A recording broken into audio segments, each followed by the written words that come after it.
两公约第3次国家报告国际审查会议经社文公约第2场次与政府机关之审查会议将于5分钟之后开始。那也请各位来宾呢，我们尽速就座，并请各位呢将你的手机转为静音或是震动的模式。 Ladies and gentlemen, our meeting is about to begin. Please be seated and turn off your mobile phones. Thank you.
Testing, testing, English channel testing.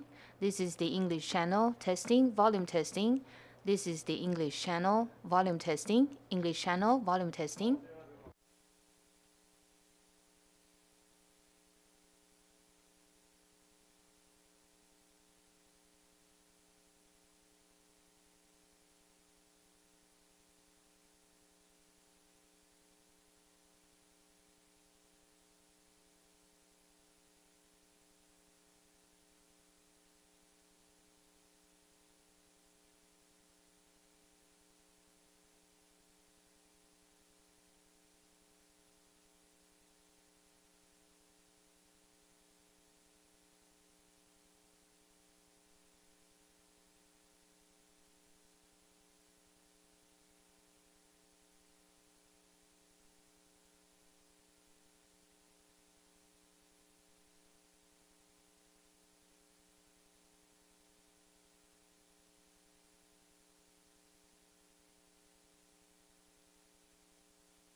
Test, test. Okay. Thank you. Yeah. A very good morning to you all, and oh, it's such a surprise to have such nice and warm weather coming from the cool north. I'm very grateful that you have come this morning to start our dialogue with the state parties on the review of Articles 1 to 5. So I suggest, first of all, that the delegation, perhaps the government representatives, briefly introduce themselves so that I know from which departments you are, so that we can then begin asking our questions. And, have you all been there yesterday? No. Then in that case, I will just briefly introduce us sitting here. We have divided the International Review Committee, as you know. First of all, we had yesterday jointly, which is unique in the international human rights system, and I'll talk about that in a second, but let me introduce my colleagues. On my right is Mrs. Hae-Shu Shin, who comes from South Korea, and she is presently the vice president of the Committee on Economic, Social and Cultural Rights in Geneva. On my left, I have the former president long-year president of the Committee on Economic, Social and Cultural Rights, my friend Professor Virginia Dandan from the Philippines. And she has done so many things, so I won't. It's all in the brochure that you've all got.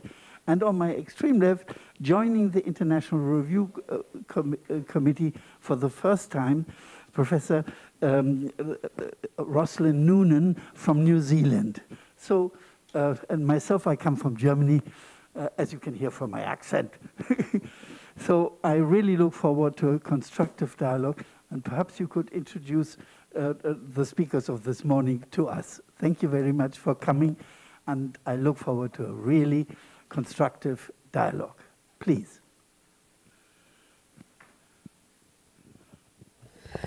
Thank you, Chairman. Thank you all, dear members.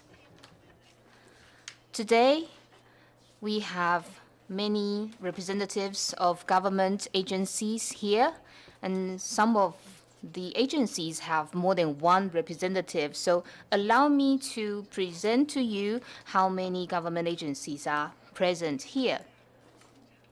Here with us are the Ministry of Education and also the Director General of Budget, Accounting and Statistics, the Council of Agriculture, the Ministry of Economic Affairs, the Central Election Commission, and also Financial Supervisory Commission, Council of Indigenous Peoples, the Department of Gender Equality of the Executive Yuan, the Director General of Personnel Administration, the Ministry of Foreign Affairs, the Ministry of Justice, the Legislative Yuan, and also the Environmental Protection Administration and the Ministry of Justice. So these are the government agencies present in the meeting today. Thank you. Thank you very much. That was very helpful and thankful. It helps me in organizing the dialogue to know where you're from, and you don't have to, when you speak, have to introduce yourself in detail. We can go straight to the questions. So, would you like to say a few words on Articles 1 to 5 as an introduction before we ask our questions? Please go ahead.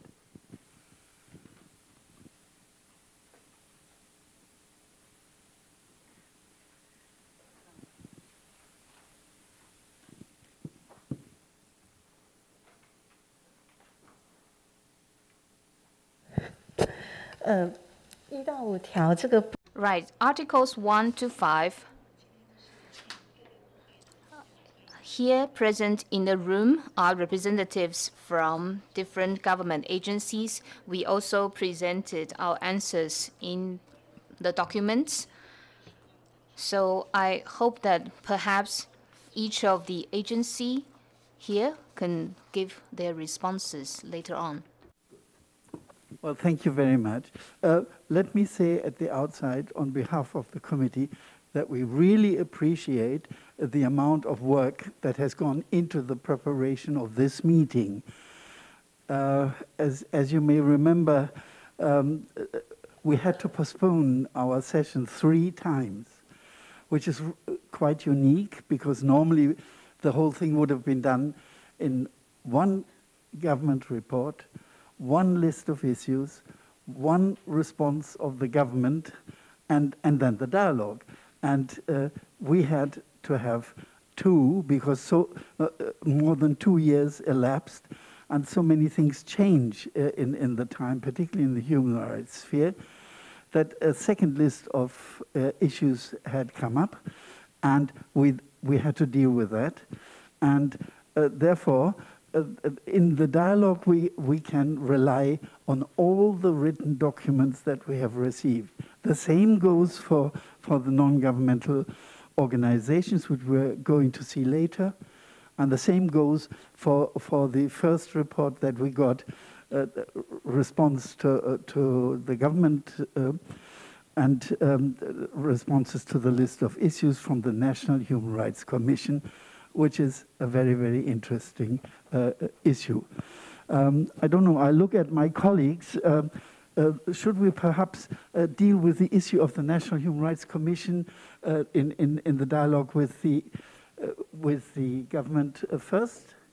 So in that case, I give the floor for the first round of questions to Professor Noonan, please. And good morning, everybody. It's very good to be here with you.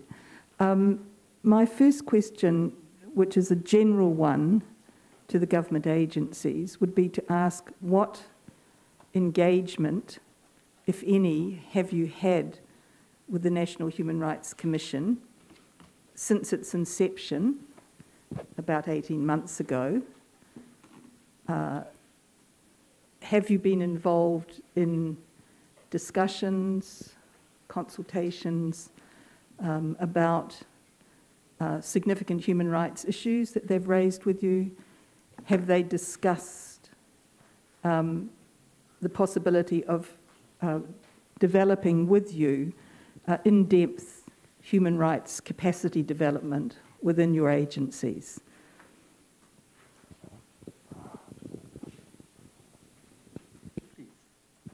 The floor is all yours. Thank you.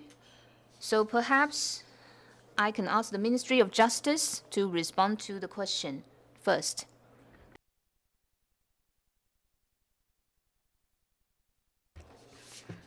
Hi, I'm from the Ministry of Justice. So regarding the National Human Rights Commission, they were founded in 2020, and currently it's made up of Control Yuan members. So perhaps the Control Yuan can respond. Right, the Control Yuan. Well, on our list of attendees, we don't have. Can I say what I'm asking is the government agencies represented here have significant human rights responsibilities. And one of the roles of the National Human Rights Commission is to provide advice on the human rights analysis and advice on the development of legislation, policy and practices. It's also to encourage government agencies to develop their human rights capacity so that when they're dealing with the development of policy or they're dealing with individual people of Taiwan, they do it from a human rights perspective. So I actually want to know, have you had any contact at all? It's fine to say no because they're very new and it takes a time to develop.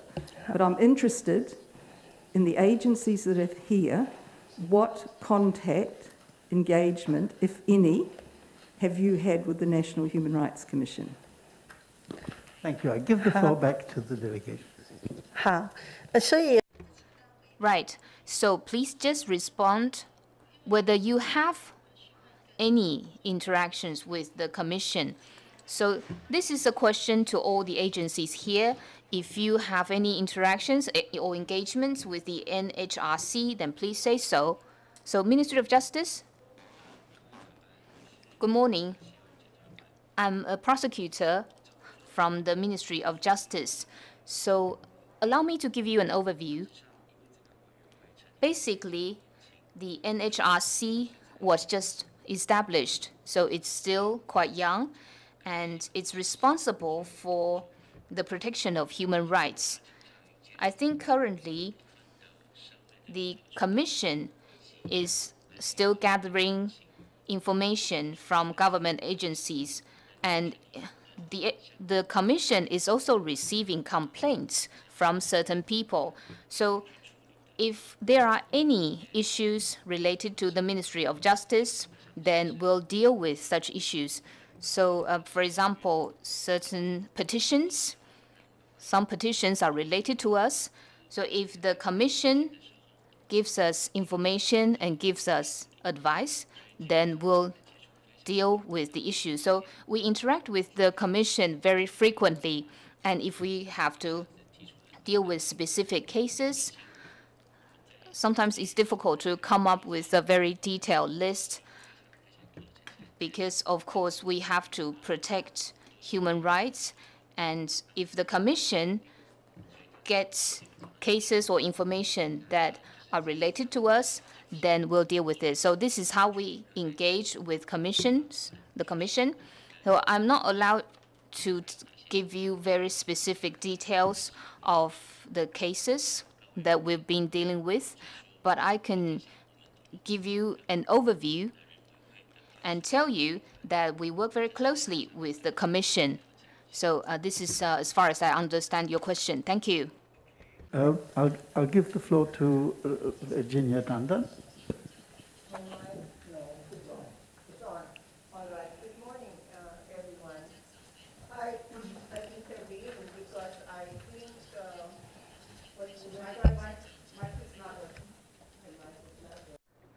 I'm sorry, your microphone is not on. sorry about that.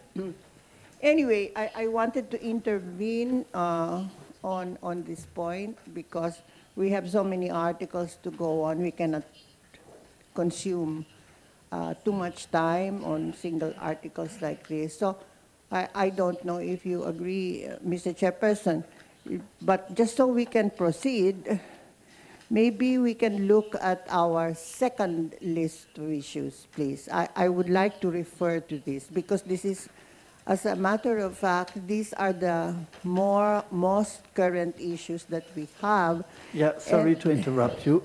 Let me just quickly finish the National Human Rights Commission thing then. And the thing that I would like to know, before we come to you, I would just like to briefly know, in the 8 months that the Commission has been operating, we learned yesterday that they're even thinking of producing a report on a particular issue. I won't even mention this because we don't want to go into that this morning. But they said yesterday to us that they are, in fact, seeing a two-pronged approach. On the one hand, the giving reports on a major subject like digital questions, and on the other hand, the individual communication, as you just mentioned. How many cases have you discussed with them in the last 8 months? And that's all I want to know, and then we can continue with what my colleague has just said.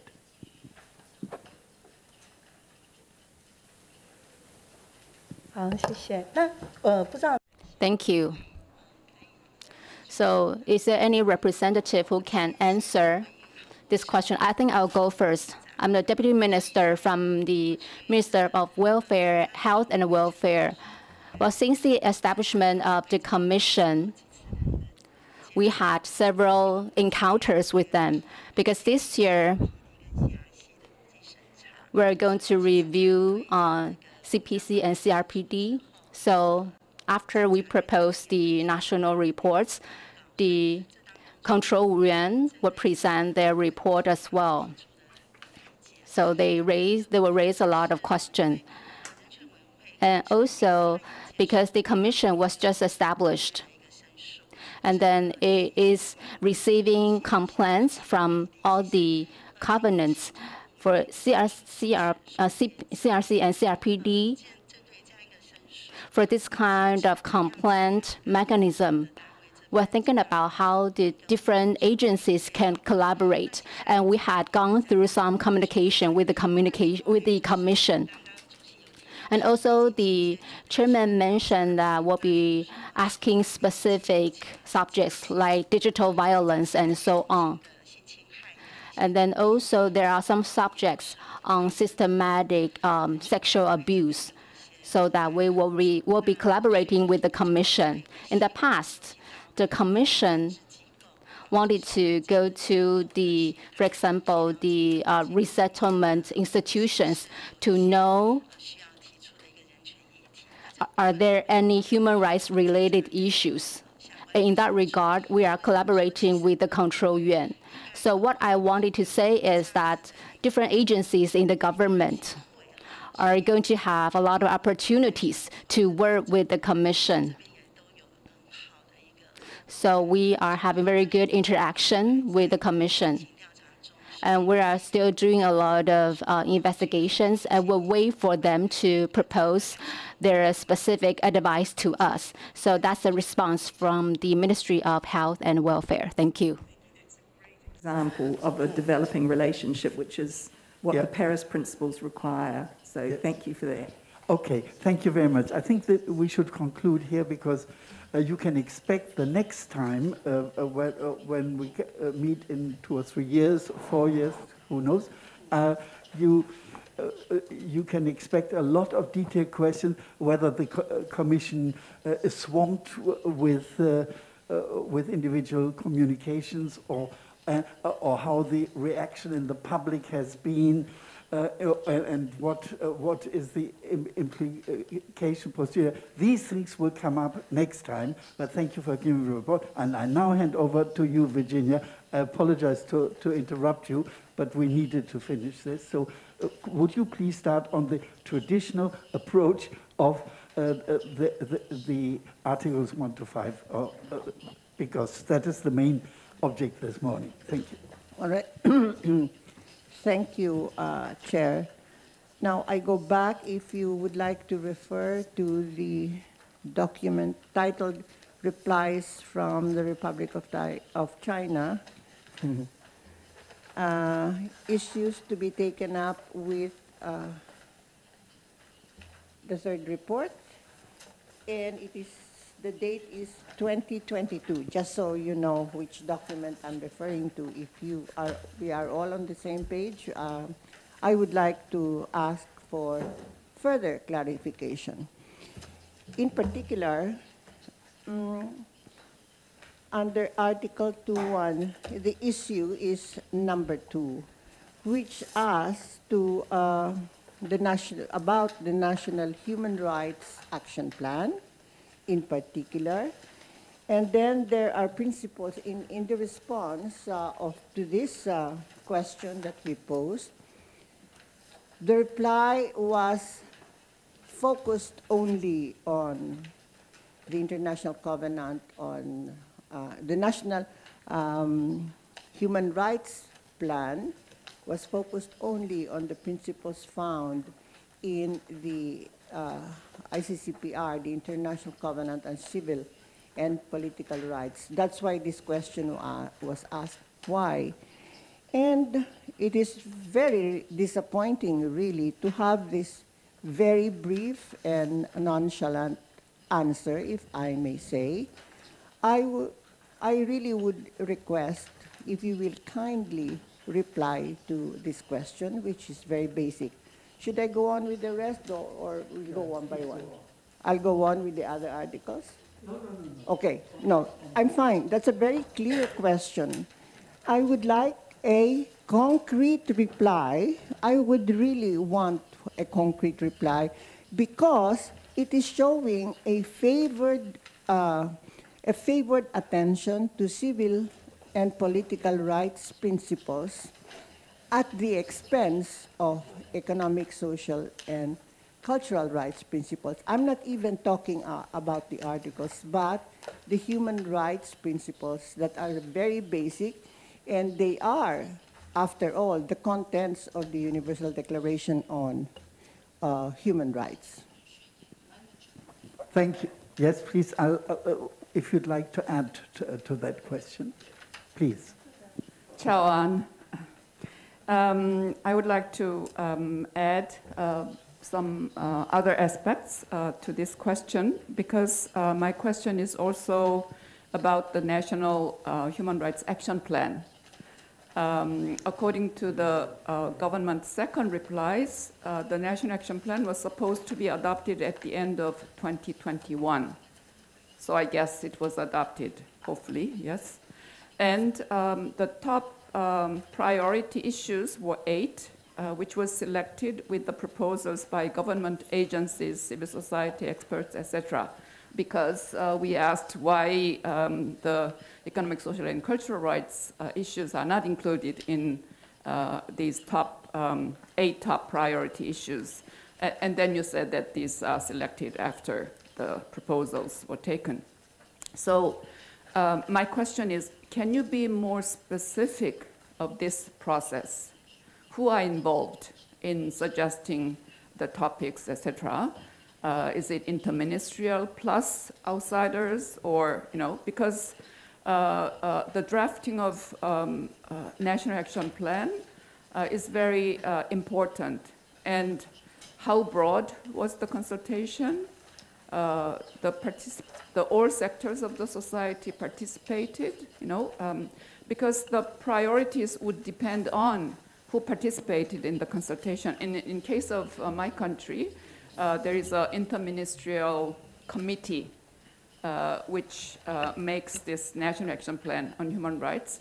And then the Human Rights Commission proposes the draft so that the Ministry of Justice, who is in charge of this interministerial committee, works on it with the suggestions from civil society, etc., etc. Yes, so just an example.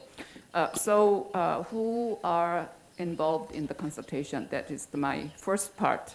And then another sub-question is, does the National Action Plan include the recommendations of the International Review Committee on ICESCR and ICESCR of the previous one? Because we recommended, and then are those recommendations included in the National Action Plan, the first National Action Plan? And then my third question on this issue is, how about monitoring of implementation and evaluation? Does the National Action Plan include how you are going to monitor the implementation and assessment? How often and in what format? Would it be done annually, or with the participation of civil society, etc., Human Rights Commission, etc.? So I would like to know how the monitoring and assessment of implementation of this National Action Plan. And I commend your government for coming up this National Action Plan together with the establishment of National Human Rights Commission, which was our recommendation last time. Thank you. Thank you very much, Madam Minister. Who would like to answer? Ministry of Justice. Thank you. Thank you all the experts for the questions. For the participatory organizations, I'll respond to that. For the National Human Rights Action Plan, the government agencies will focus on people. People are the most important element here. For all the organizations related to all the stakeholders, they were involved. In addition to the civil society, we also invited, for example, colleges and universities. We invited professors and teachers who are experts in this regard to participate in these meetings. And through multiple meetings, they were able to discuss with the government to express their views so that we were able to come up with a final plan. Well, in terms of the detailed lists of these people and organizations, I don't have it with me. I will be able to provide this list to you after the meeting.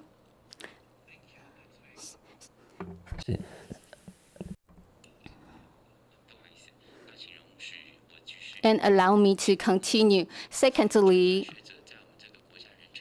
in terms of the involvement of experts and scholars, we listen to your suggestions. That's why we established this action plan. This action plan allows Taiwan to be able to catch up with the international standards.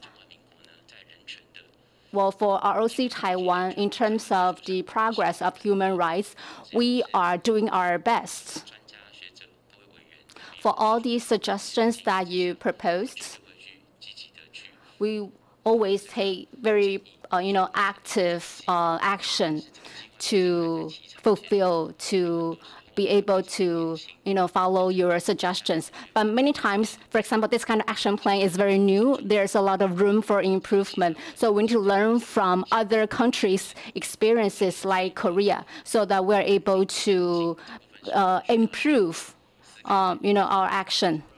Sorry to interrupt. I would really appreciate, we would appreciate very much if you could go directly to the questions asked, because you and us know about the general situation. Instead of making general remarks, try and be as concrete as possible to the question that is being put. May I just repeat? The question is very simple. Why is it that in your National Human Rights Action Plan and discussion of the principles that should apply to the plan, you completely eliminated economic, social, and cultural rights? It's only focused on civil and political rights. That's my question.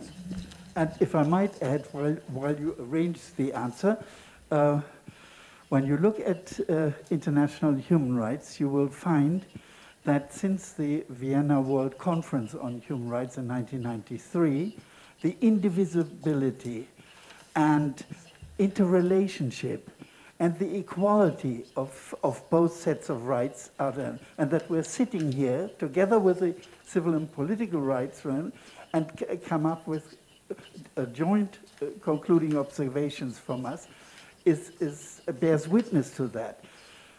And the reason being, in 1993, it was said so clearly that the whether a person dies of hunger, lack of water, or torture and life-taking, it makes no difference. And there are interrelationships between the two sets of rights. And in all the international human rights bodies, intergovernmental bodies, this is by now absolutely understood. So we really expect that they should be given equal rights. And the question, in fact, most people know that the issues on economic, social, and cultural rights are affecting the people almost more than the civil and political rights, important as they are. And historically, they were first. But that's no longer true. So please try and answer that. In addition, I will just want to stress the fact that we have a long way to go from Articles 1 until 15. And in the interest of time, we would like to give you the opportunity to be able to explain yourself. That's why with the questions that we have here and from the questions coming from this table, we would like to be more concrete and answer the question directly so we can move more.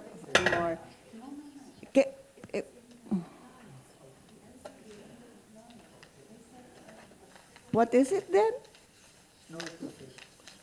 Anyway, I'll just go back to this question merely asks, why? What happened? Why is it that the principles of economic, social, and cultural rights are not included at all? That's all. I give the floor back to you. Sorry to give that long explanation, but we need to understand each other.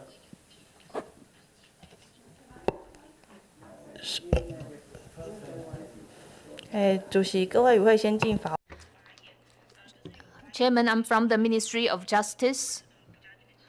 Right, so regarding your question as to why we did not include the rights protected under the ICESCR in our action plan, I think there's a misunderstanding here.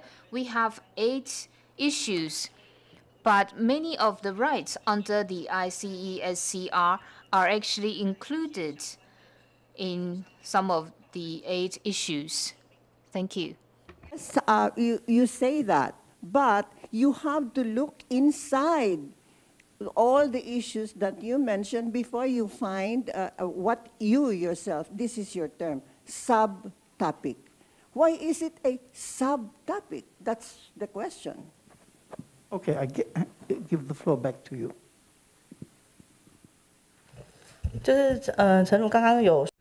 Right, as I mentioned earlier, when we were selecting the topics, I think, of course, we can also learn from you. While we wrote up our action plan, when we were selecting the issues to be included, the process was actually very long. And in our task force under the Executive Yuan, there was a consultation committee, and we also consulted with the members of the public, and government agencies selected the issues of priority for them for the next 4 years. So we went through several rounds of consultations, including with the government and also with the public, and then we selected these 8 major issues. And under these issues, we also selected some sub-issues. So I think the way we presented the action plan made it look like we focused more on the ICCPR. But in fact, this was not we were trying to do. This was not our intention. Thank you. We understand that, but we also have to bear in mind in the first list of issues, and particularly in the second list of issues, we asked very, very specific questions on economic, social, and cultural rights. And I dare say, while the answers to the first list of issues, we were really quite dissatisfied. But in the answers to the second list of issues, some of the points were raised.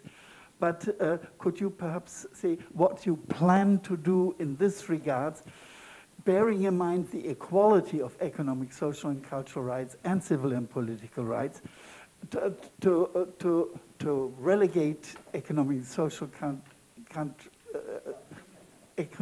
and cultural rights to a subcategory surely won't do, and I'm sure you agree with that. Who would like to answer from the delegation?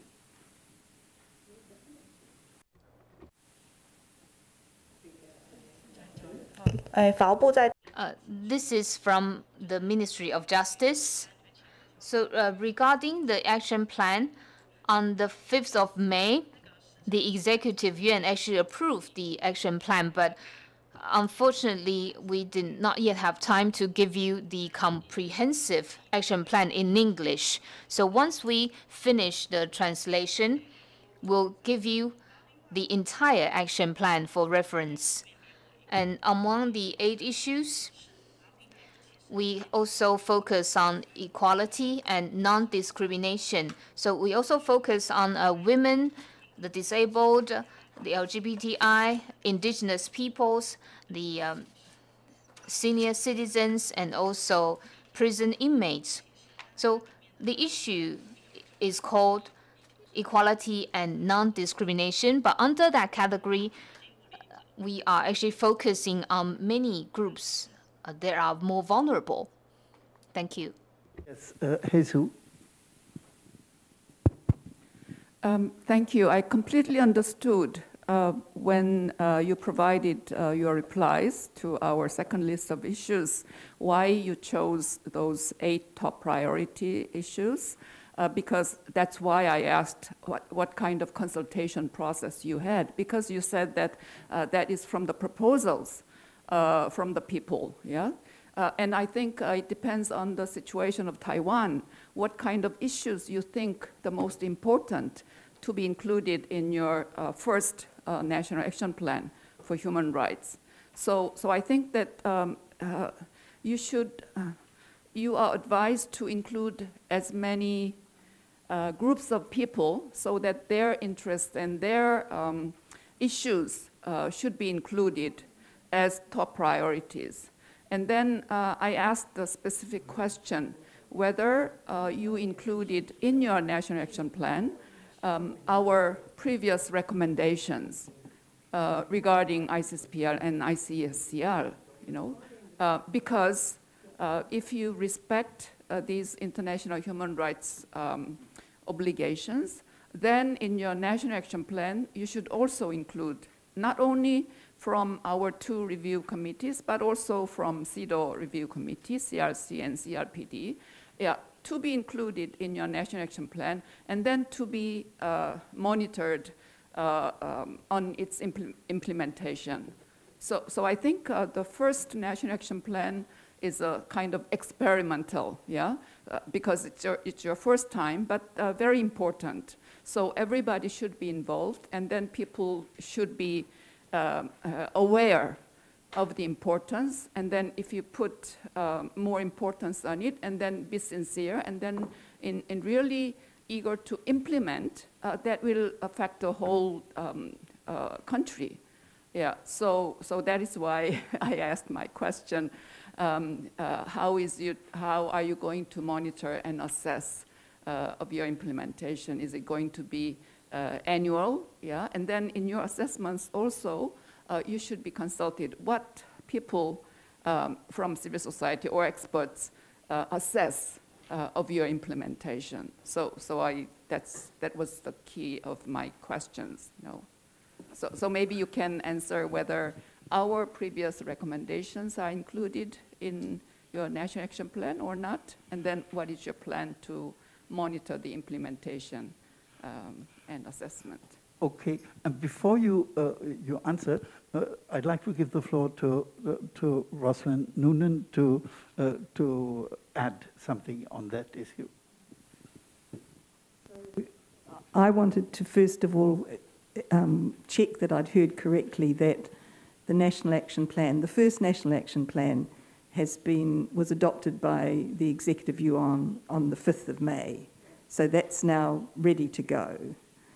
And I guess my question is a little bit similar to Haisu's comment, because I think monitoring is very important, but I also think having a unit or a secretariat that's responsible for overseeing the implementation of the action plan is equally important. Because my experience is that countries develop fantastic sounding action plans and they look good internationally, but actually they don't make a lot of difference on the ground. And also just to perhaps a little bit acknowledge your point about economic, social and cultural rights, that late this afternoon we'll be looking at migrant workers, domestic workers, etc., and looking at the content that's been provided of the action plan in relation to fishers, I think, is the one I've been looking at. There's a lot of very, very good, important detail. And just for preparation, my question this afternoon will be, what's the actual time frame for implementing the different elements? But we'll come to that this afternoon. But it's the National Action Plan, as I understand it, is done. It's been adopted. It's now a question of implementation. Who is going to, or which ministry or department is going to drive that implementation and coordinate across all of the agencies that have got responsibilities? Thank you. I hand the floor back to you. Ministry of Justice, please. I'm from the Ministry of Justice. So regarding the monitoring of the implementation, the Ministry of Justice is one of the agencies that has to promote the action plan. We also have a Human Rights Protection Promotion Task Force, and there's a consultative committee. The Ministry of Justice is the highest administrative agency in this area, and our action plan was approved on the 5th of May. And then the Executive Yuan will come up with a Department of Human Rights. And then the Executive Yuan is the highest executive organ in our country. So the Executive Yuan is, of course, a leader in this effort. And you mentioned fishing workers. While we were drafting the action plan, we originally included the fishing workers. And then the Council of Agriculture actually came up with an action plan covering fishing workers. So that became a separate issue.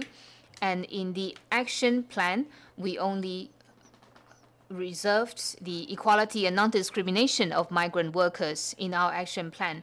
While we were writing up the plan, we also conducted a study.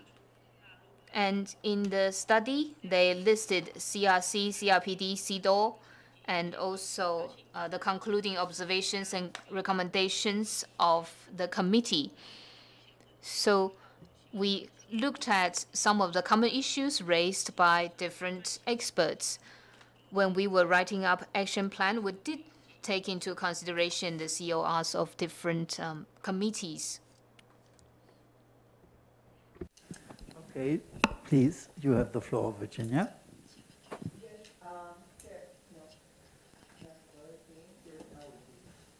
Virginia, your mic is not on.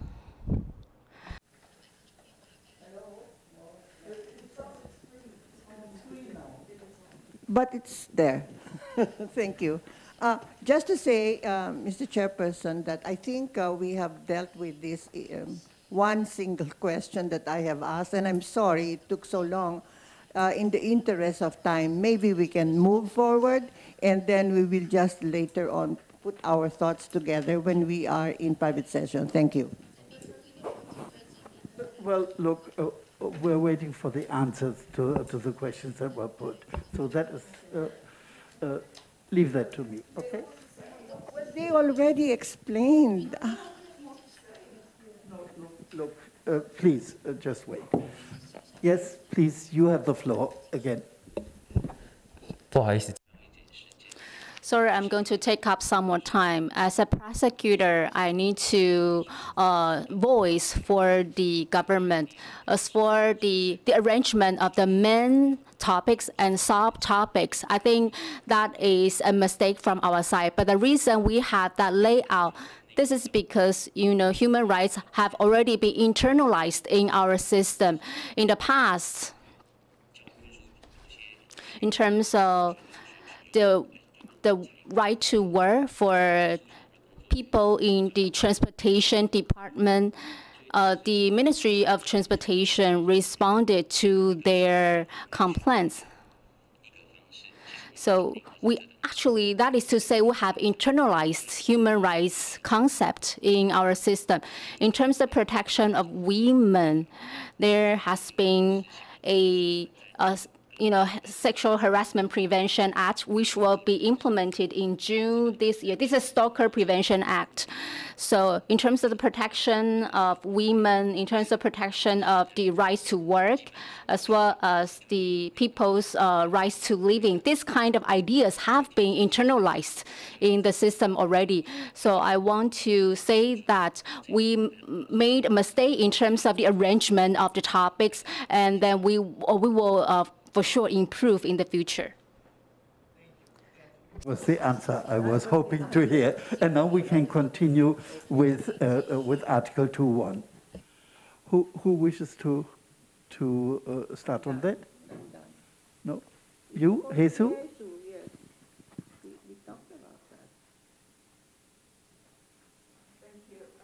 Thank you for all your answers. I would like to raise another issue, which is related to yet another action plan, which is good development.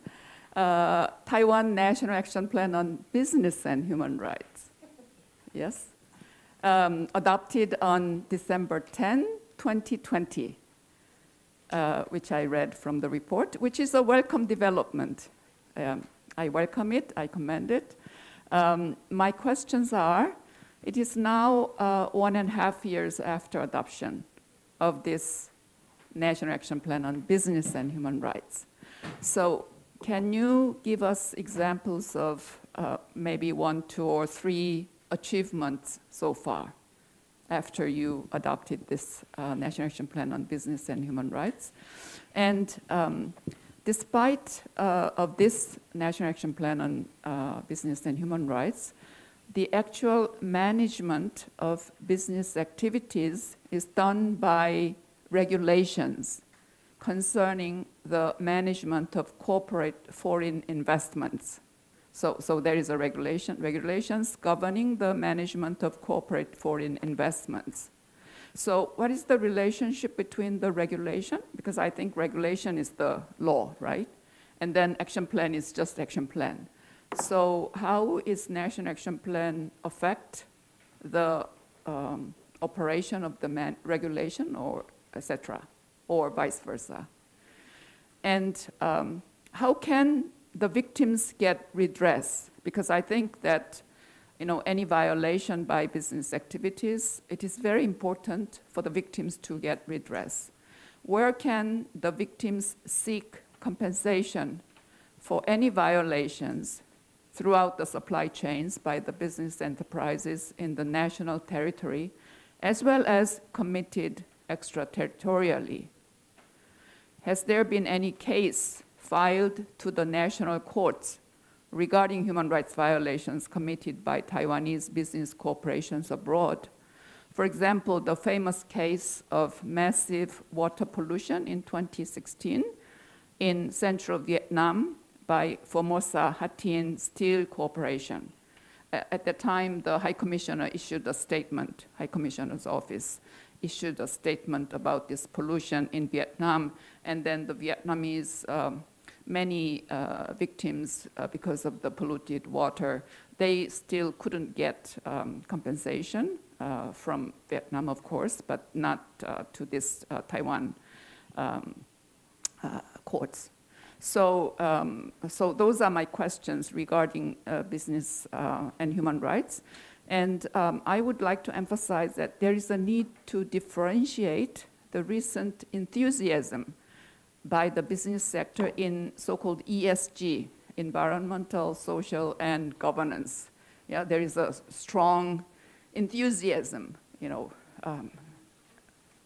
and the human rights obligations that we are talking about. ESG is an expansion of the previous corporate social responsibility, CSR, which is only voluntary, while the UN Human Rights Council's guiding principles on business and human rights and the human rights due diligence, that is obligatory. So there is a difference. And then business sectors are intrigued because ESG is just voluntary, and then it provides good image of the corporations, while if you have business and human rights action plan or guiding principles, or our committee Economic, Social, and Cultural Rights Committee even issued General Comments 24 on the obligation of states parties under ICESCR in the context of business activities, which deals a lot about state parties' obligation as well as extraterritorial obligation, etc. So these are my questions regarding your National Action Plan on Business and Human Rights, which I think commendable, but does it actually provide compensation to victims? Can victims get compensation if any violation is committed? I don't know who is going to answer. Thank you. Thank you in advance. Thank you. I give the floor back to you. 谢谢。 Ministry of Economic Affairs. Well, thank you for the question. I'm from MOEA. As for this National Action Plan on Business and Human Rights, I want to thank you all for your interest in this topic and also providing a lot of good suggestions for Taiwan. So from 2018, we have started to organize different agencies on the platform of the Executive Yuan. On the Human Rights Day in 2020, we promulgated this National Action Plan on Business and Human Rights. So the preparation period was more than 2 years. We held numerous meetings, seminars, and so on. We worked with 28 different government agencies and about 100 groups of stakeholders for multi-party dialogues and conversations. And then in the end, we were able to compile 31 important points in this National Action Plan. And we also follow the UNGPS, the spirit of UNGPS, because MOEA is a staff agency. We visited some important states in EU, like Belgium and the Netherlands. We had interviews with them to learn from their experiences. We also studied 8 EU states about their national plans, and also we referred to the situations and conditions in Taiwan. We talked to different agencies and the civil society, and we were able to come up with a draft. And after extensive communication, many going back and forth and revisions and so on, and all the different government agencies as well as the civil societies, we responded to their issues and questions. So the preparation work lasted for more than 2 years. So I want to thank you all the experts and all the people who supported this action plan. In terms of implementation, after the adoption of this national plan, the MOEA drafted a roadmap to implement this national plan. There are 5 strategies to implement this national plan. And this roadmap has been passed by the Executive Yuan. So now different government agencies are implementing these. So the 5 strategies about implement and monitor general practices. So that means that different agencies need to take the responsibility to implement these national plan in their daily work. And then for some issues that require different agencies, in that case, the MOEA, the staff agency, will have relevant seminars, and we will continue to communicate with different agencies and the civil society. And the third strategy is about international collaboration and exchange. Because as you know, the situation of Taiwan, we're not able to participate in international organizations such as the UN. And also, for this national action plan on business and human rights, and because we follow the UNGP, so we need to, it's important for us to learn from the international community. So the Ministry of Foreign Affairs help us to formulate strategies for international exchange and communication. In Taiwan, we continue to provide training. And the fifth strategy is for the future, because the action plan was adopted in 2020. It's a 4-year plan. So that means by 2024, it needs to be revised. So from 2020 to 2024, in the 4-year implementation period, at the same time, we need to think about for the next 4 years for a new and updated version of the action plan. So we take a rolling approach to, for example, consider international new human rights violations, and also considering the situation in Taiwan. So on a rolling basis, for the next phase, next 4 years, we'll be able to include new elements in our action plan. As for the experts, you mentioned that in terms of human rights violations, will the victims be able to redress, for example, for extraterritorial expat? Also, the question includes in 2016, the water pollution in Vietnam caused by a Taiwanese business for extraterritorial jurisdiction. That is also a very important element in our action plan. And we are discussing with the civil society, with the NGOs who are concerned about this issue. And we're thinking about how we can, for example, from administrative measures and from international trade agreements, we know that the protection of human rights is included in many of these kind of international treaties. In the future, in terms of when we revise relevant laws, we will be able to make that kind of protection mandatory in our legislation. And then we're also referring to, for example, due diligence in EU to engage in relevant discussion and research, and we will continue to do that. Of course, we want to learn from the experiences of all the experts here. We want to, for you to provide suggestions for us, so that we can do better. And you talk about, the hype of ESG and also the obligations of human rights protection. We have to differentiate these two. Indeed, we found that there are situations in Taiwan where, ESG is a high. Businesses have been talking about this, and many businesses are not able to, for example, on the very fundamental level, they are not doing a good job in terms of human rights protection. But in terms of, they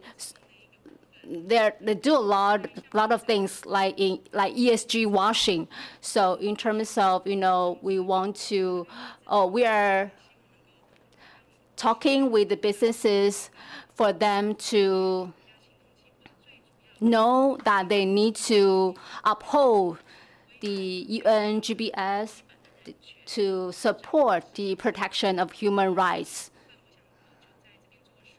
So that's all for my explanation. There are other colleagues from MOEA. Do you like to add anything? Sorry to interrupt. Thank you very much for your answer.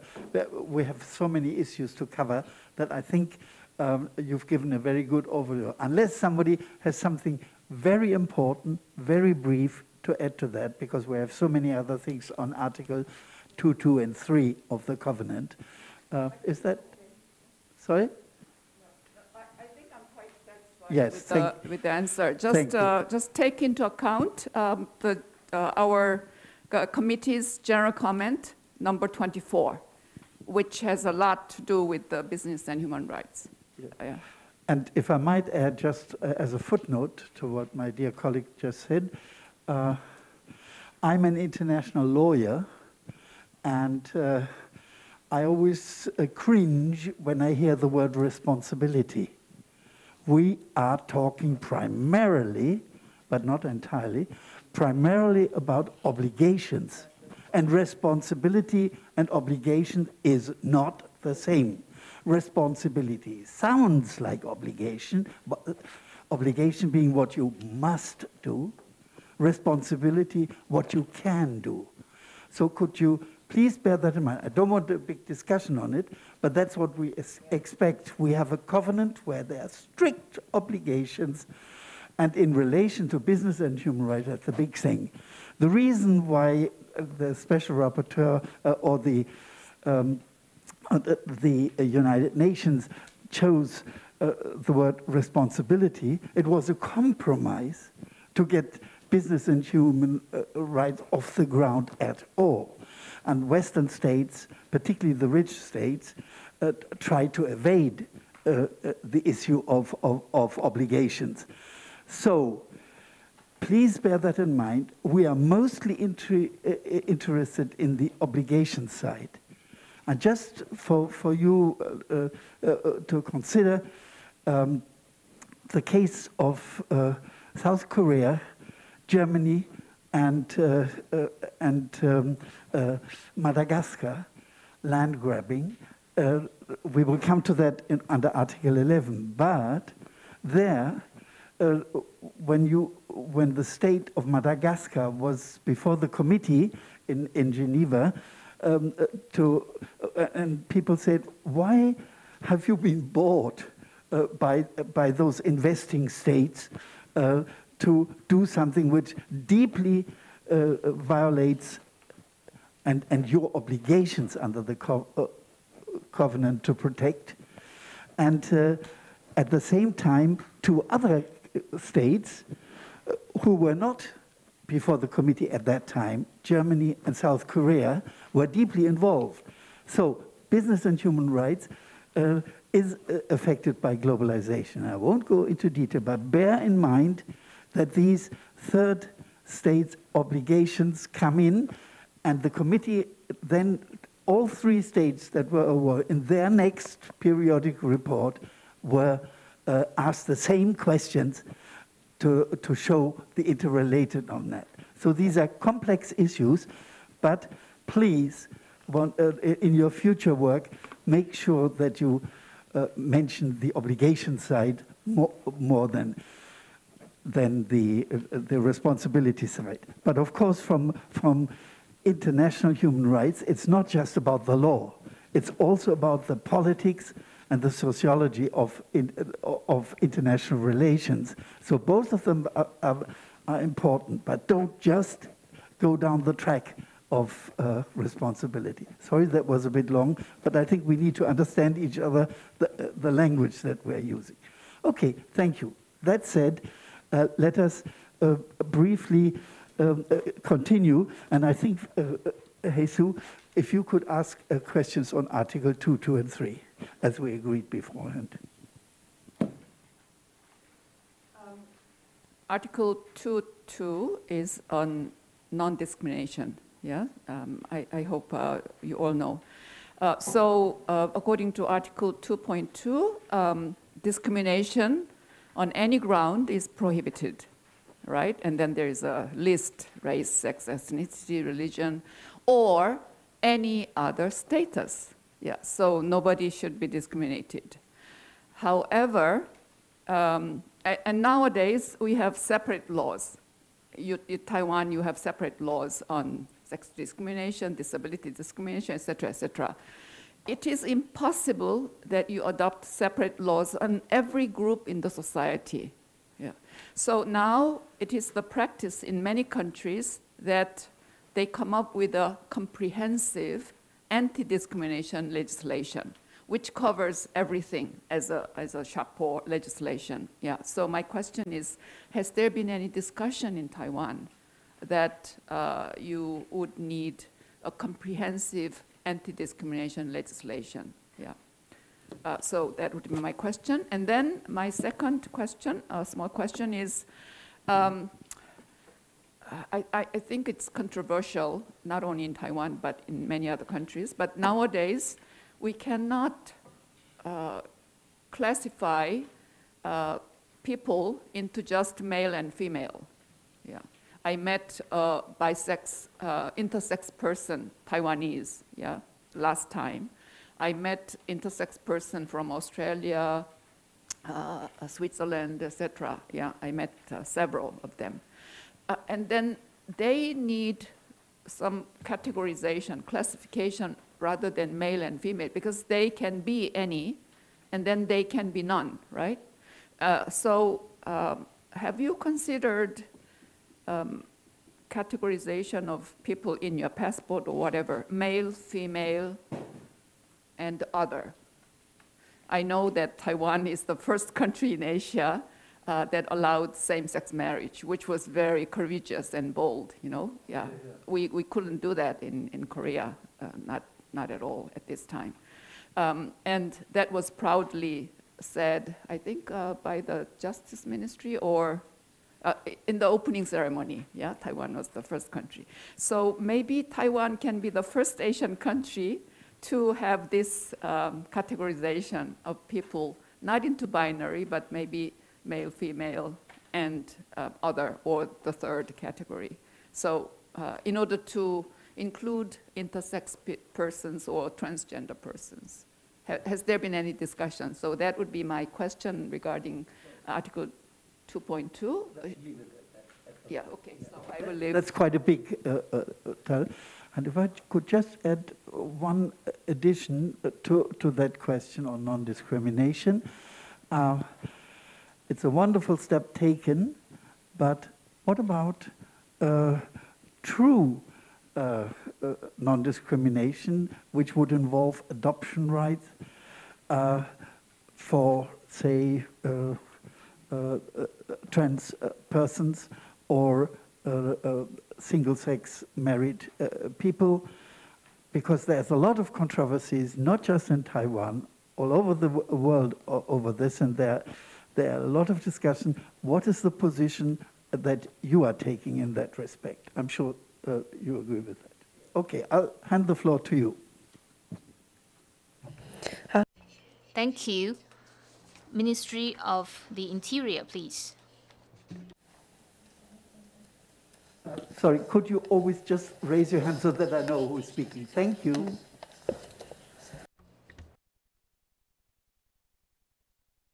Right, so am I responding to the adoption question?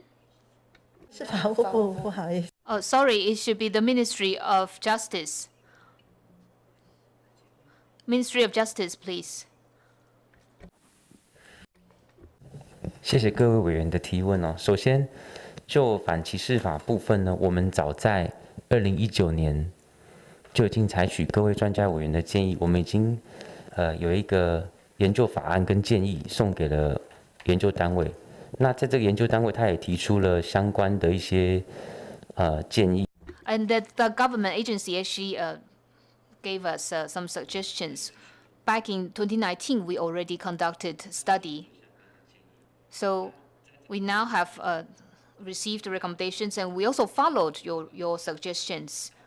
So a comprehensive non-discrimination law is now being discussed.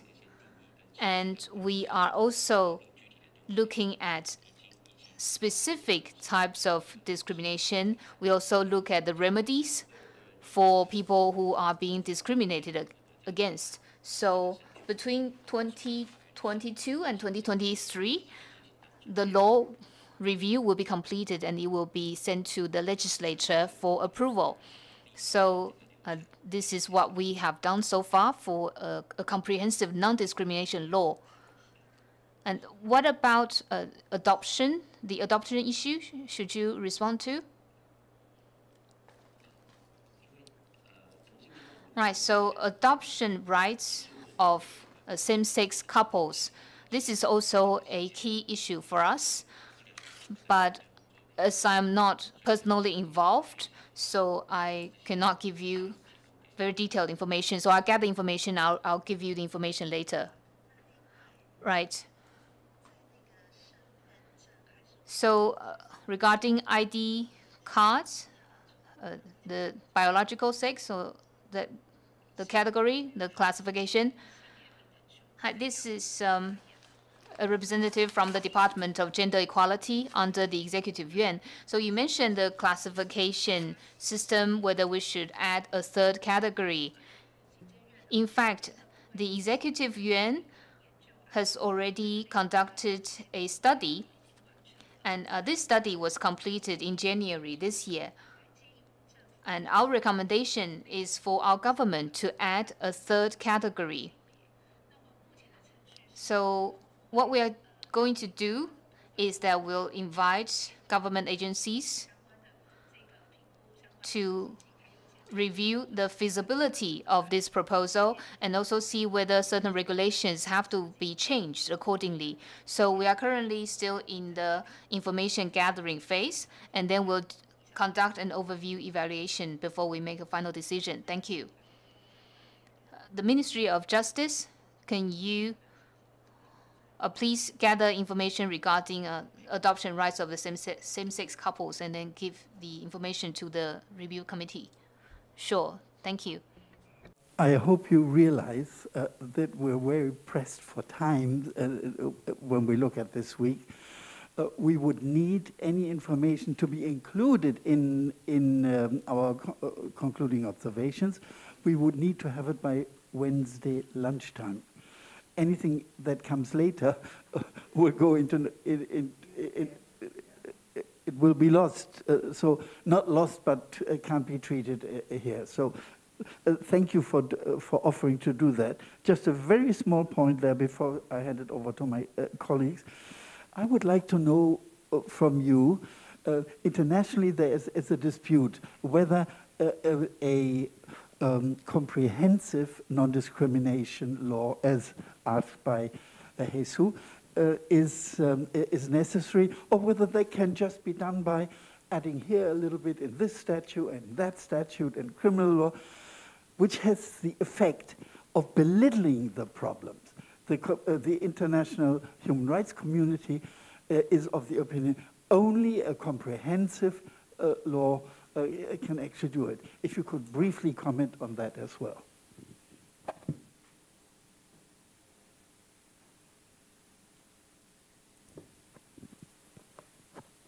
Is someone...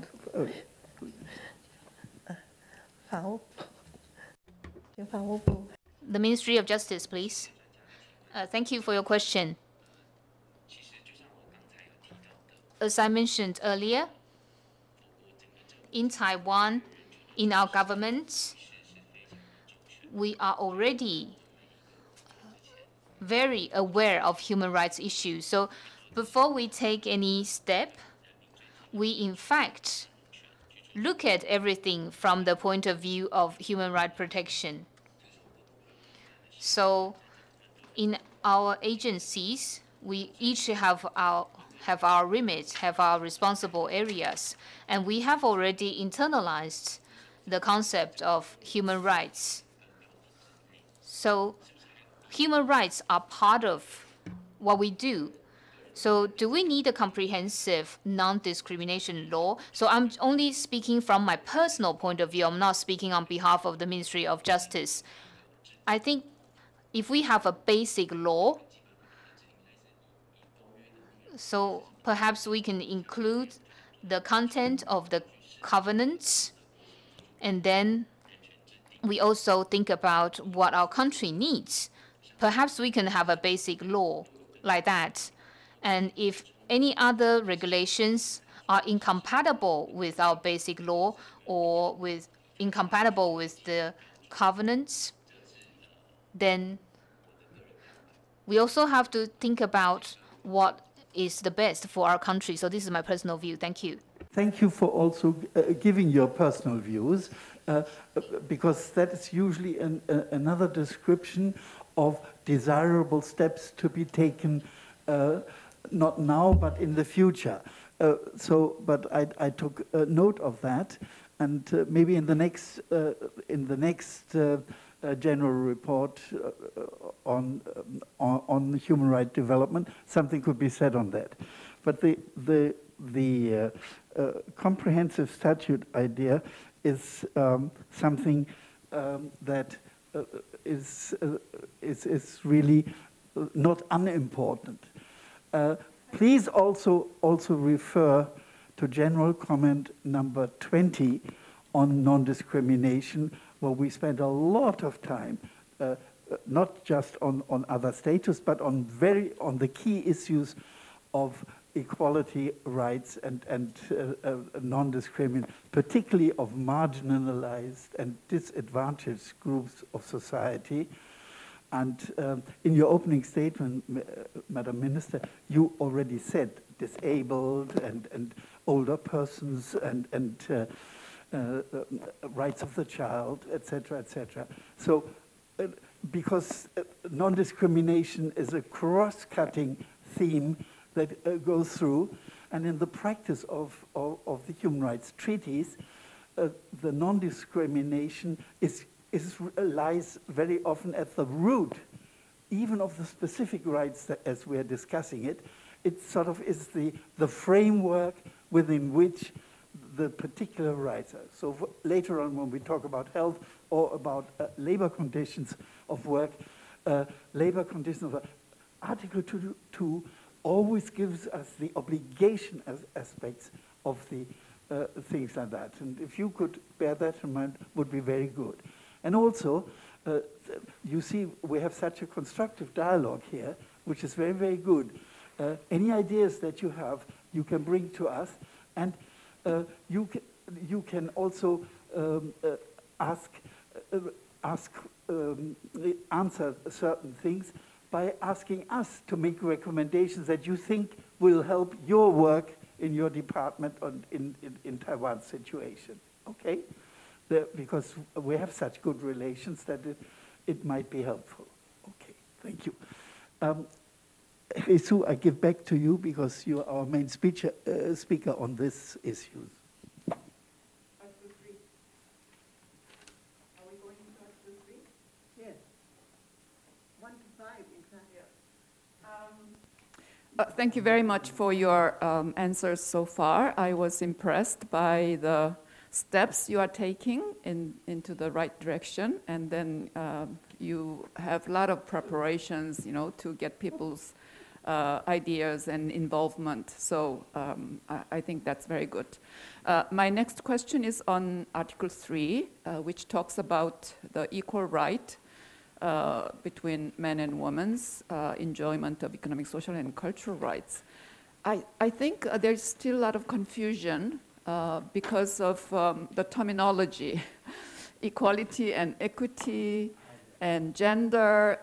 These terminology creates lots of confusion, also in Korea. Yeah, but equality and equity, we don't use equity at all. It's equality. The terminology in all human rights instruments is equality. There is no equity. Yeah, and then some reports quotes SDG 4, but SDG is not legally binding document. So please go back to the covenant language, which is equality. And equality in itself, whether it's CEDAW and other human rights conventions, equality means both formal and substantive. Yeah? So you don't have to come up with explanation that equality means something, equity means something. Equity is fairness, it's not equality, it means. I can't accept the explanation that you have given in your replies. And please get rid of this confusion, because I think NGOs are very much also confused, and the people in the ground are confused, the teachers are confused. So please use equality, yeah? And then in your own law, you have Gender Equality Employment Act, but you also have Gender Equity Education Act, which I think creates the whole confusion. So please get rid of equity, And then equality means everything. It has temporary special measures, substantive equality. It has direct, indirect discrimination concept. So equality would be all, yeah.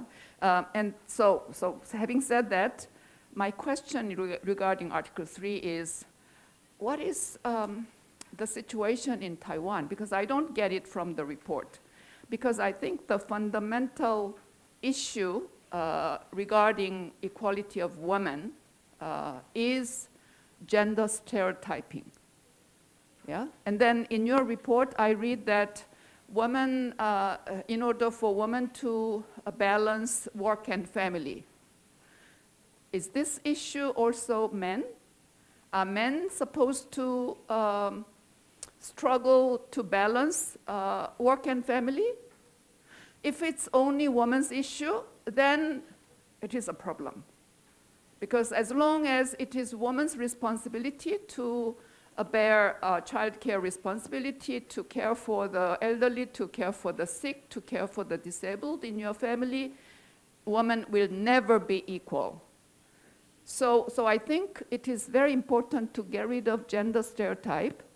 And I don't see any information from the government report about this awareness. Yeah? So in order to get rid of this gender stereotyping, you need to calculate how much time women spend on what and how much time men spend on what, and compare. Yeah? So what are you doing to get rid of this gender stereotyping in Taiwan? That would be my question. Are you doing anything? Yeah? And then my second question is, you talk already about this digital sex crimes and stalking, which is suffered by women mostly, yeah?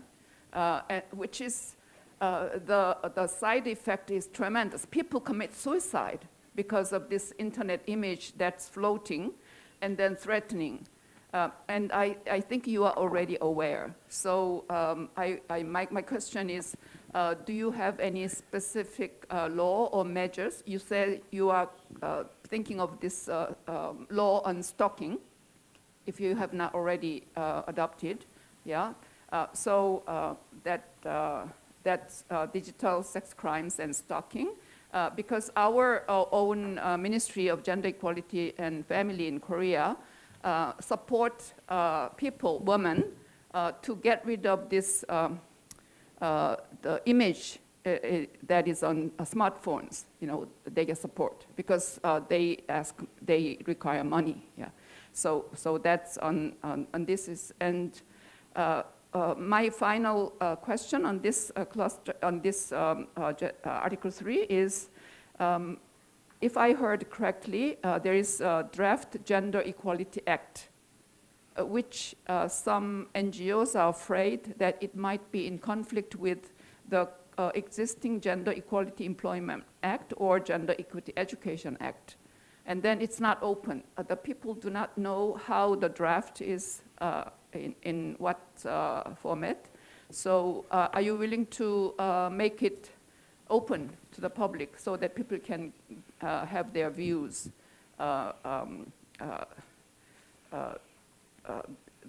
you know, to you, so that you can take it into account? So those are yes. my three questions. Yes, there are three very little questions, and I propose that we go through them one by one.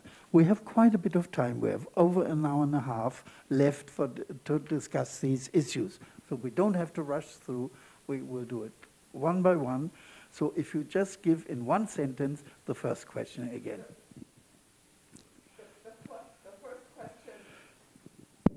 The first question is regarding equality and whether you are willing to give up the language equity. Yeah. Yeah. Okay, thank you. Who would like to start from your side? Department of Gender Equality. Yes. But in Taiwan, when we promote gender equality, we use the word equality. We know that equality mentioned in CEDAW means substantial equality. We know that very well.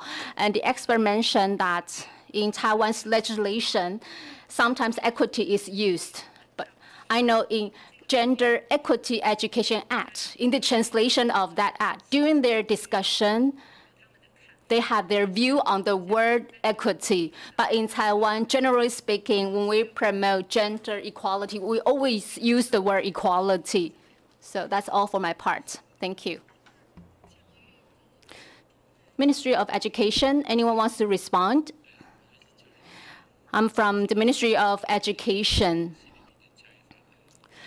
For Gender Equity Education Act, in terms of the translation of that act, for the scholars in this regard, there are a lot of experts, there were a lot of discussions and debates in terms of the choosing of the wording. We respect the opinions from the expert scholars in that area. So I think in the future, we will continue to discuss with these scholars and experts in terms of the possible revision of the English translation of that act. For the start, but I give the floor to Rosalind Noonan to add to that. Thank you. I wanted to comment on and endorse the importance of the use of the word equality, but also acknowledge that one of the reasons why the term equity has become so common, particularly, in academic writing, amongst a lot of legal people, etc., is because people have taken the word equality, and I'm talking about just in ordinary usage, to mean the same. And the problem is that if you treat everybody the same, you won't necessarily, in all situations, reach equality. So that's where the concept of substantive equality comes in. And I think it's very obvious in the example of a disabled person who may need additional support to be able to undertake employment in order to achieve the right to work on the same basis as others. And so I'm really expressing this because I think it has concerned me in the past how, in a sense, the term equality has been downgraded and denigrated to some extent. But we also have a responsibility, if not an obligation, to recognise why that's happening and why equity has come to represent, in a sense, substantive equality.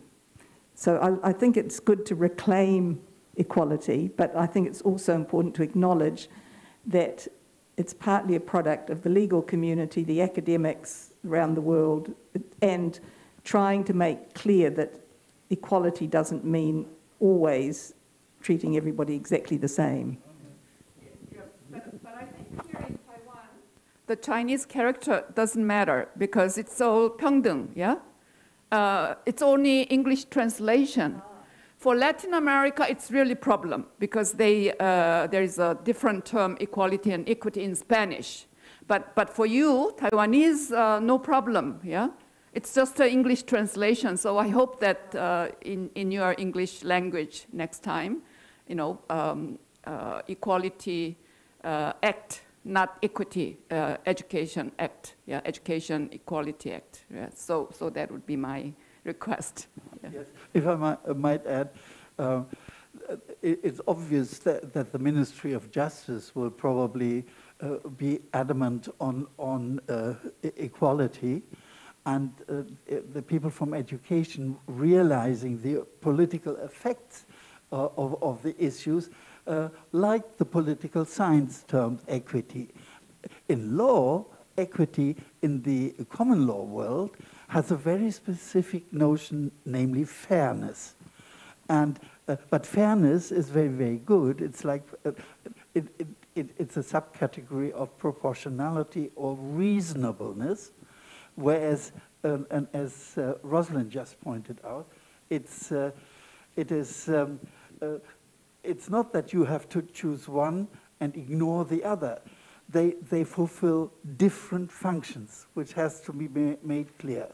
But from our point of view, as we all said, it's the human rights community, treaty communities, international law community, it's equality, and I'm grateful if that could be borne in mind. Would someone else from you like to comment on this? I see you nodding. I'd like to hear what your nods mean.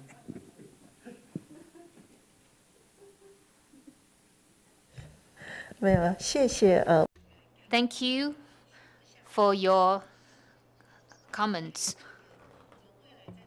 So, as we review the translation of our laws, I think we also have to try to make our translation more consistent. As Jesus said, in Chinese, the term is the same, so it's not a big issue. Any other agencies that would like to speak?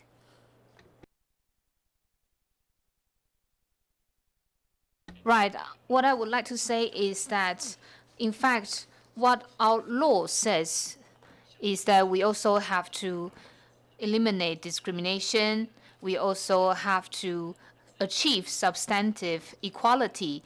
So I think the issue is really in the English translation, so we'll have to continue to communicate with the academics. Now we can come to the second question, which was on digital stereotypes and stalking. No, before that. Before that? Before that, gender stereotyping. Yeah? Okay. So if you can, yeah. Once more. So are you aware of the gender stereotyping in Taiwanese society? Are you doing anything to combat that? Is the issue of balancing work and family only women's issue, or is it men's issue? Is there any time use survey? How much time women spend in cooking, cleaning, child caring, shopping, etc., while men spend how much time on shopping, cleaning, cooking, etc., child caring? Yeah, because if you don't get rid of this gender stereotyping, women will never be equal. So that would be my question. Okay, and before I give the floor back to you, Madam, I'd like to remind my dear colleagues, if on a key issue you ask us to spend quite some time, you have to draft the general comment. Don't forget it. The observation, yes. Okay, I give the floor to you. Who would like to answer? Right, so Department of Gender Equality, please. I'm here. In Taiwan, the Ministry of Health and Welfare, in fact, conducted a survey on women aged 15 to 64. The survey was conducted in 2019. So they looked at housework and also the time spent on taking care of children and other household chores. So on average, for women actually spend 3 times as much on these chores as men. So I think this reflects the gender stereotypes in our country. So it's a very important issue for us. It's an issue that is of priority for us. We have to break the stereotypes. So once this issue has been listed as a priority, we adopt a series of administrative measures.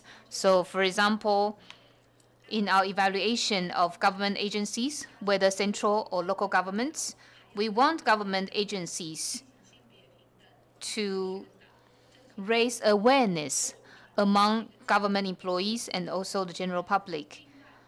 And this also includes who should do the housework. And we also have digital courses and video contents for government agencies and local governments. And when we train civil servants, we also use such content to raise awareness. For key gender issues, we regularly collect the progress information, and we also follow up on the progress. On the local government level, such information is also gathered, and we publicize such information for the public. Thank you.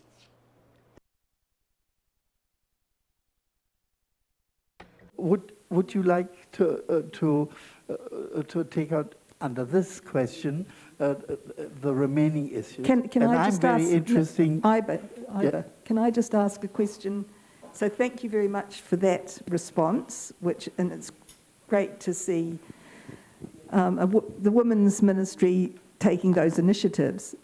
I'm interested in whether the Ministry of Education reviews school texts and so on to ensure that the content, the illustrations, and so on don't just reflect a very stereotypical gender roles through them. Is there a process for reviewing school texts and other resources to promote gender equality?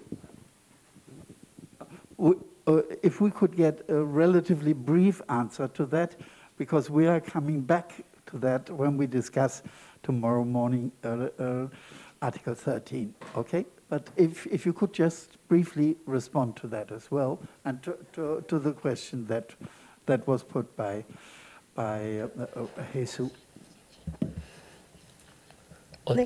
教育部， 教育部上说， Ministry of Education.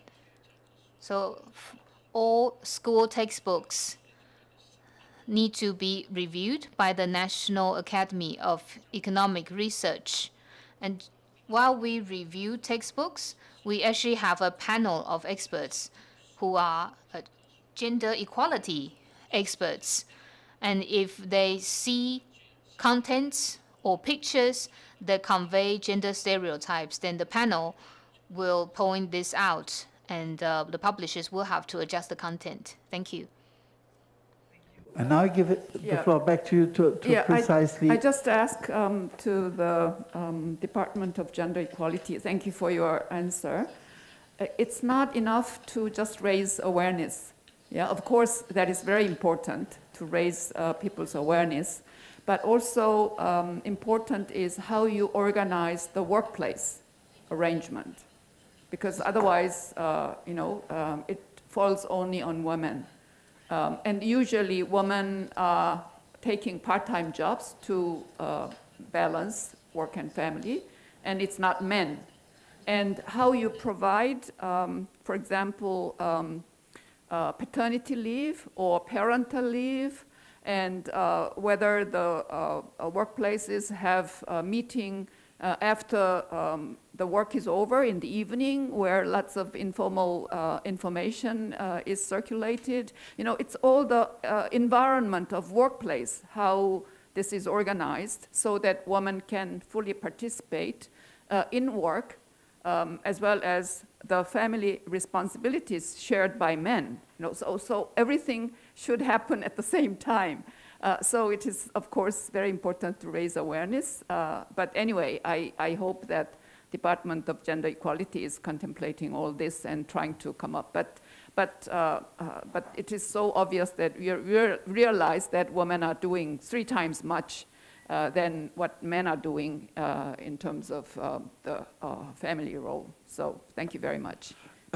I mean, this is a big discussion in all countries, particularly in Western countries and Asian countries.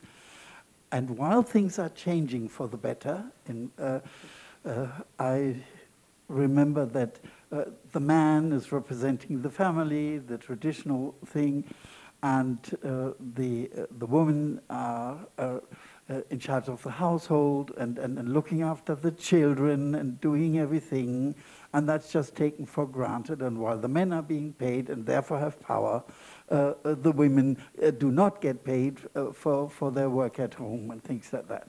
We all are aware of that, and there are changes occurring, quite substantial changes, and if both parents work, then the issue can become quite difficult, for which answers are not readily available. So one has to think, for instance, if both of them have a well-paid job in Germany, what happens is that, okay, then we take a nanny. And then they discover that the nanny costs as much as the main income of the family is coming. And then they want to save money, and they just take an au pair girl from abroad to do the work, which does not do any justice to the children. So I'd like to, in your answer, to bring in the changed situation and how Taiwan is coping with that, because that's, of course, a huge human rights problem.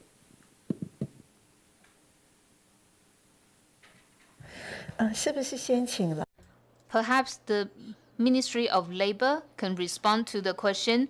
Can you talk about the workplace arrangement? Ladies and gentlemen, good morning. I'm from the Ministry of Labor, so allow me to give you some information. So regarding parents who work, we actually have some measures to promote equality. Some of these measures have been mentioned. So of course, we have maternity leave. We also have a prenatal exam leave, paternity leave, and so on. To interrupt, do you also have paternal leave? Yes, yes. We have paternity leave and also prenatal exam leave. So basically, a husband can go with his wife to the maternity ward as she gives birth. We also have unpaid parental leave. Last year and this year, we amended our laws, so now the laws are clearer. So for unpaid parental leave, originally only one of the parents could apply for it. However, we were aware that taking care of the child is not the responsibility of only one of the parents, so we amended our laws. Currently, both parents can take unpaid parental leave or unpaid maternal leave at the same time, and they will receive government subsidies as well. And currently, the subsidies, on average, can amount to 80% of their salaries. So this is the subsidy that the government provides. So this is a way to encourage both parents to take unpaid leave to take care of their children. Thank you.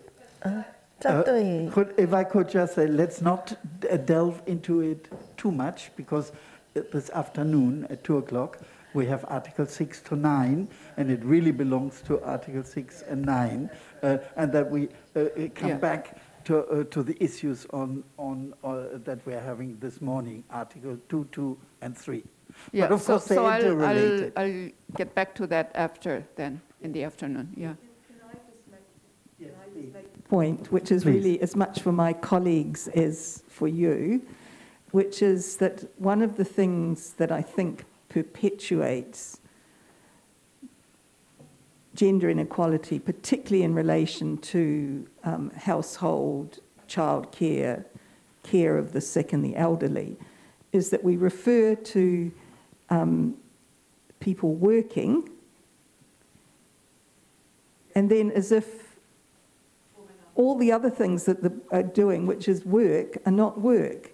So I'd like us to use, if you've got two parents in paid work, or a woman or a man working part-time in paid work. So we use paid work, but we make it clear that working is also what happens unpaid in the home, and it's essential to the economy, to a successful economy. Yeah.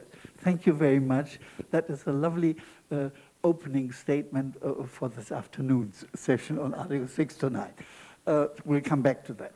But is there anything, now we still have two more big chunks that were raised and that are properly in this section this morning.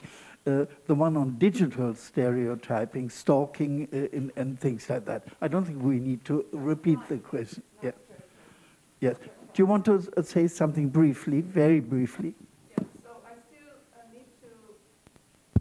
I still need replies from you, distinguished delegation, that regarding digital sex crimes and stalking. And then finally, the draft Gender Equality Act, whether you are willing to open it for people to see. No, that's the third section. We'll do with that later. I said we deal with the three questions that you raised separately, and the Gender Equality Act is a separate one. You didn't. Let's just concentrate on the digital stereotype in this section, and sex crimes and stalking. I give the floor to you, madam. 好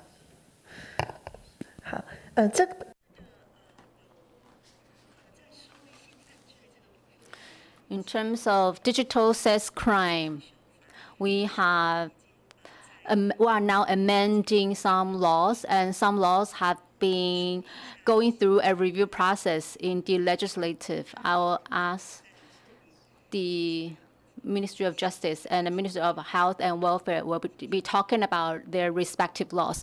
Ministry of Justice. Do you have a digital ministry? 正在 Now there is an organization act. This act has been passed. Now we are in the preparatory period. In the future, we will have a digital ministry. 谢谢。 Thank you. Thank you, Heishu, for your question. You mentioned that about sex crime, especially Stalker Prevention Act, and also on the internet, this digital sex crime spreading intimate videos and pictures and so on. The Ministry of Justice has relevant pieces of regulation. First, for Stalker Prevention Act, this act has been passed by the Legislative Yuan, and it will be promulgated on June 1st this year. And furthermore, we do not just protect the rights of women in this legislation. All people should be protected regardless of their, like you mentioned, sex, gender. As long as they are harassed, they are stalked, they will be protected by Taiwan. So everyone is protected in this piece of legislation. And secondly, on the internet, spreading intimate pictures or videos or obscene videos or pictures. In our legislation, we are now amending relevant laws, and that have been sent to the Legislative Yuan. In the amendment of these two pieces of legislation, the Ministry of Justice invited scholars and teachers and professors to come and discuss, to talk about the protection scope, the targets for protection, and also in terms of implementation of or maybe in the practical world, people may be afraid to file a complaint, and how should we facilitate them for filing a complaint? So we should be able to protect them in all regards. So we actually have, we are now actually doing more. We do not just protect women, we protect everyone. Everyone should be protected from being stalked. Thank you. I would like to add something in terms of our legislation in order to address digital sex crime. There are 4 pieces of legislation which are being amended, the first one is criminal code. So for the amendment of criminal code, in terms of the punishment of spreading intimate videos and pictures, there will be a specific section for that. As for the victims of intimate videos, they will be able to receive protection in the Sexual Crime Prevention Act. So for those victims who are intimate videos and pictures, the government will provide assistance to them. As for Youth and Child Sexual Exploitation Prevention Act, there are now amendments to that. After adding intimate pictures and videos, we can see the punishment has been increased. For the perpetrators, they will be subject to a higher level of punishment. So they are subject to, more penalties or maybe jail time. And in terms of the protection of the victims, in terms of assistance provided to the victims, we can see that on the internet, for the videos and pictures which have been spread on the internet, there is an article in the law saying that after we discover that, we will inform the internet operator they should remove this kind of videos or pictures from the internet so that the videos can be stopped from further spreading. And you can see now for these 4 pieces of legislation, they are now being reviewed. The amendments are being reviewed by the legislators. So that's the current situation of the amendments to these 4 pieces of laws.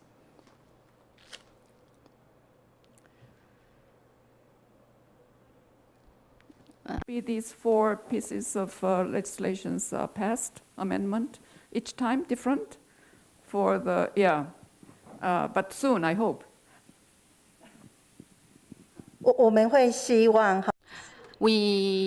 For some amendments have been passed, they are now waiting for the 2nd and the 3rd reading, and some amendments are being reviewed because they are reviewed by different committees in the parliament. But these 4 pieces of legislation are priorities for the executive yuan. We ask the parliament to pass the amendments as soon as possible. Can we now come to the 3rd question, which you raised on the Draft Gender Equity Act in relation to employment and education? If you could just rephrase your question. No, it's a Draft Gender Equality Act. Yeah. Okay. And then I think NGOs are afraid whether it would be in conflict with the existing Gender Equality Employment Act or Gender Equality Education Act. But in your current language, it's Gender Equity Education Act. And then whether you are willing to disclose it, the draft. Anyway, please give me your replies, how you're planning to do this. Department of Gender Equality, please. In terms of Gender Equality Act, for the Department of Gender Equality, when the department was established a long time ago, there was a discussion on the Gender Equality Act to address the gender issues. However, afterwards, Taiwan started to, internalize the different international covenants. So when we talk about equality, it is not just limited to gender and sexes. So the executive yuan were thinking about, proposing a more comprehensive equality or non-discrimination act to include all issues related to anti-discrimination. So we are not formulating a Gender Equality Act because we are now striving for a comprehensive non-discrimination act.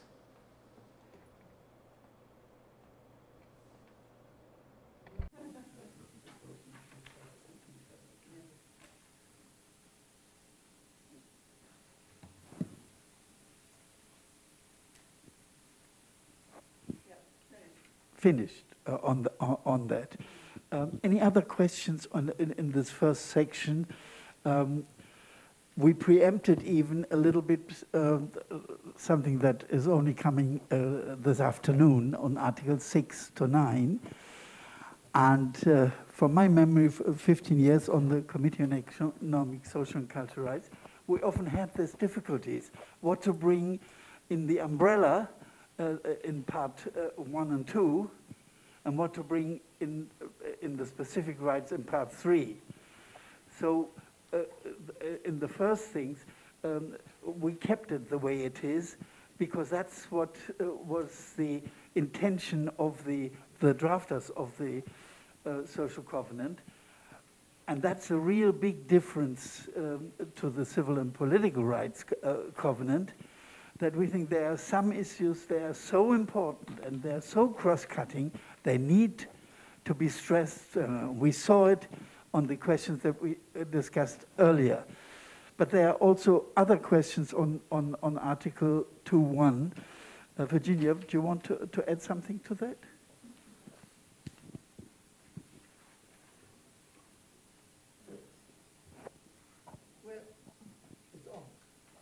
Hello. It's really mostly, the first cluster is really mostly based on the concepts and the principles that underpin all economic, social, and cultural rights. That's why if you notice, we are talking about labor, we're talking about culture, we're talking about language, because everything falls between 1 and 5. Because the principles that are supposed to underpin all of the specific rights in the covenant are here.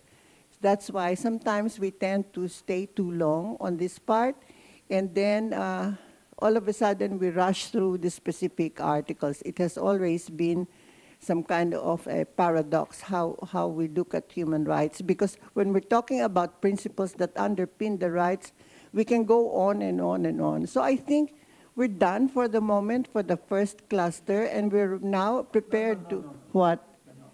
Well, what did you want me to say? Why are you giving this to me? I thought you were going Sorry. I thought you were going to raise a question on Article 2.1 other than the one that we've discussed. Okay. Yes, please. Thank you for the answer. So now I think I realized that there was misinformation. Yes. That you are contemplating Gender Equality Act. So now you are contemplating comprehensive anti-discrimination legislation by the executive yuan, which is good, yeah. But because of the tradition that you have been doing, in the process, you always have a wide consultation with people. So if you are thinking of drafting anti-discrimination legislation, I hope that you would go through the same process of having wide consultation with the civil society, with experts, with everybody, with the people who are discriminated, you know, migrant workers, indigenous peoples, disabled peoples, women, etc., etc. So that is my wish, and good luck in your future endeavor. Yes, thank you very much for adding that. What I wanted to stress, and Virginia has already raised it several times, is the reason why the Committee on Economic, Social and Cultural Rights stuck to the, and not just going to part 3 article by article from Article 6 onwards to 15, is when you talk about the core content of each specific rights, what comes up? Non-discrimination and equality of rights is so important in that to stress that at the beginning. And the discussion this morning has already shown very, very clearly that a comprehensive approach really pinpoints what it is and stresses the obligation, and not just what one could do or might do. It's to stress what the state party must do if it wants to do with it. And it means we can come back to some issues in the context of specific rights, but to stress that here. I think we are in the situation, are there any issues under the first general account that you find important or that you don't understand or that you wish us to look at either this week or for future consideration that you would like to raise and which we haven't spoken about this morning?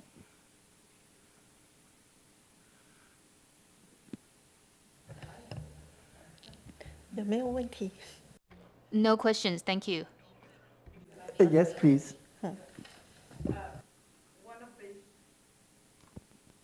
One of the issues that I didn't raise because I was afraid that the time would not be enough is regarding international assistance and cooperation, ODA, yeah, which is explained in the report that Taiwan is short of even OECD average.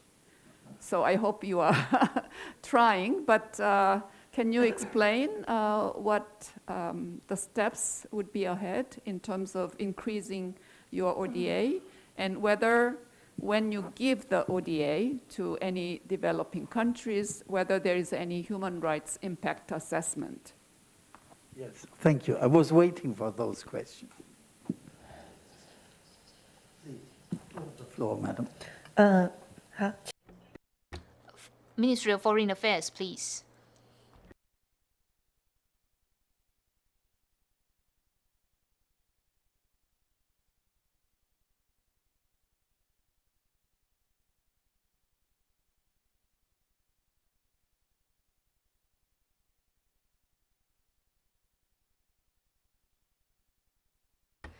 Hi, I'm from the Ministry of Foreign Affairs. In fact, in the 1950s to the 1980s, Taiwan received foreign aid from the US and Japan. The aid amounted to about 100 million, and that accounted for about 9% of our national GDP at the time. And thanks to foreign aid, we were able to build a lot of infrastructure. So for a very long time, but we have since changed our role. We now no longer receive foreign aid. We now provide foreign aid. And this is how we want to contribute to the international community. So in 2019, for example, in terms of ODA,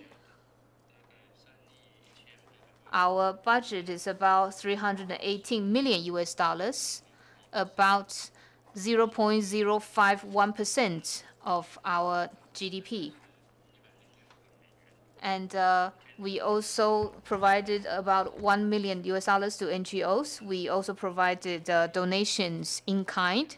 So we have been providing aid to foreign countries, and we hope to bring our ODA to international level, but we are still working on it. Thank you.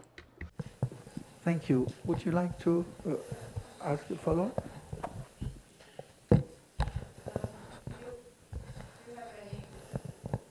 Do you have any concrete plans to increase year by year? We don't have to. No, we don't yet have very specific figures. I need to go back to our statistics. But of course, we do have the statistics, and I can provide you with the statistics later. If you need the statistics, I can try to compile the stats and then provide later. What about human rights impact assessment? I'm asking this because while I'm on the committee, I saw the example of Germany giving lots of aid to Turkey to build mega-sized dams. And then thousands of people should be evacuated because the dam, if they build the dam, Illusu Dam, then the whole area will be swamped by water. So in order to give ODA, you need human rights impact assessment, how it would affect the people there. So I'm asking whether Taiwanese policy, ODA policy, includes human rights impact assessment in giving ODA. May I have your answer, please? Please, go ahead. 因为这一部分的资料 Right, so I think the National Human Rights Commission will have more concrete information because we have the overall ODA information, but we don't have the kind of information that you're asking for. Sorry. But if you discuss the question of UDA, the intention is that you should, when you propose something, that you should, how does it affect the human rights situation on the ground? Any methods that you are suggesting has effects, of course, but it might also have negative effects. And do you use impact assessments almost like a checklist, like you do it in environmental law issues generally? And if not, how do you think that can be done? Have you looked, for example, at what the European Union does that? They are very strong on impact assessments, particularly criticizing high-income countries, the highly developed countries, that they're doing too little in developing these checklists, which before you decide on a decision, you check off one by one to see how it affects the human rights. And if it does affect the human rights, that the measure is adjusted accordingly. Are you doing that or planning to do?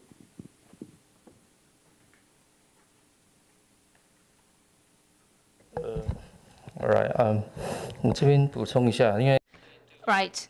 So in terms of ODA, so a concrete example would be like this. For a developing country or a least developed country, if we provide assistance, maybe it's assistance to the local government or a specific institution, when they want to develop with the assistance we provide, we focus on labor rights, and we also look at how the salaried class will be affected. So we look at such protection and also the protection of the environment.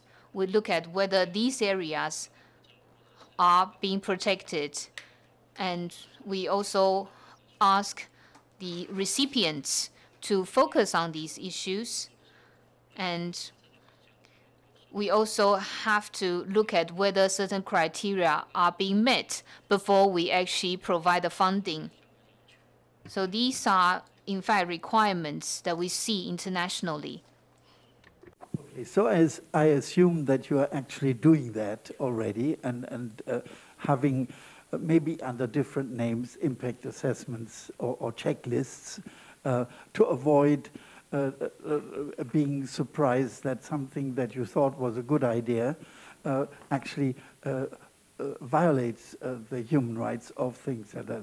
And do you bear in mind, if I might add, the situation for all citizens isn't the same because the marginalized groups, the disadvantaged, the low-income groups, or the distinction between how it affects urban populations and rural populations, the urban-rural divide, and how it is affected. Do you look into that?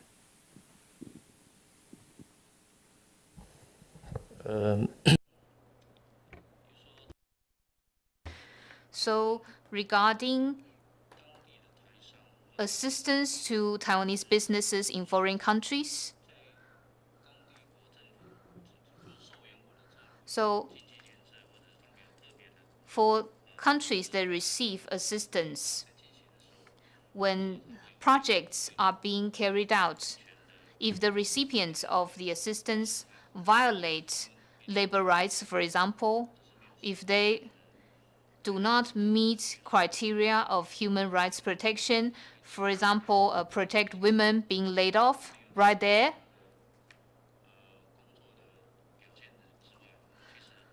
So if that kind of situation happens, then of course this is a violation of labor rights.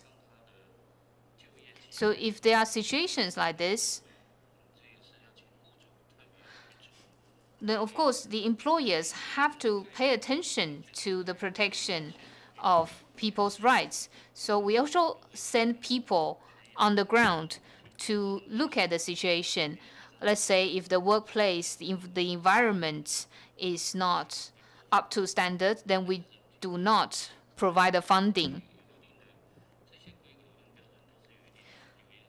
So what I'm trying to say is that there are already standards in place, and we have to confirm that the criteria are being met. So we do seek to protect human rights, especially labor rights. Thank you. Thank you very much. I now ask the committee members, do you have any additional questions? If that's not the case, I'll ask you, is there any issue that you are well prepared on and that we haven't asked that should be raised? Because, you know, it's a unique situation, and that's why we all enjoy coming here, that we have the possibility to have close contacts with experts from the government, which in Geneva or New York you would never have, because it's far too expensive to bring you all there. But here we can have the various ministries, and as we will see later today, NGOs and things like that, and have real dialogues and time to do it. And so I really appreciate what we're doing. There's one issue on non-discrimination that I think is gaining real importance, not just for the first question that Jesus asked, but also for the second one, for the digital side, which is really quite new to me, certainly. And when I look to my right, I see the wonderful interpretation in sign language. That is, and people with multiple forms of discrimination. How are you coping with that? Of course, we will come back to that under Article 10 and also under Article 12 and 13. But maybe if you could say something just on the issue of multiple forms of disabilities, how you're coping with it. I know it was great when you decided to have a separate review committee on the Convention Against Discrimination of Women and the disabled, and we were all surprised how the international community so quickly, having a guilty feeling, adopted the Convention on Disabilities, and that's really costly. Barrier freedom and et cetera, inclusion, et cetera. But the issue that is often with the advance of medicine and everything, the issue that is burning is that it costs, and particularly when you have multiple disabilities. Can you, perhaps someone answer that? What Taiwan is doing in that respect? If you don't want to answer it now, you could. May I raise a question? Oh, thank you. Yeah, good morning. Thank you for coming. I think you have emphasized the important word dialogue. Dialogue means inclusive, comprehensive, mutual understanding. Especially for government officials, when they do a bill, they should invite a comprehensive representative, members from NGO and from other associations to participate in order to have a comprehensive, inclusive law. For example, when we say equality or equality, I prefer non-discrimination and the mutual understanding and the tolerance. Any law should not create hatred. And in Taiwan, we have many laws, many acts. For example, the Gender Equality Education Act, or you say Gender Equality Education Law. This law creates much more hatred. It opposes any kind of reconciliation. The Gender Equality Education Act, GEEA, deprived suitable preventive education in Taiwan. It creates misunderstanding. It creates conflicts more than education, more than preventive education, which was the original purpose 20-some years ago. My suggestion, the government should introduce the reconciliation and the mutual dialogue clause in the GEEA before the end of 2020. It's quite easy to do. You just introduce a single clause to encourage mutual dialogue between different parties, instead of separating them, instead of creating conflicts. Thank you very much for my that. second suggestion, very quickly in 1 minute.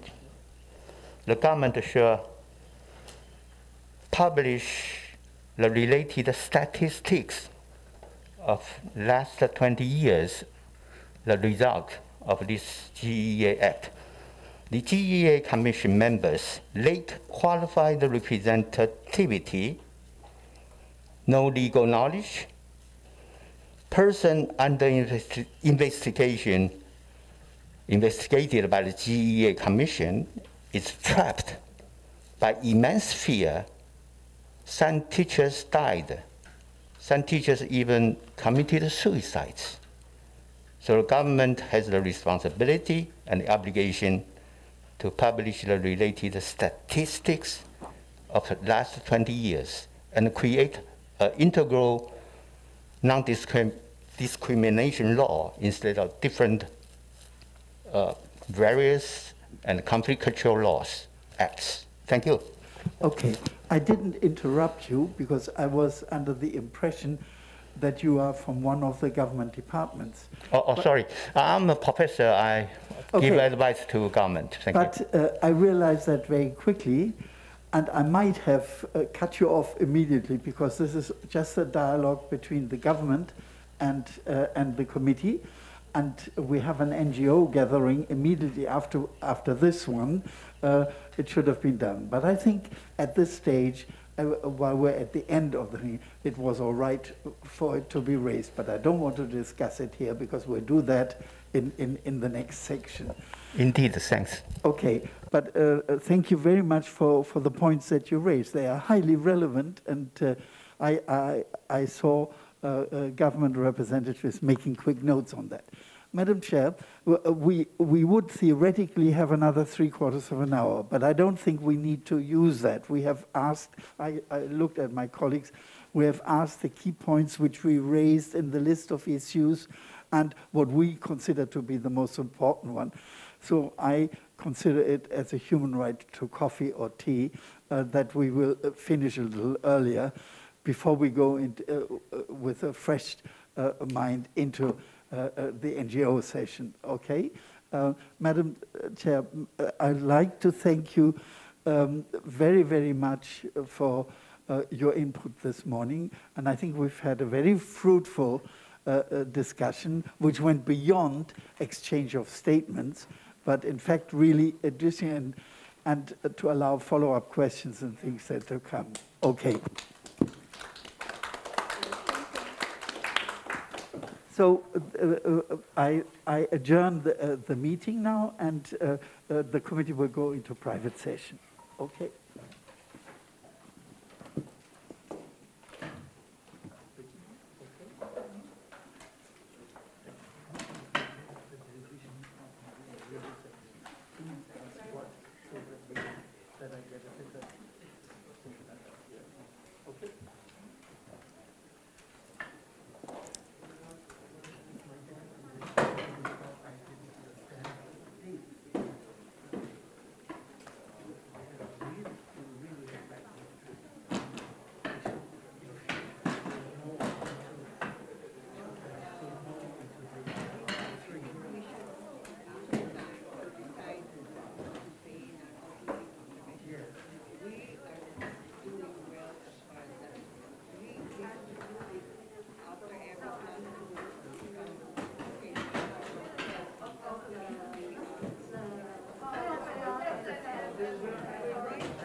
Let's go into private.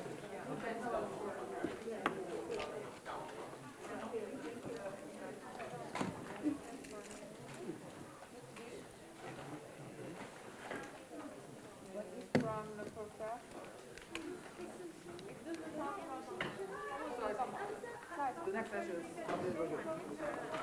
the comments. Can I have a list of the NGOs that are and are they in the order in which they desire to be presented, or do I have to follow the other ones that you provided?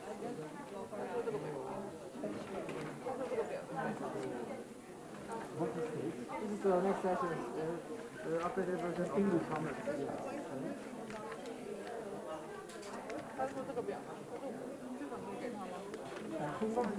This is Research and good. do you mean by this list of the next session? Yes. Okay. You have my copy for you. So just for me. For the others as well. Okay. For how many 4 pieces? Ist ja toll. Ich brauche eins ohne die Pixel-Sachen, das Original. Aber das könnte ich natürlich. Hast du schon gemacht? Nein, das nehme ich mir Aber bitte geht's nicht weiter. Ja, natürlich. Sieht doch ganz gut aus. Ja, das passt. Peter hat gefragt, ob du am Freitag, wenn wir uns mit dem President of the Executive Yuan, ob du da irgendwie eine Ansage machen willst, irgendwie ein Acknowledgement. Ob ich dann eine Begrüßungsspeech machen soll? Genau, hier. Ja, das würde ich gerne. Like to make an acknowledgement. Okay, ja, dann bestätige ich hier das. Also da gehen wir ja alle hin. Genau, Friday morning. Ich glaube sogar, dass er mich voriges Mal auch zum Essen eingeladen hatte, bei den im Parlamentsgebäude. Und ich würde dann verlobende Worte sagen. Okay, dann schreibe ich so, nur ein paar Minuten wahrscheinlich, dann schreibe ich Heather, dass das passiert ist. Ja.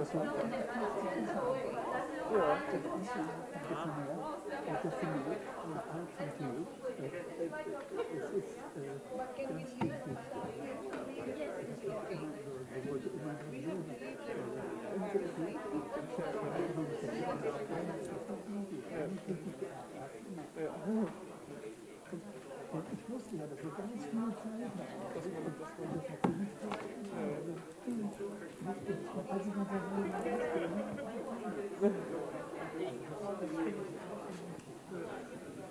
Noch eine Sache.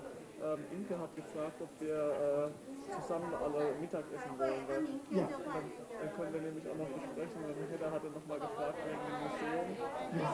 Manfred war sich etwas unsicher, das könnten wir beim Mittagessen zusammen besprechen. Das kannst du ja dann, du kannst es ja dann Vielleicht so gegen 13 Uhr wahrscheinlich, dann werden wir uns zusammen. Is my translator for you. Thank you. Please give your applause. Thank you. Ja, dann können wir das um 13 Uhr nochmal zusammen besprechen mit Manfred auch mit dem Museum, weil Hedda meinte,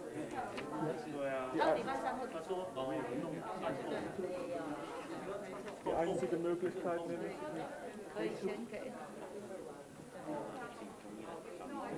die einzige Möglichkeit, in das Museum zu gehen, ist nämlich Donnerstag 15:30 bis 17:30 Uhr. Der Manfred ist sich unschlüssig. Manfred ist sich etwas unschlüssig, ob man Ich auch. Du weißt, wie sehr ich das geht. Ja. Aber das ist die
We don't start until 22. 好的，经社文公约第2场的会议将在3分钟之后开始。那也请大家，我们可以先尽速就座，并请大家呢将你的手机转为静音或是震动的模式。感谢大家的配合。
好，两公约第3次国家报告过。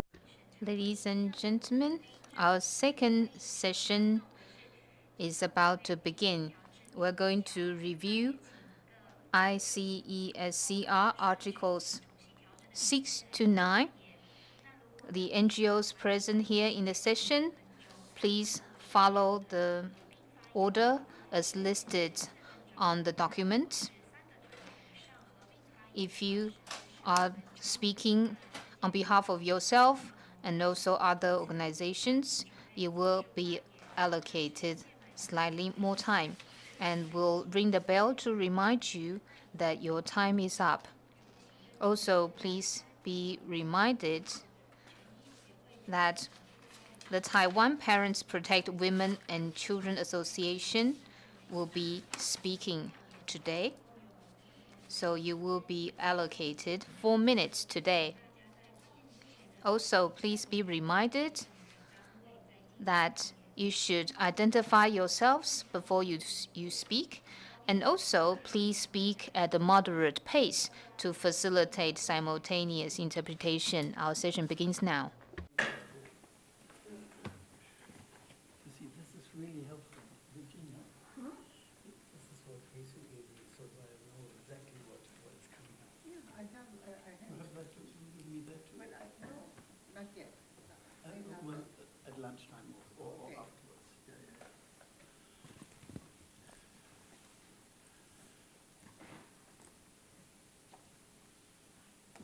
Okay.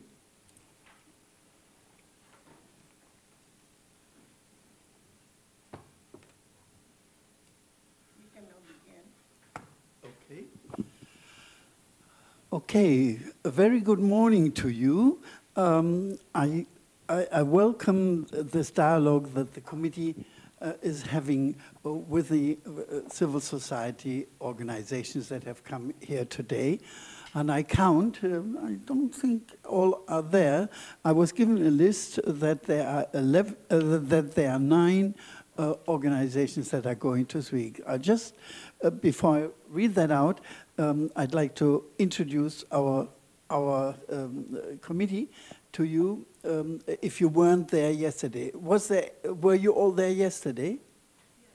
You were? Okay, then I don't have to do it. So, not everybody. So just very briefly, to my right, Professor Haeshu Shin from South Korea, and presently the vice chair of the Committee on Economic, Social and Cultural Rights in Geneva.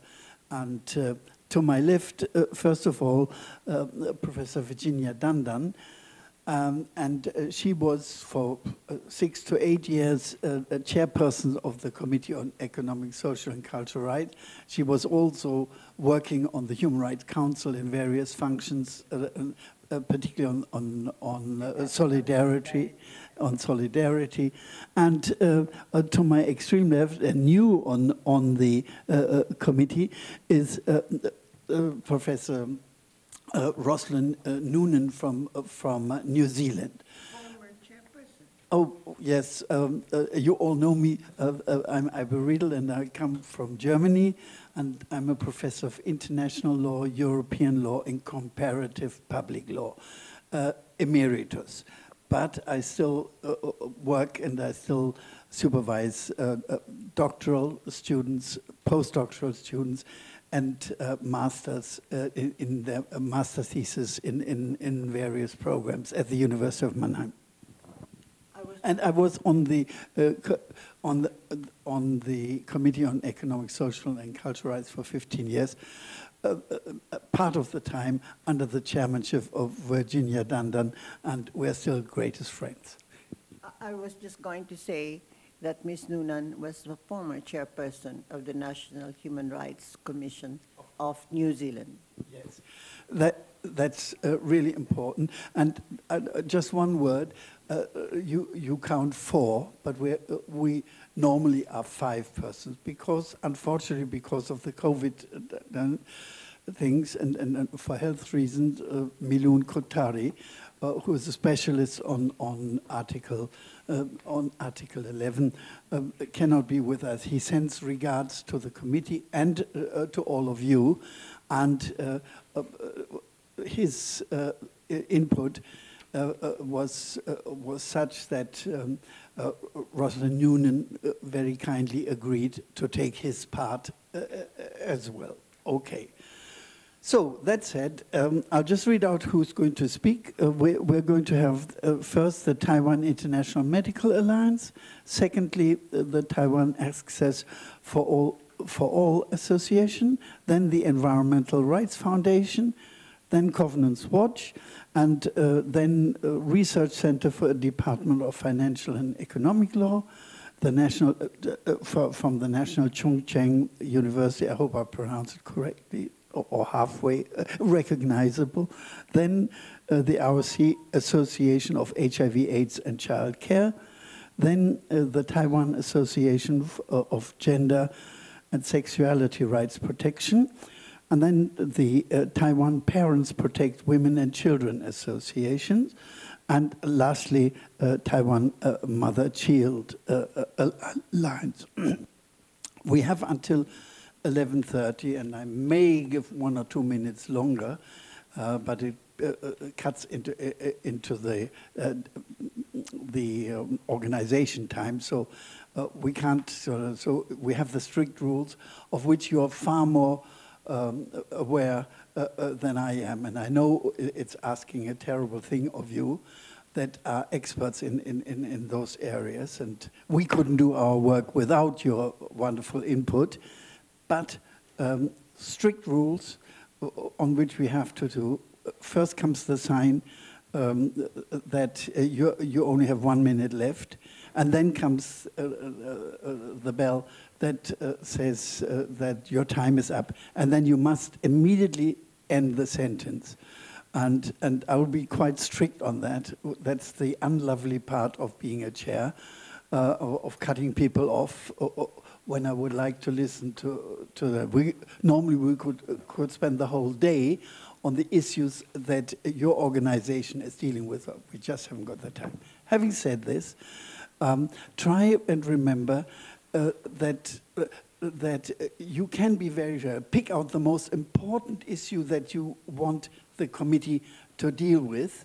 You don't have to go into details, because you have provided us with excellent written informations, which we have read, and you'll discover that. So just go straight to the things. Don't introduce your organization. Just 1 second. Don't introduce your organization. We know it. and just go straight to the question, okay? That said, I give the floor to the Taiwan International Medical Alliance. You have the floor. Oh, yes.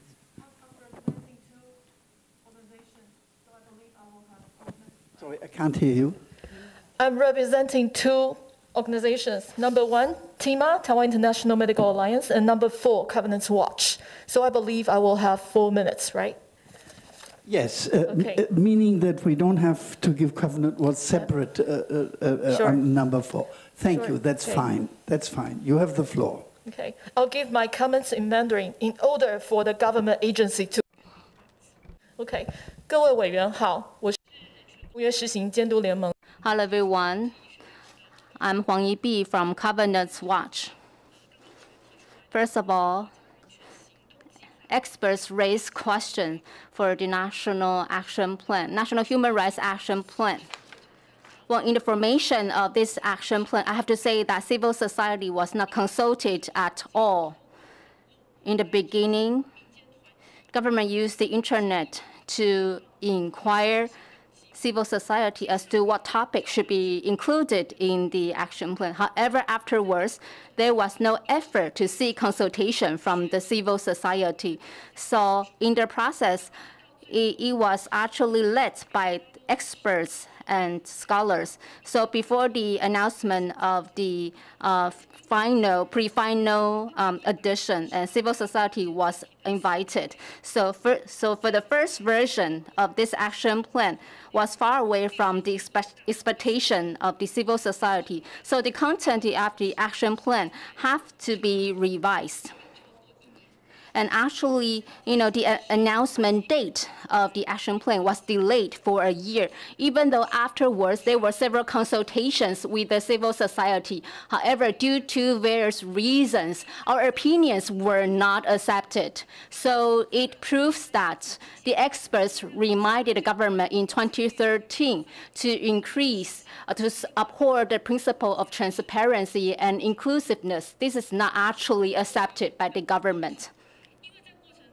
And also during the process, because civil society was not participating, so the selection of topics, the content of the action plan didn't meet the expectations of the civil society. For example, the right to life was a very important topic, but because the government was worried about causing, different debates, so this topic was not included. And also because, the government believed that, there are CRPD, CRC, and the CEDAW. So we can see these covenants have their groups, represented. So these kind of groups shouldn't be included in the National Action Plan so that this will not create a duplicate. But, that made me very confused.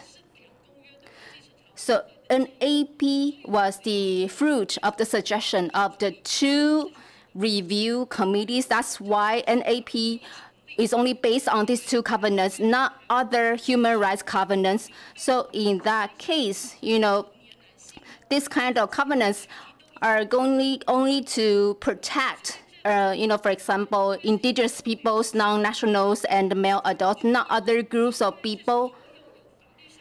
But however, all the national, international covenants should be able to refer to protect all different kinds of people. Now we can see this National Action Plan is very fragmented among different government agencies. So this is difficult, for the government to propose a plan that is really comprehensive. So I think that a process of a wider consultation is very much needed. But we can see that these 2 covenants should cover all the people living in Taiwan, including non-nationals. However, in terms of implementation and enforcement, the government allocated the least amount of financial and human resources for the implementation of the 2 covenants. And in terms of the Human Rights Promotional Task Force, we can see that the civil society is not represented in this task force. So afterwards, I'll provide more written information for the experts. And also for sticking to the time. Next on my list is Taiwan Access for All Association. You have the floor. 好，谢谢主席跟 Thank you, Chair. Thank you, all the experts, for giving us this opportunity. So, in this session, we're proposing our main idea, but I know that this is related to Article 11 to 13, as well as Article 15. So, I hope that I can get your attention to the issue of the special. We're dealing with Articles 1 to 5, the general part. We have special sections for what you wish to talk on. If you look at the program, you will see it's not today. 了解，但是因为 Understood. But because we were only able to get the spots in this session, not in tomorrow's session. So if it's okay for us to raise our opinion here, or we can provide you with a written document to some other people who will be attending tomorrow's session. So it's your call. I'm really sorry to be strict on this, and I appreciate that you've come, and maybe you can give us on one page your views, reminding me at the beginning what you would have said but couldn't say, because it'll be tomorrow's issue. Okay? So, 没有问题，谢谢主席。 yeah. No problem, thank you. Is there anything you wish to add on the general part, Article 1 to 5, for instance, 2.1 or Article 3 on non-discrimination generally, on equality issues? So while you think about it, you give me a sign if you want to come back. I go to number 3, which is the Environmental Rights Foundation. Yes, hi, I'm Xing Xuan. I'm with the Environmental Rights Foundation, and thank you for posing the very important questions this morning regarding business and human rights, so that we can hear from what the government has to say. So instead of reading out what I've prepared, I'm going to... Could you speak a little lower? Oh, it's very loud. Sorry. You don't have to go... I think I'm too close to this. Is that better? Okay, so I'd like to comment on some of the remarks that the government made. Firstly is that, like EB has pointed out regarding the other national action plans, the National Action Plan on Business and Human Rights weren't properly consulted at an early stage with multi-stakeholders and civil society.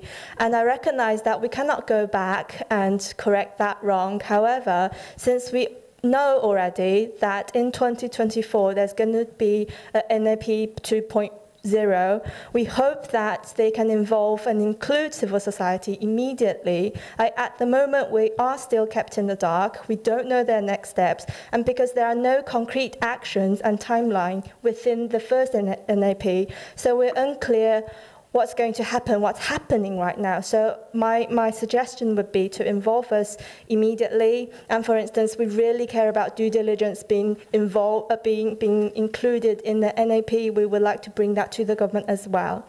And secondly, in terms of the implementation and monitoring agency, at the moment, it is left in the hands of the Ministry of Economic Affairs. However, business and human rights is a matter that should involve all ministries and should leave it to someone with enough authority to coordinate between ministries. So like I think the Ministry of Justice said this morning, that the bigger NAP will be implemented and monitored by, I think, the Executive Yuan. Sorry, should I stop? We hope the BHR NAP can also be moved and be monitored by the Executive Yuan as well. Thank you. Okay, you can, of course, when we come to the specific articles, you can raise that again if you're on that list. If not, of which I wasn't aware, put it on a half page or something like that and hand it to any committee member, and we can then take it on board. That's awesome. Thank you. Okay, next we have, thank you very much. Next we have number 5, which is the Research Center for the Department of Financial and Economic Law, National Chung Cheng University. You have the floor. 委员好，首先谢谢委员今天强调实质平。 Thank you for stressing the importance of substantial equality. I think, well, actually, the government is overpowering people. We can see Article 2 is one of the core spirits for human rights protection. However, in Taiwan, the government oppress citizens. We can use the case of Taijimen case when the Taijimen was established in 1996. There was no tax issue. However, over the 6 years, Taijimen had to face taxation issue due to prosecutor Hu. In 2007, Supreme Court acquitted Taijimen and found that there was no fraud and no tax owed. However, the tax bills originated from the criminal investigation were not revoked accordingly. In Taiwan, all the religious communities and the martial schools were not being taxed for accepting gifts and donations. However, Taijimen was treated discriminatingly, and the tax bureau continued to get taxes from Taijimen. And we can see NTB corrected the tax amount to 0 for 5 years, but maintained the tax bill for a year. And we can see that they say Taijimen owed a lot of taxes. And then we can see, there was an auction of Taijimen's sacred lands. So this is evidence of violation. So we hope that in your COR, you should have a comprehensive anti-discrimination law suggestion to the government. And also, the National Human Rights Commission should be able to apply the 2 covenants. Third, the courts should be able to apply the 2 covenants for redressing the state violation of the covenants. So this kind of equality principle can be addressed. Thank you. We have the ROC Association for HIV/AIDS and Child Care. You have over here. I respond to the second issue of Article 2.3, interchanging usage of gender equality and gender equity. Please recommend our government use distinguished Chinese term to translate UN documents. Our government translated 2 terms into the same Chinese term. Mass misunderstanding. When you read Chinese report, you cannot distinguish these 2 concepts. If you want to distinguish them, you must put an adjective before the term, without the adjective making its meaning unclear. Please recommend our government provide clear definition of UN human rights concept when they imply in our government legislative texts. Please recommend the Gender Equality Committee of Education Ministry accept your recommendation to use equality instead of equity. This problem we have responded to several times, but they refuse to change. The confusion situation continues in the usage of the terms sex and gender. Please recommend our government follow the 3rd CEDAW recommendation, align all the Excuse me, could you speak a little slower? I give you an extra minute, but you will see we have interpretation and sign language, and you're making their life extremely difficult if you talk too fast. I know you only have short time to speak, but I'll give you all a little bit more so that you speak slowly. Thank you. Please recommend our government follow the 3rd CEDAW recommendation, align all the legislative text and policy documents, and promote the correct and consistent understanding of the term sex and gender in line with CEDAW Convention and the Committee's General Recommendation number 28. They provide committee member correct English version, but provide our people wrong version with Chinese translation. Receiving the recommendation 2020, the executive again is issue a guideline for Chinese to English translation for terms concerning gender. they delete all sex concept in all legislative texts. Without clear definition of term, we cannot have accurate women's rights statistic data and intersectional analysis. Please recommend our government stop using confused self-created Chinese concept to translate gender diversity in legislative texts. That's all. Thank you very much. I'm sorry to have interrupted you, so I gave you a little more time. The thing is just for you to know, because we had this morning with the government, and that was one of the main points which we discussed with them in line of what you have just suggested. Thank you. Next, we have the Taiwan Association of Gender and Sexuality Rights Protection. And again, please not too fast.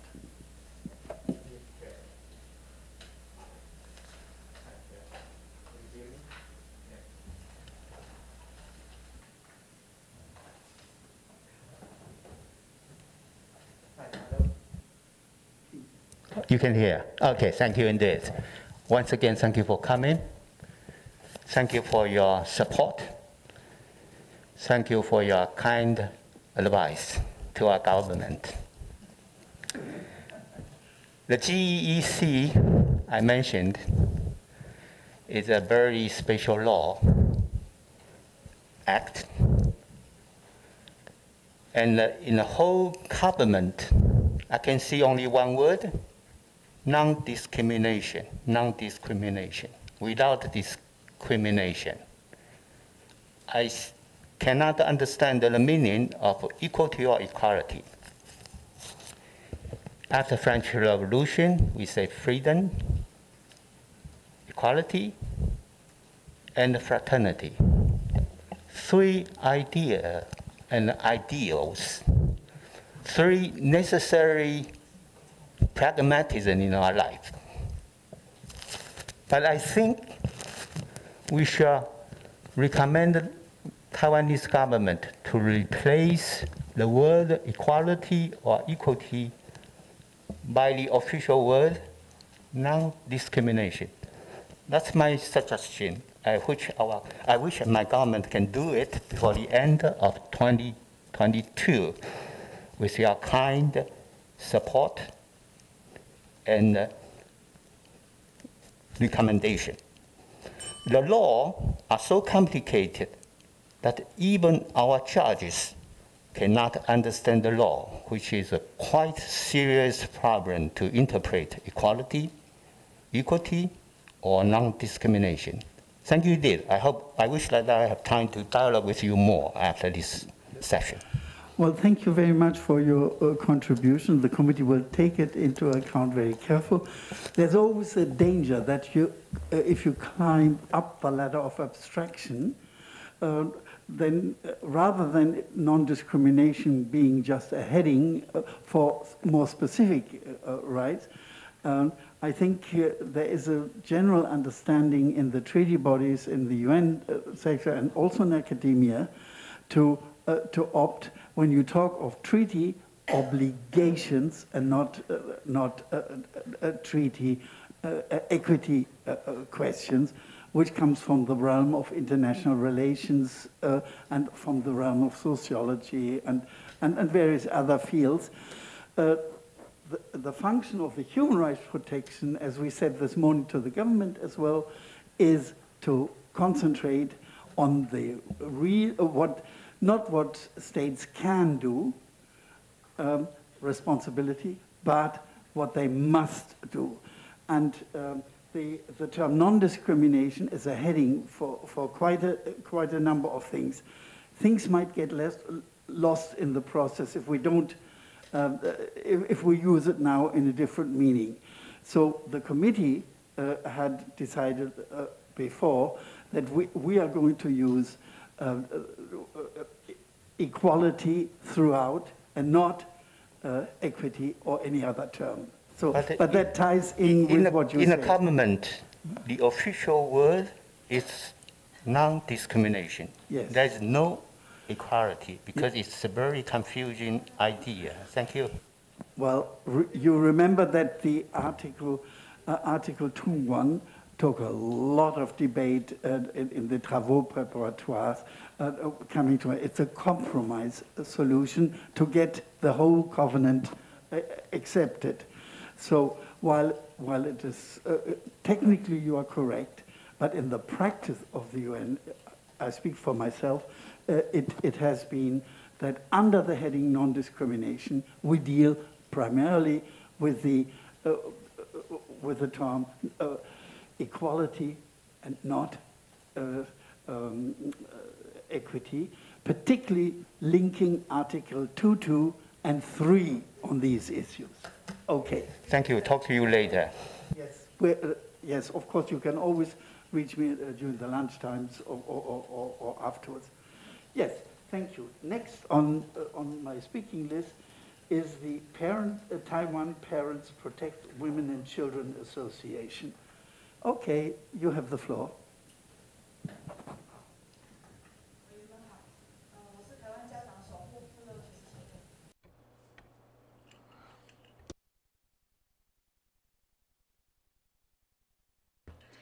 Good morning.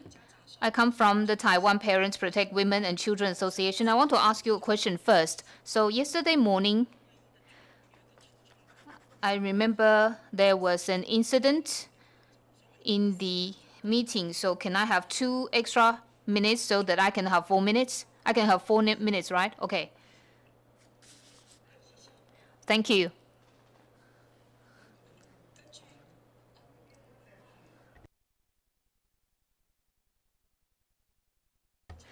Right, so according to Article 18-4 of the ICCPR and also Article 10-3 of ICESCR, so in terms of the interpretation of gender diversity, I think our interpretation is very ambiguous. This is why teachers on the front line don't know how to carry out gender education. So I would recommend the law to be, the wording to be adjusted so that the characteristics are included. And also, we need to include more professionals. We should not just look at the radical ideas from abroad. We should include professionals from other fields. We also have to look at our curriculums to see whether there are inappropriate content. So under high school, children should not be taught contents such as you can decide your own sexual orientation. We also should ban very controversial usage of puberty blockers because this is harmful to children. And also, the consultative groups of the government should involve representatives from women's and children's groups so that any influence can be assessed. And also, the government should also think about whether the very loose sex change criteria abroad can be introduced to Taiwan. So I think for people to be eligible for sex change in Taiwan, the criteria should be more strict. So this is what I wanted to say yesterday. Now, for today, I want to talk about Articles 1 and 2. And in the meeting yesterday, there were a lot of groups who were talking again and again. Now, in Taiwan, especially gender equality education, our definition of gender is very ambiguous and confusing. So I have with me textbooks with me, so I can show you the evidence. First of all, this one. Now, this one is from the Taiyu publishing company, so it was reviewed by the Ministry of Education. Now, in page 206, bisexual, homosexual people, and heterosexual people, it tells students that this is sexual orientation. Okay, the second one, This was published by Yuda. This is for high school students. Again, because you already have handed in a very extensive and well-argued contribution. If you could just ask the concrete question that you want the committee to deal with. We know about the issue that you just raised.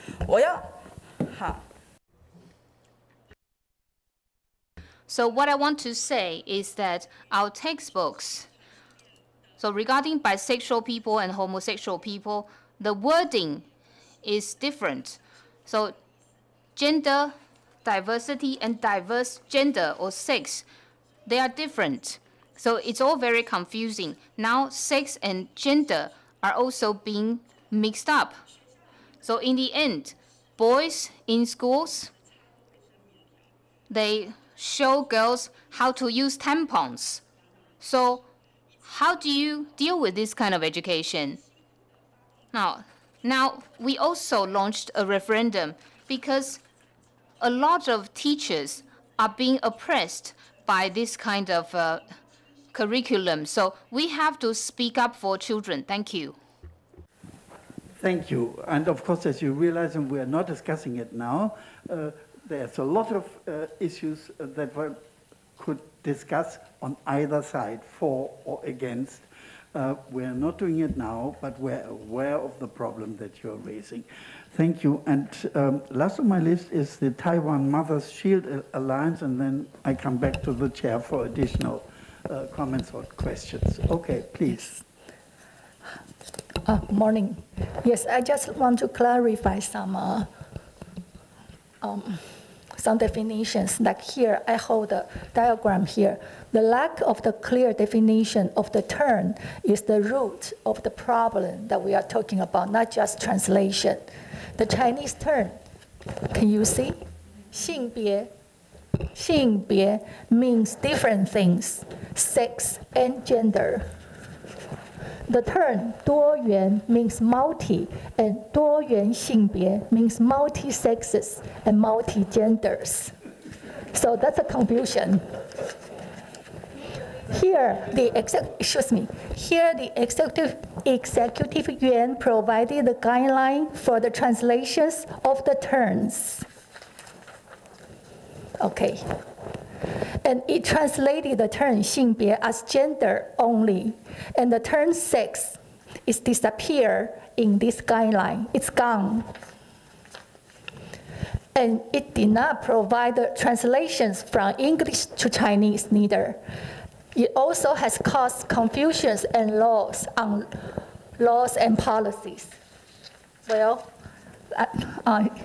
these are passports that we talked about earlier this morning. And also, our Gender Equity in Education Act is no longer talk about sex, men and women, and gender, but only gender diversity and LGBTI. We can also see the inconsistent that we just talked about earlier, the use of the terms Act of Gender Equality in Employment and in Gender Equity in Education Act. So our suggestion is the sex should be translated as 性别 and gender should be translated as 社会性别, which refers to the role of male and female in society or gender identity, etc. Okay, and the rest of our suggestions are written on the sheet. Thank you very much. Thank you very much indeed. You notice I gave you a little more time because you provided beautiful pictures, and we will take that duly into account. I now go back to Jesus to have an additional comment or question. Yes, I have a question to EB. Yeah, I think. Yeah, or the one from Environmental Foundation. You said that in formulation of the National Action Plan, there was no consultation with the civil society. I think both of you mentioned No, you mentioned, yeah, and you talked about business and human rights. Okay, yeah. In the government second list of issues, yeah, replies to second list of issues, they say the human rights issues concerned in this action plan are proposed by numerous government agencies, civil societies, commissioned research project, etc., etc. So I think the government is countering or counting that civil societies were consulted in this action plan, which I asked in the morning with the government, whether they go through consultations, how the process was. So if you can provide me whether only part of the civil society was consulted that are close to government, or whether it was only in the later stage, or, I need concrete information so that I can really give the concrete recommendation in our concluding observations and recommendations for both business and human rights and National Action Plan for Human Rights. Yes, that would be nice. And I hope that all of you who spoke additionally, if you can provide, if you have not already done so, what you have spoken, that would be helpful. Yeah. And then regarding this gender, sex, all this wrong translation or misguided translation, I can completely understand fully your problem, because we have the same problem. We are same Chinese cultural heritage. So sex, gender, sexuality, if it is translated in Korean language, it's the same thing. There's only one translation. We cannot distinguish sex from gender, from sexuality, because sex has not really talked about in our society. So it is very difficult unless you said biological sex or socially constructed concept, because gender is very difficult to explain in Korean language. So we decided to use just gender, yeah? And so I can understand completely.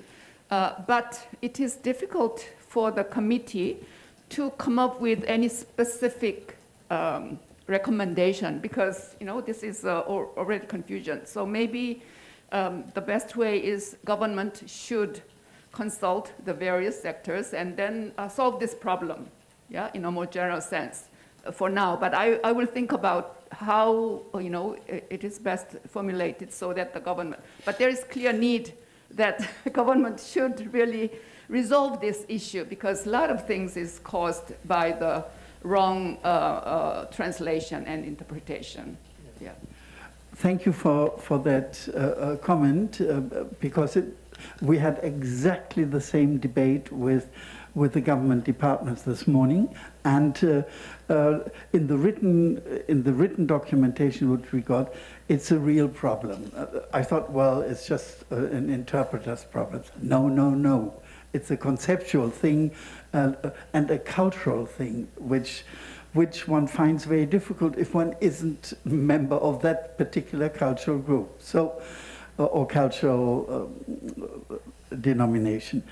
I think since you addressed two of the NGOs specifically, I give you the right to briefly comment on what the special expert has said. Yes? So Yibei, you first. 我等一下的回复是基于我。I used to work for the Executive Yuan Human Rights Protection Task Force. So I know about the formulation timeline for the National Action Plan. So for this kind of national human rights action plan, the government would commission a research group to do relevant research. But in addition to commissioning scholars to do this kind of research, for this action plan, they have another advisory committee. And I know that there are many experts on this advisory committee. For example, these experts used to be lawyers, judges, or businesses representatives. However, only 3 seats were left to representatives of civil society. 2 of them are human rights scholars. They are not government officials. So they feel that since they are not government officials, they should belong to the civil society. But I think this is this is a wrong classification. So that means there's only one seat, one real representative from the civil society is from a fishing crew organization. But because of the problem of foreign fishing crew is a very huge issue in Taiwan, so the government decided to have another NAP for foreign fishing crew. So we have another action plan for that. So that means that representatives of civil society were very, were actually least represented in this action plan. We only heard the voices from the 3 seats. And then when the Protection Task Force was giving a presentation, we suggested the government to include more civil society representatives. So later, during the announcement, the civil society was very angry because their voices were not heard and their ideas were not included. So the executive yuan had to organize several consultation meetings. That's what I know about what's happening. So I think for the businesses and businesses and the human rights national action plan, they commissioned a law firm to do research and preparation. And the civil society suggested that they should early on include the voices of civil society. So for business and the human rights national action plan had the most inclusion or participation of civil society. We even have time for you to respond. Right. Thank you for that clarification. Now I have a very clear picture. But the term civil society is much broader than NGOs. Yes. Civil society include media, academia. So government can say that they included civil society, in their consultation. But now I get the picture. So it should be more broad, and especially NGOs should be included in proper and should be given a proper place. In equal and full participation. But I get, thank you for that clarification. Yes, and I think... more regarding the composition of the human rights protection working group. You have to speak to the microphone. It's not working.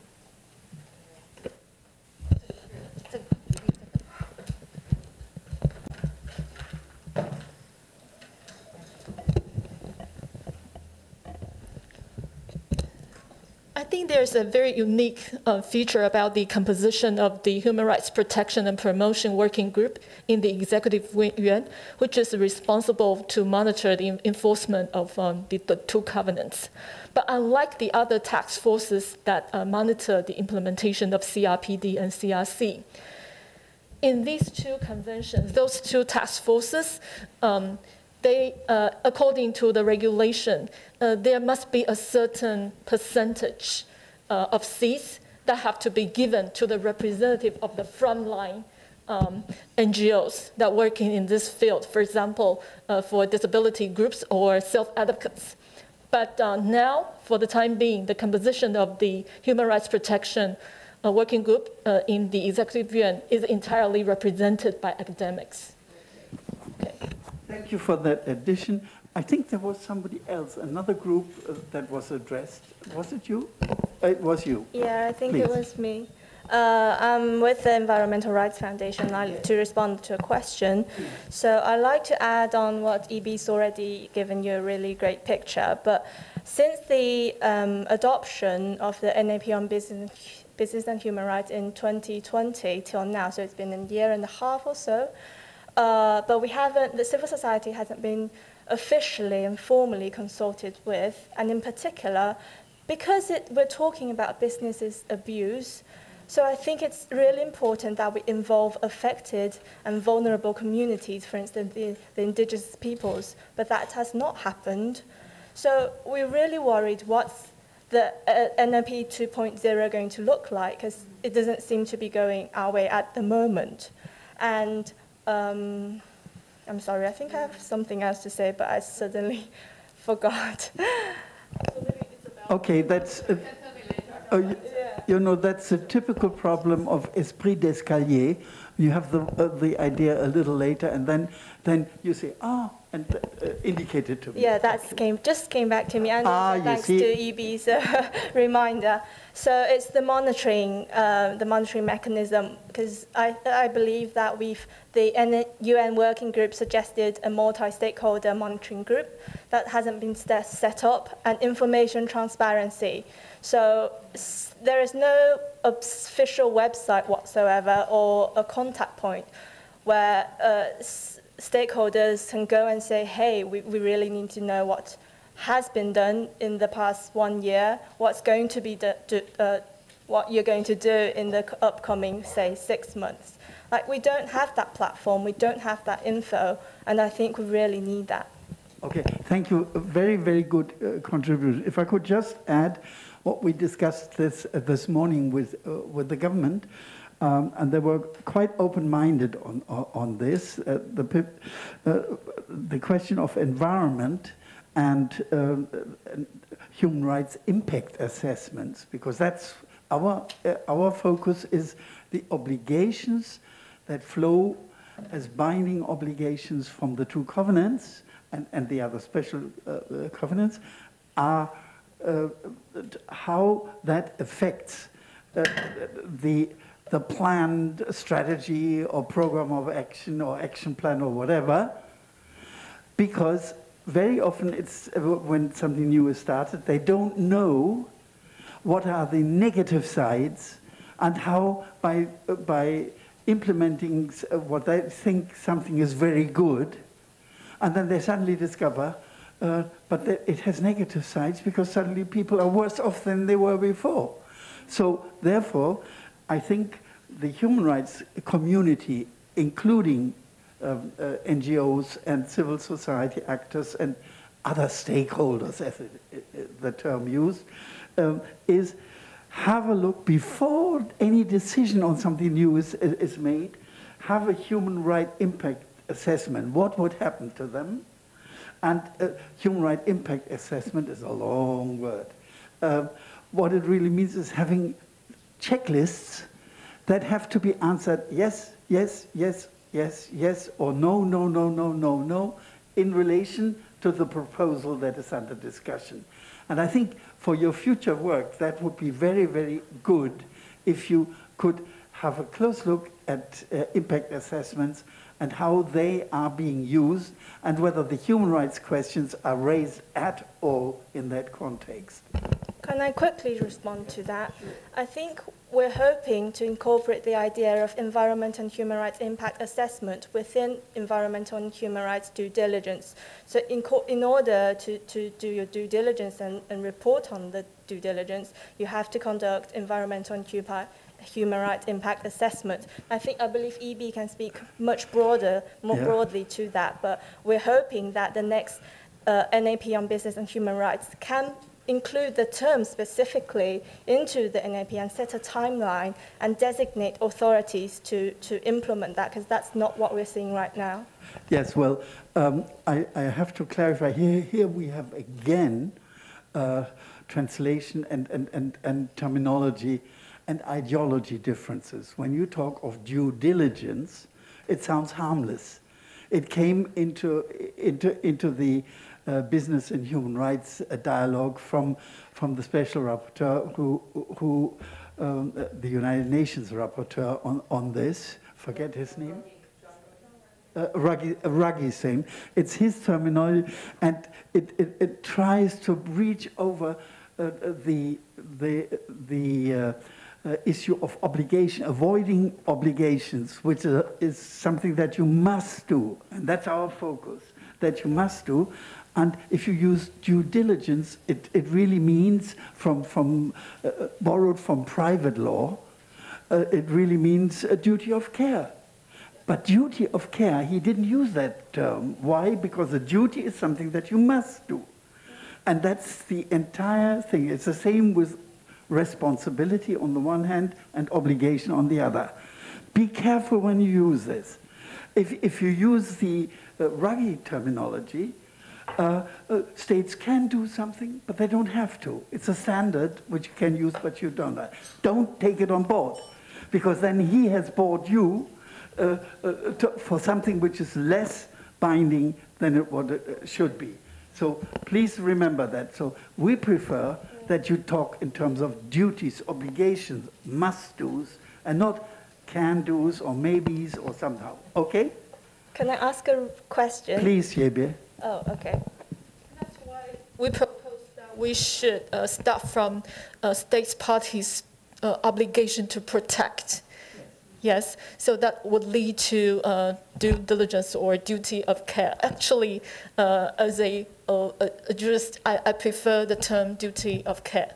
Then I just want to suggest to give you more information. Actually, in the concluding observation of CRC back in 2017, the committee has clearly prescribed the state party that have to come up with the children's right, child right impact assessment within a few years. So it's not only this committee that have very similar suggestion, and other committees have done the same.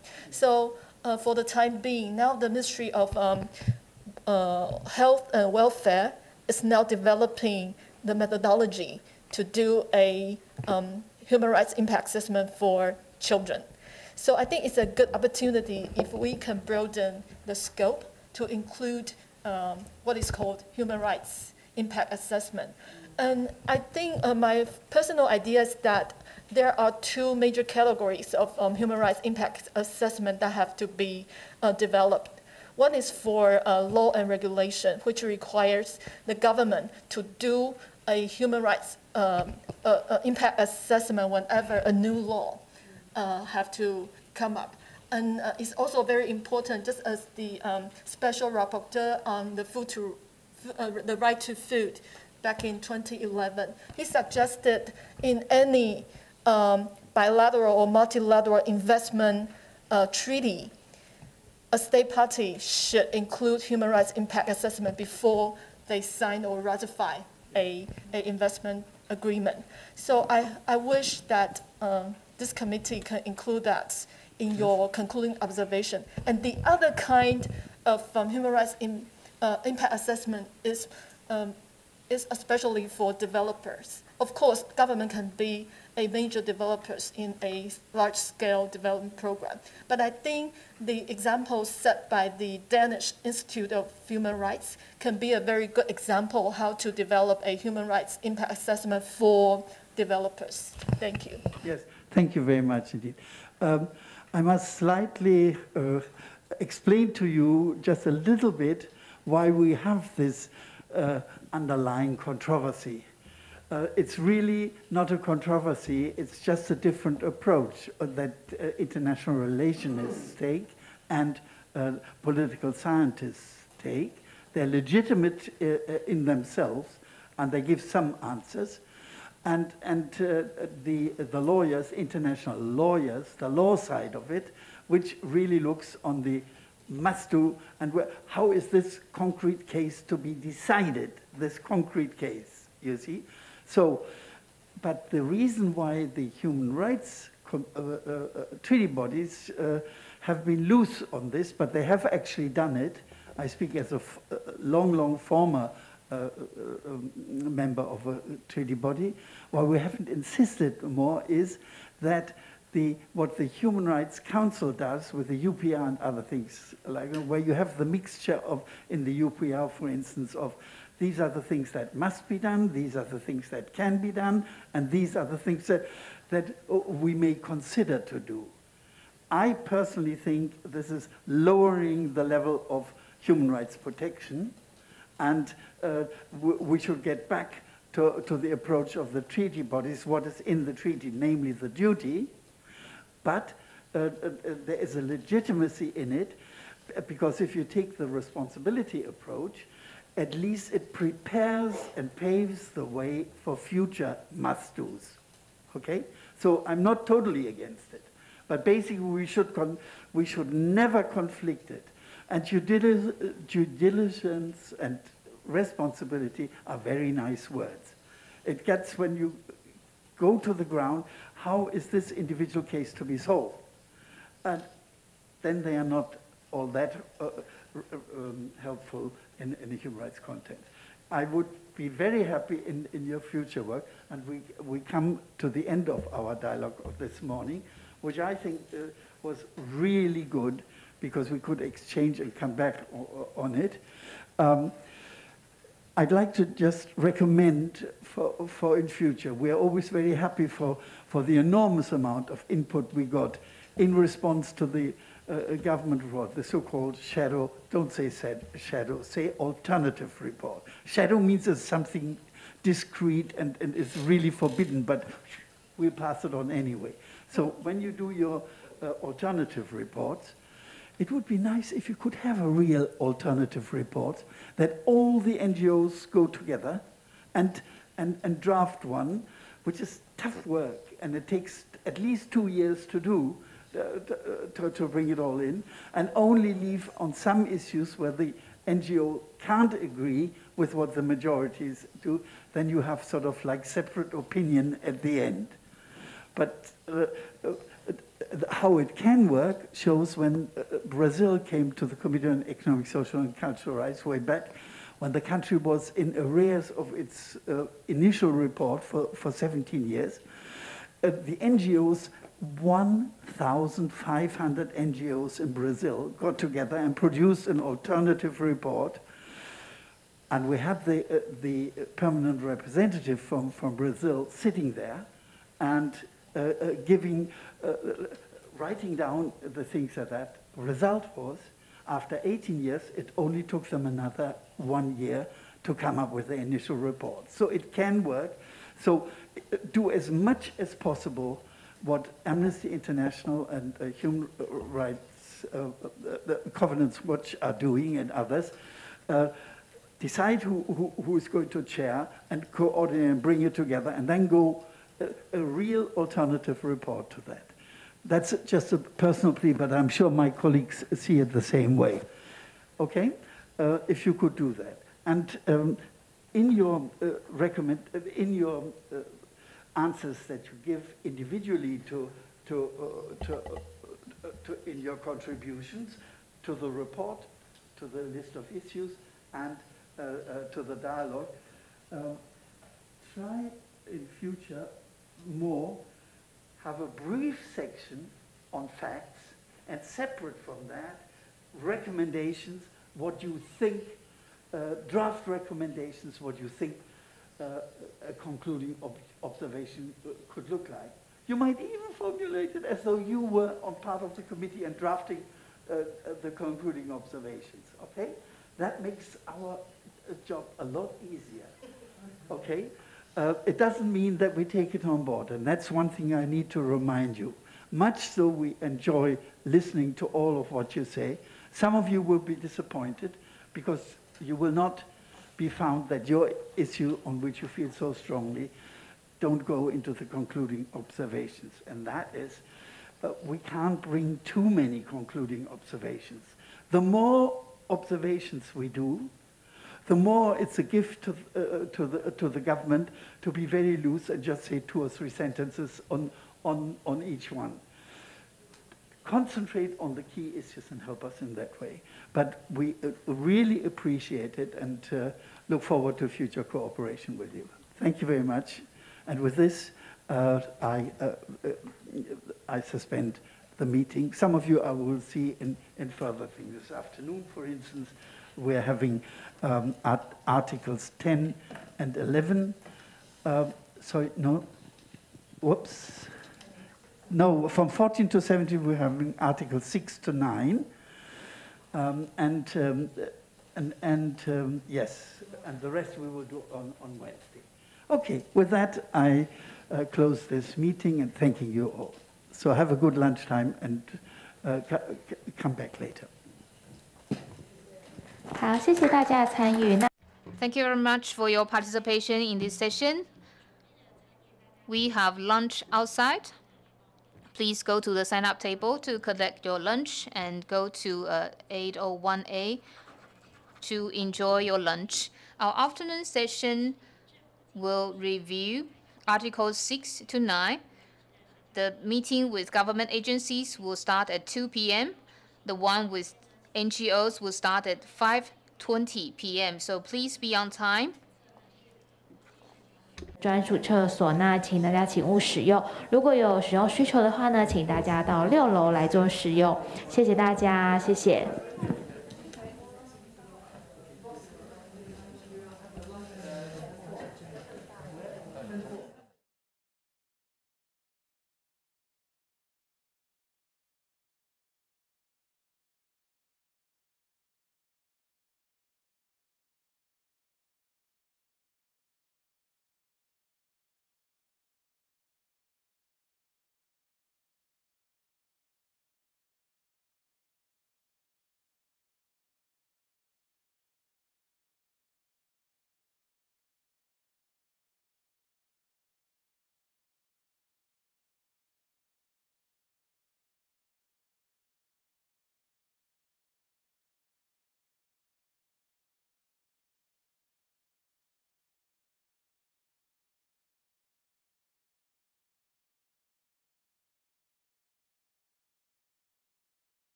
台湾是连续3年被评为亚洲唯一公民活动自由度开放的国家。我们乐于参与相关议题，并举办国际论坛。9大人权公约已持续在国内法制化和建立审查机制，并制定同婚专法，让台湾成为亚洲率先捍卫同性婚姻的国家，落实平等及保障多元文化的精神。人权是台湾最美丽的风景。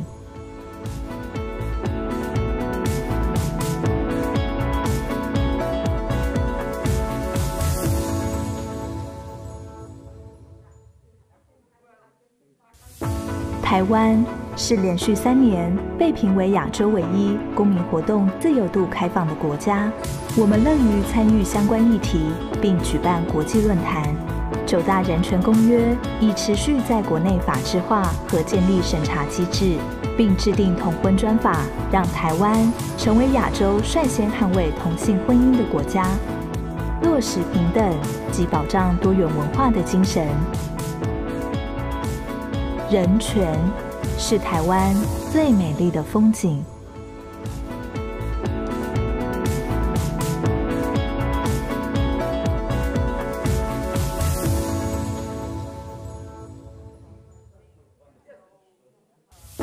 台湾是连续3年被评为亚洲唯一公民活动自由度开放的国家。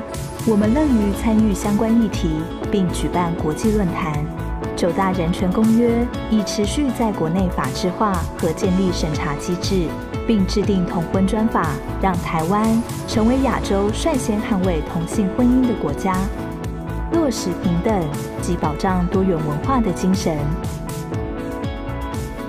人权是台湾最美丽的风景。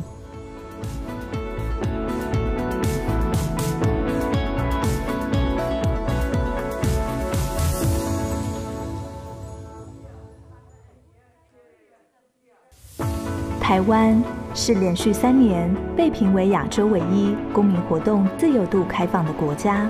我们乐于参与相关议题，并举办国际论坛。9大人权公约已持续在国内法制化和建立审查机制，并制定同婚专法，让台湾成为亚洲率先捍卫同性婚姻的国家，落实平等及保障多元文化的精神。人权是台湾最美丽的风景。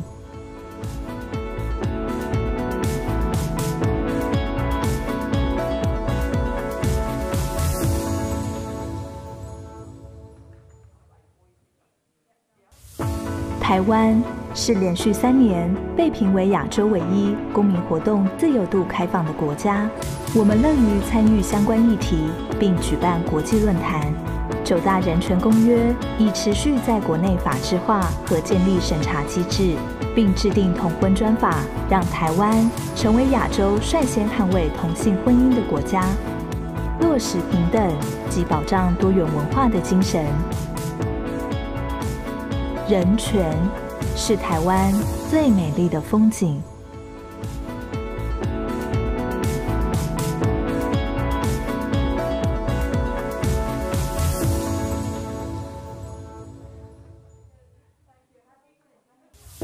台湾是连续3年被评为亚洲唯一公民活动自由度开放的国家。我们乐于参与相关议题，并举办国际论坛。9大人权公约已持续在国内法制化和建立审查机制，并制定同婚专法，让台湾成为亚洲率先捍卫同性婚姻的国家，落实平等及保障多元文化的精神。人权是台湾最美丽的风景。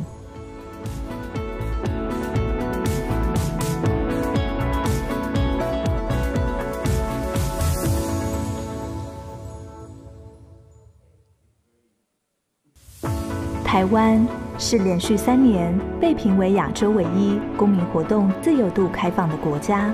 我们乐于参与相关议题，并举办国际论坛。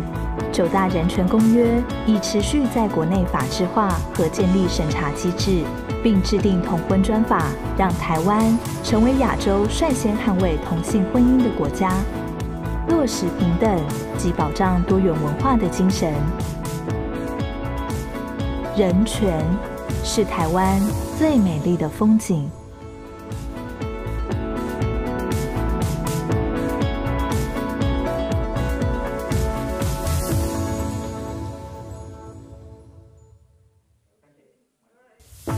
台湾是连续3年被评为亚洲唯一公民活动自由度开放的国家。我们乐于参与相关议题，并举办国际论坛。9大人权公约已持续在国内法制化和建立审查机制，并制定同婚专法，让台湾成为亚洲率先捍卫同性婚姻的国家，落实平等及保障多元文化的精神。人权是台湾最美丽的风景。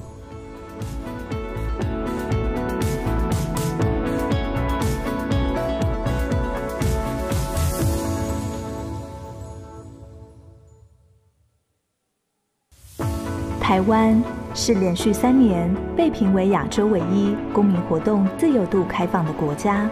我们乐于参与相关议题，并举办国际论坛。9大人权公约已持续在国内法制化和建立审查机制，并制定同婚专法，让台湾成为亚洲率先捍卫同性婚姻的国家，落实平等及保障多元文化的精神。人权是台湾最美丽的风景。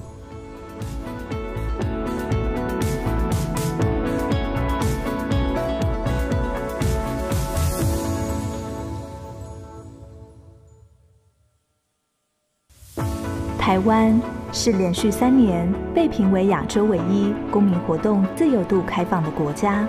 我们乐于参与相关议题，并举办国际论坛。9大人权公约已持续在国内法制化和建立审查机制，并制定同婚专法，让台湾成为亚洲率先捍卫同性婚姻的国家，落实平等及保障多元文化的精神。人权是台湾最美丽的风景。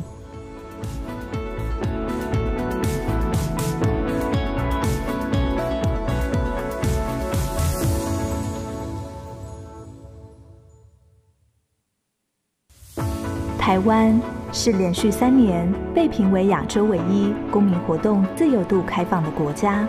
我们乐于参与相关议题，并举办国际论坛。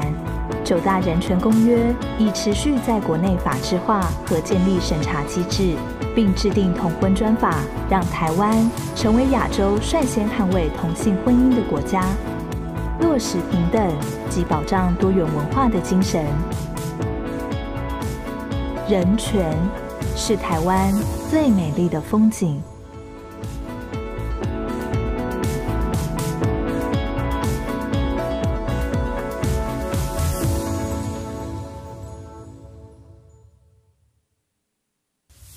台湾是连续3年被评为亚洲唯一公民活动自由度开放的国家。我们乐于参与相关议题，并举办国际论坛。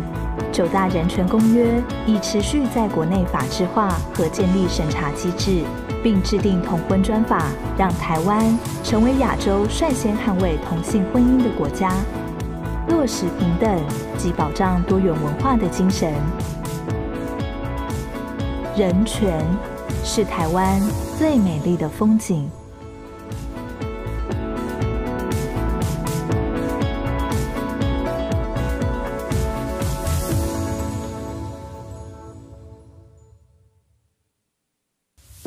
台湾是连续3年被评为亚洲唯一公民活动自由度开放的国家。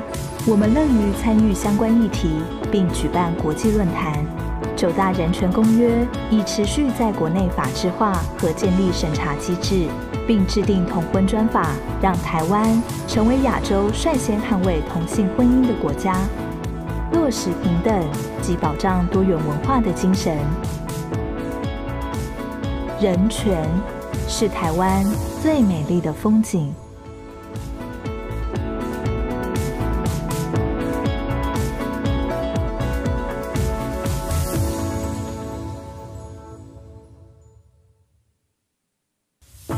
台湾是连续3年被评为亚洲唯一公民活动自由度开放的国家。我们乐于参与相关议题，并举办国际论坛。9大人权公约已持续在国内法制化和建立审查机制，并制定同婚专法，让台湾成为亚洲率先捍卫同性婚姻的国家，落实平等及保障多元文化的精神。人权是台湾最美丽的风景。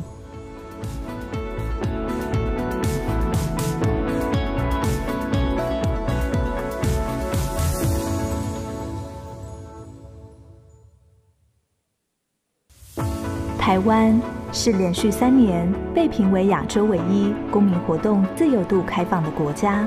我们乐于参与相关议题，并举办国际论坛。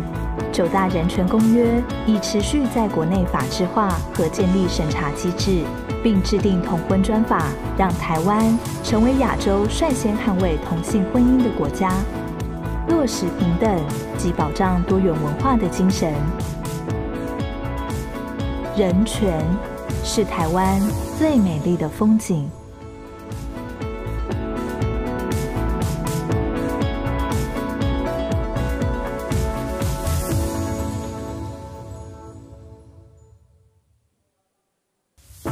台湾是连续3年被评为亚洲唯一公民活动自由度开放的国家。我们乐于参与相关议题，并举办国际论坛。9大人权公约已持续在国内法制化和建立审查机制，并制定同婚专法，让台湾成为亚洲率先捍卫同性婚姻的国家，落实平等及保障多元文化的精神。人权是台湾最美丽的风景。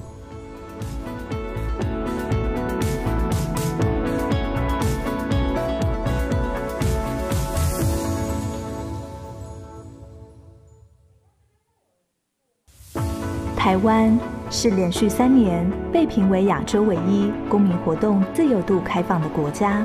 我们乐于参与相关议题，并举办国际论坛。9大人权公约已持续在国内法制化和建立审查机制，并制定同婚专法，让台湾成为亚洲率先捍卫同性婚姻的国家，落实平等及保障多元文化的精神。人权是台湾最美丽的风景。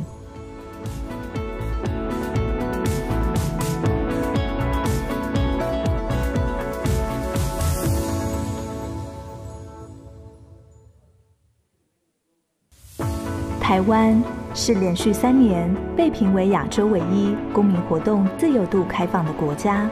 我们乐于参与相关议题，并举办国际论坛。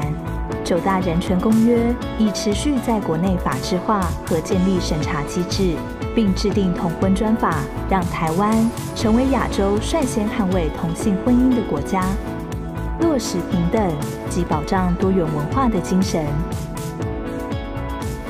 人权是台湾最美丽的风景。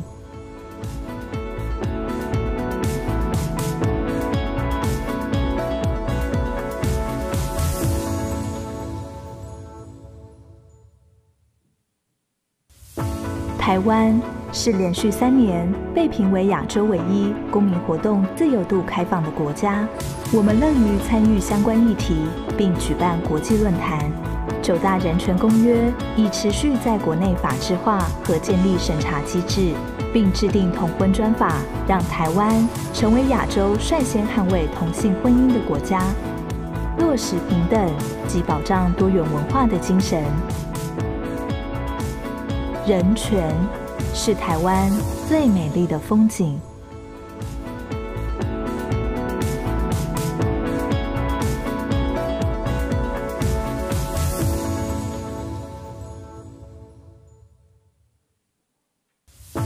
台湾是连续3年被评为亚洲唯一公民活动自由度开放的国家。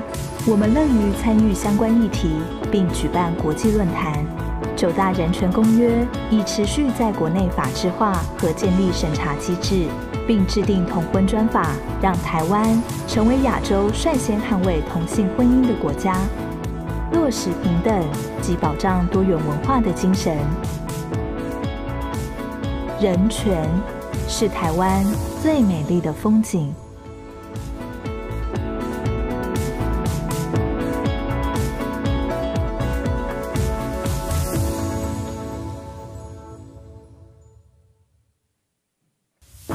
台湾是连续3年被评为亚洲唯一公民活动自由度开放的国家。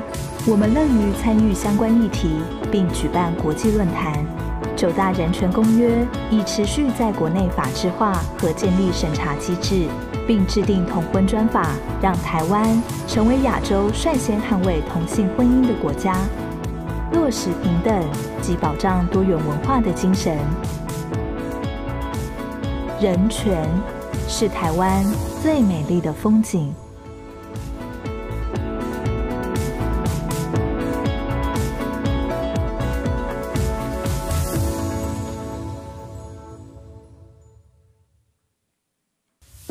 台湾是连续3年被评为亚洲唯一公民活动自由度开放的国家。我们乐于参与相关议题，并举办国际论坛。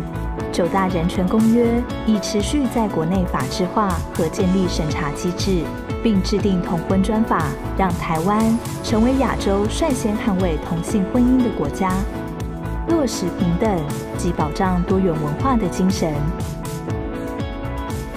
人权是台湾最美丽的风景。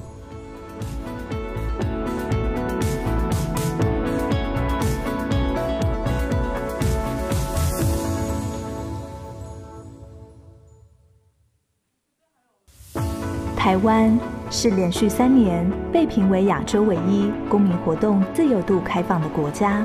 我们乐于参与相关议题，并举办国际论坛。9大人权公约已持续在国内法制化和建立审查机制，并制定同婚专法，让台湾成为亚洲率先捍卫同性婚姻的国家，落实平等及保障多元文化的精神。人权是台湾最美丽的风景。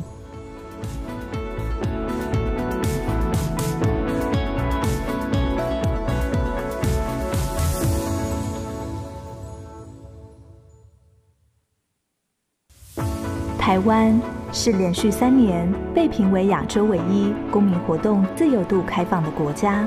我们乐于参与相关议题，并举办国际论坛。9大人权公约已持续在国内法制化和建立审查机制，并制定同婚专法，让台湾成为亚洲率先捍卫同性婚姻的国家，落实平等及保障多元文化的精神。人权是台湾最美丽的风景。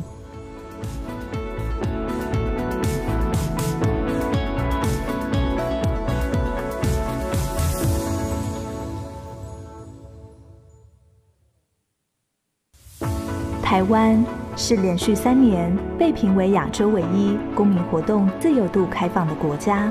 我们乐于参与相关议题，并举办国际论坛。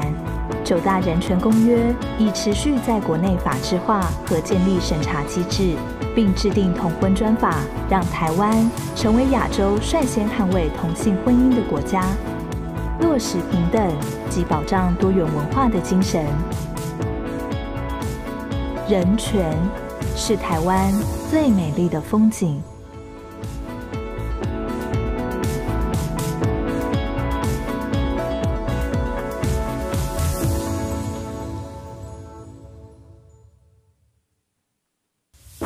台湾是连续3年被评为亚洲唯一公民活动自由度开放的国家。我们乐于参与相关议题，并举办国际论坛。9大人权公约已持续在国内法制化和建立审查机制，并制定同婚专法，让台湾成为亚洲率先捍卫同性婚姻的国家，落实平等及保障多元文化的精神。人权是台湾最美丽的风景。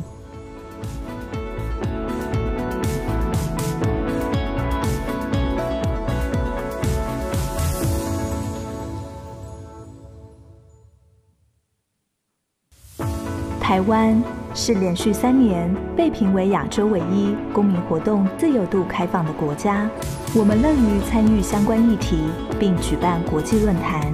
9大人权公约已持续在国内法制化和建立审查机制，并制定同婚专法，让台湾成为亚洲率先捍卫同性婚姻的国家，落实平等及保障多元文化的精神。人权是台湾最美丽的风景。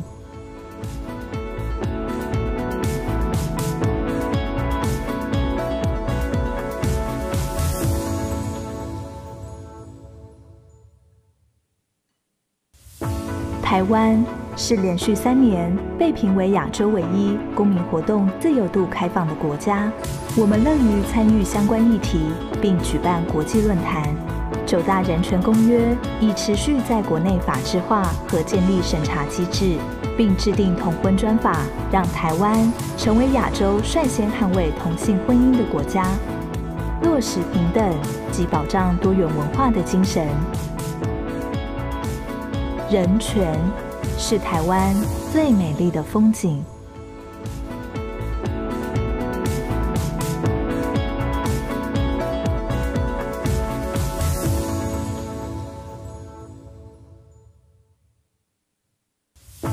台湾是连续3年被评为亚洲唯一公民活动自由度开放的国家。我们乐于参与相关议题，并举办国际论坛。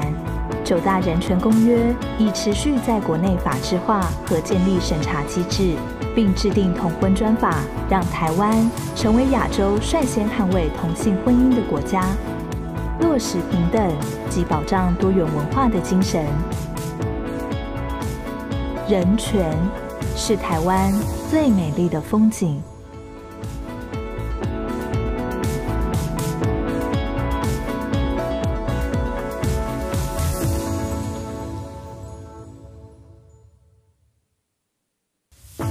台湾是连续3年被评为亚洲唯一公民活动自由度开放的国家。我们乐于参与相关议题，并举办国际论坛。9大人权公约已持续在国内法制化和建立审查机制，并制定同婚专法，让台湾成为亚洲率先捍卫同性婚姻的国家，落实平等及保障多元文化的精神。人权是台湾最美丽的风景。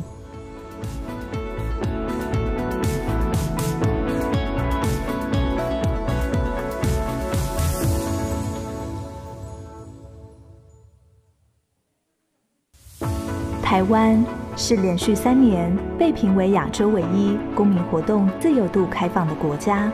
我们乐于参与相关议题，并举办国际论坛。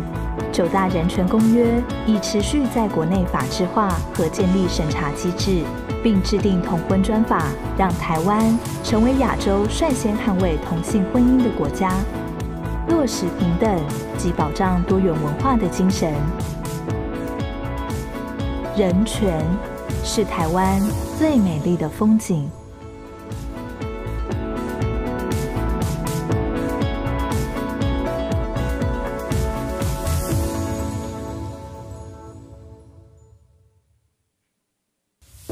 台湾是连续3年被评为亚洲唯一公民活动自由度开放的国家。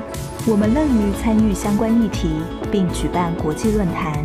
9大人权公约已持续在国内法制化和建立审查机制，并制定同婚专法，让台湾成为亚洲率先捍卫同性婚姻的国家，落实平等及保障多元文化的精神。人权是台湾最美丽的风景。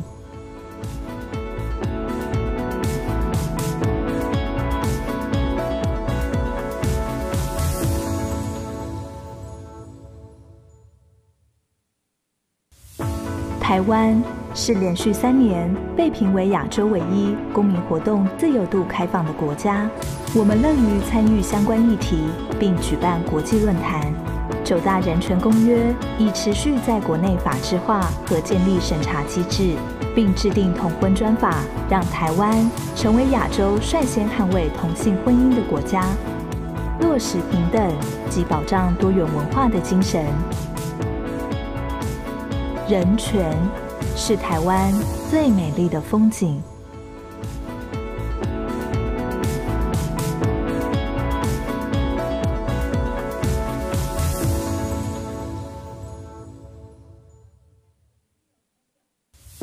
台湾是连续3年被评为亚洲唯一公民活动自由度开放的国家。我们乐于参与相关议题，并举办国际论坛。9大人权公约已持续在国内法制化和建立审查机制，并制定同婚专法，让台湾成为亚洲率先捍卫同性婚姻的国家，落实平等及保障多元文化的精神。人权是台湾最美丽的风景。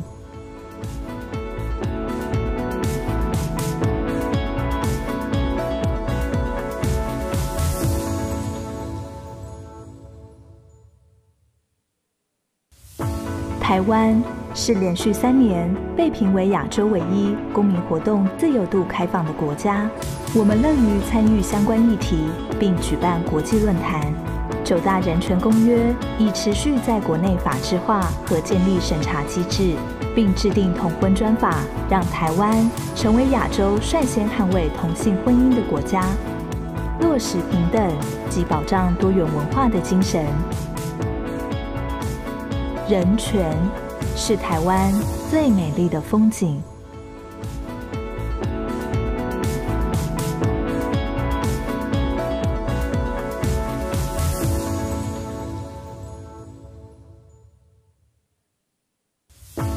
台湾是连续3年被评为亚洲唯一公民活动自由度开放的国家。我们乐于参与相关议题，并举办国际论坛。9大人权公约已持续在国内法制化和建立审查机制，并制定同婚专法，让台湾成为亚洲率先捍卫同性婚姻的国家，落实平等及保障多元文化的精神。人权是台湾最美丽的风景。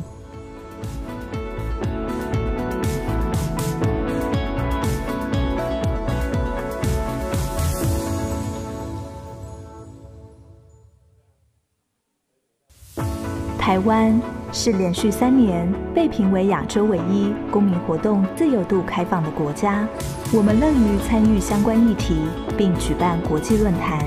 9大人权公约已持续在国内法制化和建立审查机制，并制定同婚专法，让台湾成为亚洲率先捍卫同性婚姻的国家，落实平等及保障多元文化的精神。人权是台湾最美丽的风景。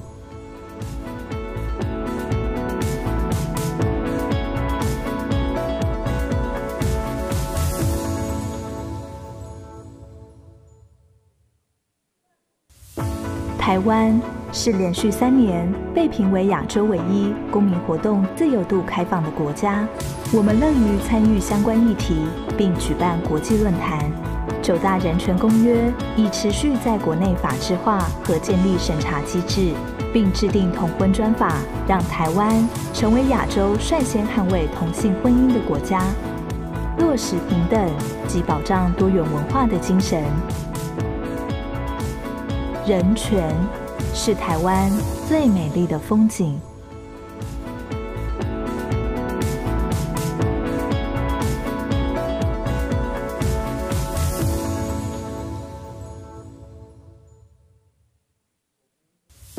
台湾是连续3年被评为亚洲唯一公民活动自由度开放的国家。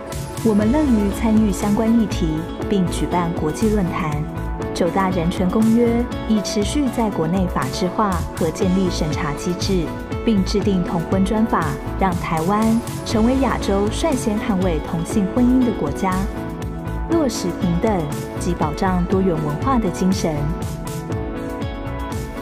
人权是台湾最美丽的风景。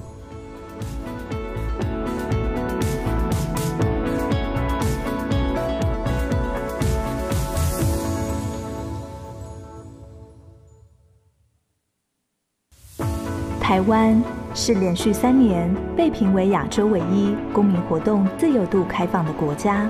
我们乐于参与相关议题，并举办国际论坛。9大人权公约已持续在国内法制化和建立审查机制，并制定同婚专法，让台湾成为亚洲率先捍卫同性婚姻的国家，落实平等及保障多元文化的精神。人权是台湾最美丽的风景。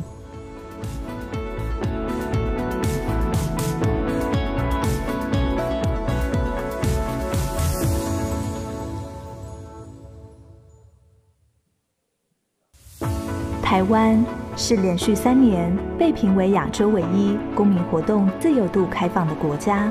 我们乐于参与相关议题，并举办国际论坛。9大人权公约已持续在国内法制化和建立审查机制，并制定同婚专法，让台湾成为亚洲率先捍卫同性婚姻的国家，落实平等及保障多元文化的精神。人权是台湾最美丽的风景。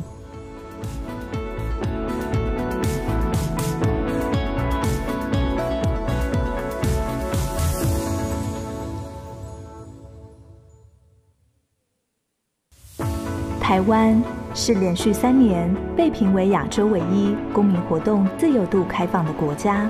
我们乐于参与相关议题，并举办国际论坛。9大人权公约已持续在国内法制化和建立审查机制，并制定同婚专法，让台湾成为亚洲率先捍卫同性婚姻的国家，落实平等及保障多元文化的精神。人权是台湾最美丽的风景。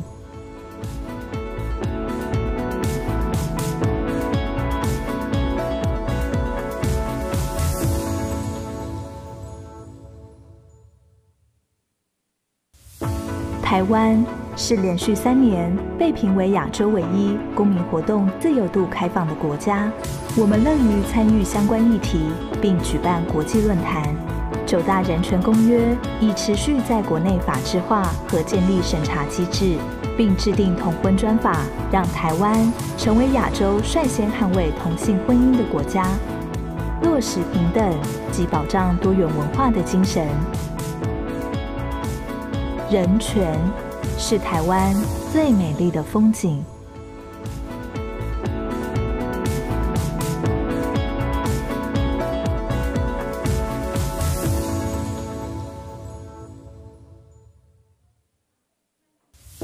台湾是连续3年被评为亚洲唯一公民活动自由度开放的国家。我们乐于参与相关议题，并举办国际论坛。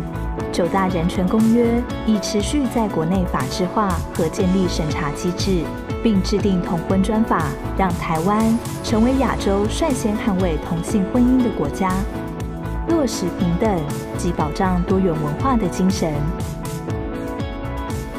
人权是台湾最美丽的风景。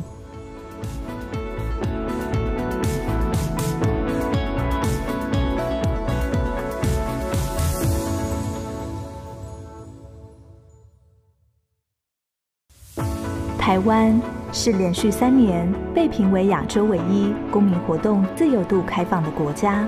我们乐于参与相关议题，并举办国际论坛。9大人权公约已持续在国内法制化和建立审查机制，并制定同婚专法，让台湾成为亚洲率先捍卫同性婚姻的国家，落实平等及保障多元文化的精神。人权是台湾最美丽的风景。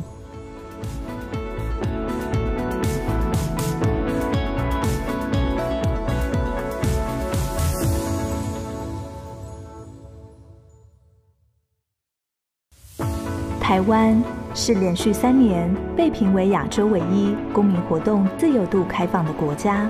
我们乐于参与相关议题，并举办国际论坛。9大人权公约已持续在国内法制化和建立审查机制，并制定同婚专法，让台湾成为亚洲率先捍卫同性婚姻的国家，落实平等及保障多元文化的精神。人权是台湾最美丽的风景。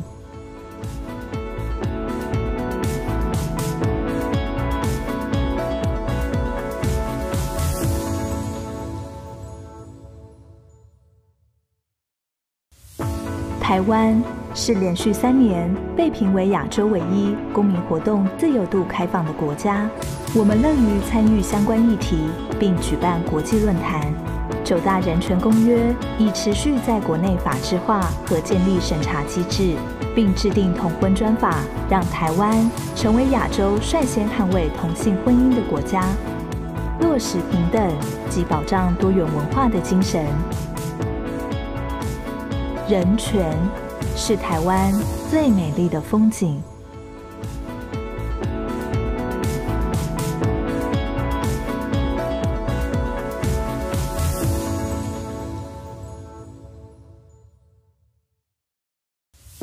台湾是连续3年被评为亚洲唯一公民活动自由度开放的国家。我们乐于参与相关议题，并举办国际论坛。9大人权公约已持续在国内法制化和建立审查机制，并制定同婚专法，让台湾成为亚洲率先捍卫同性婚姻的国家，落实平等及保障多元文化的精神。人权是台湾最美丽的风景。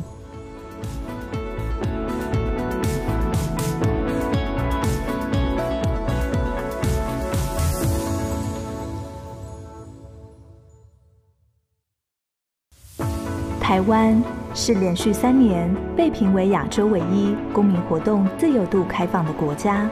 我们乐于参与相关议题，并举办国际论坛。9大人权公约已持续在国内法制化和建立审查机制，并制定同婚专法，让台湾成为亚洲率先捍卫同性婚姻的国家，落实平等及保障多元文化的精神。人权是台湾最美丽的风景。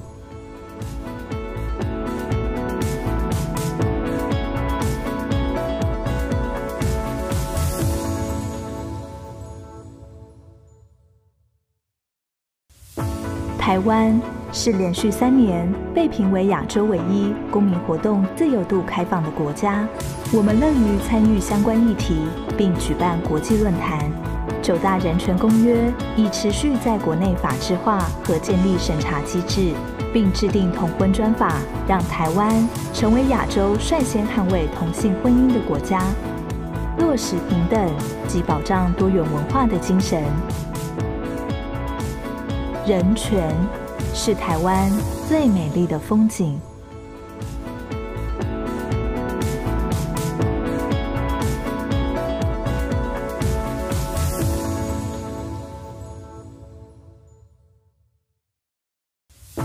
台湾是连续3年被评为亚洲唯一公民活动自由度开放的国家。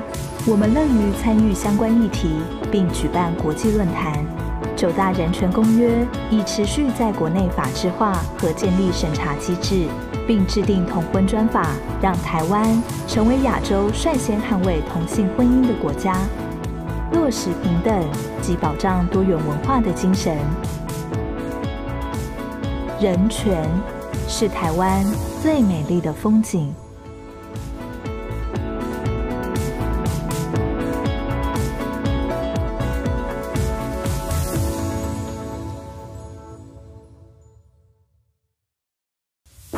台湾是连续3年被评为亚洲唯一公民活动自由度开放的国家。我们乐于参与相关议题，并举办国际论坛。9大人权公约已持续在国内法制化和建立审查机制，并制定同婚专法，让台湾成为亚洲率先捍卫同性婚姻的国家，落实平等及保障多元文化的精神。人权是台湾最美丽的风景。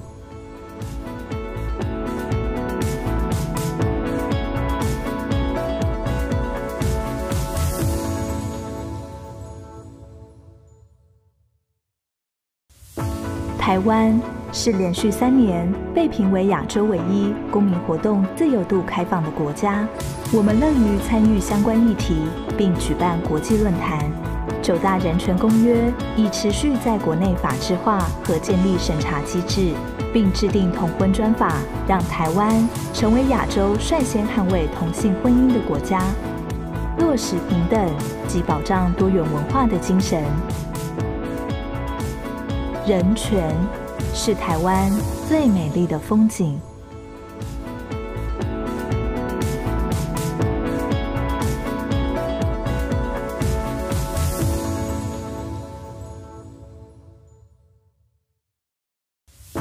台湾是连续3年被评为亚洲唯一公民活动自由度开放的国家。我们乐于参与相关议题，并举办国际论坛。9大人权公约已持续在国内法制化和建立审查机制，并制定同婚专法，让台湾成为亚洲率先捍卫同性婚姻的国家，落实平等及保障多元文化的精神。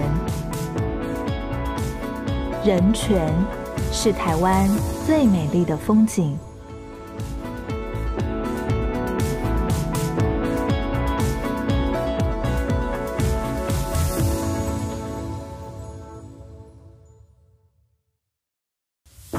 台湾是连续3年被评为亚洲唯一公民活动自由度开放的国家。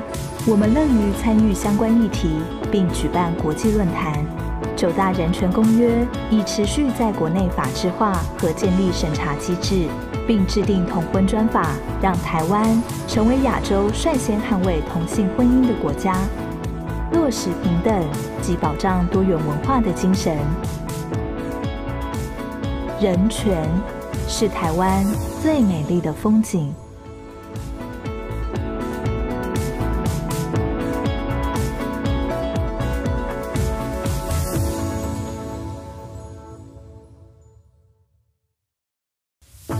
台湾是连续3年被评为亚洲唯一公民活动自由度开放的国家。我们乐于参与相关议题，并举办国际论坛。9大人权公约已持续在国内法制化和建立审查机制，并制定同婚专法，让台湾成为亚洲率先捍卫同性婚姻的国家，落实平等及保障多元文化的精神。人权是台湾最美丽的风景。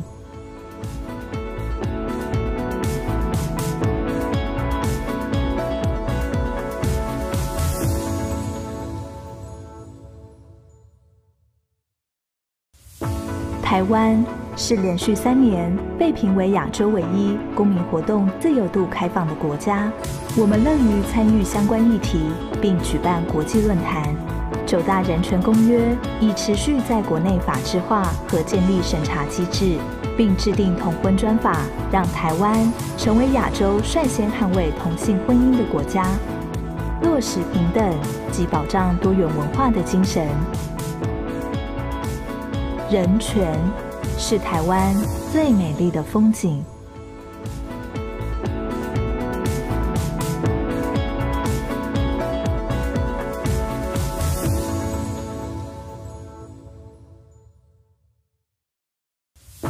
台湾是连续3年被评为亚洲唯一公民活动自由度开放的国家。我们乐于参与相关议题，并举办国际论坛。9大人权公约已持续在国内法制化和建立审查机制，并制定同婚专法，让台湾成为亚洲率先捍卫同性婚姻的国家，落实平等及保障多元文化的精神。人权是台湾最美丽的风景。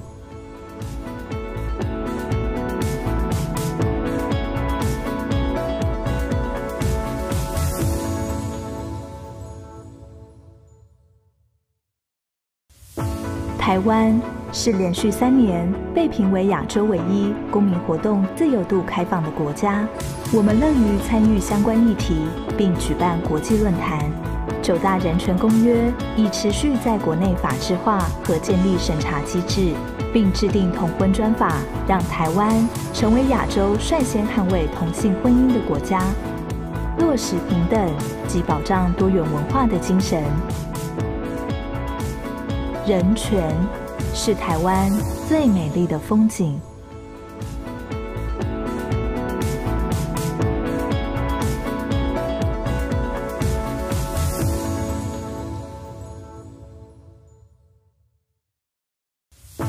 台湾是连续3年被评为亚洲唯一公民活动自由度开放的国家。我们乐于参与相关议题，并举办国际论坛。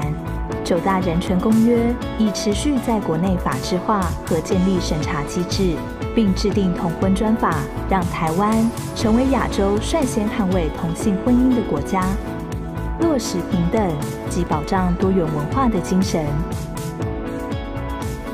人权是台湾最美丽的风景。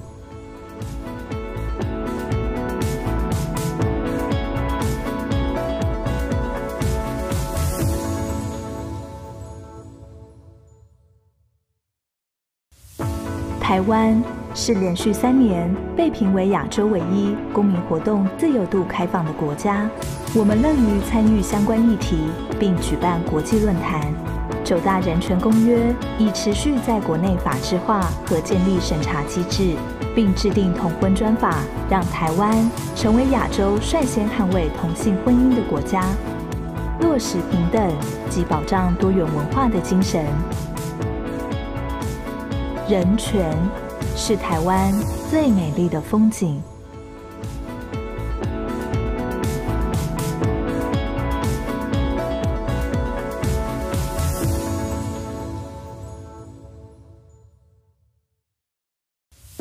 台湾是连续3年被评为亚洲唯一公民活动自由度开放的国家。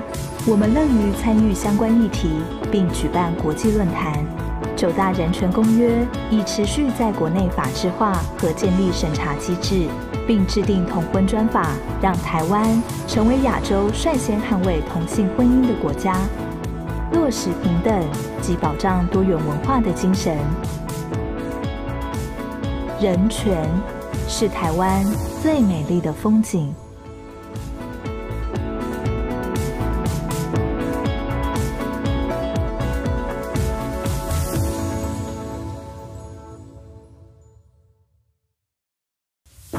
台湾是连续3年被评为亚洲唯一公民活动自由度开放的国家。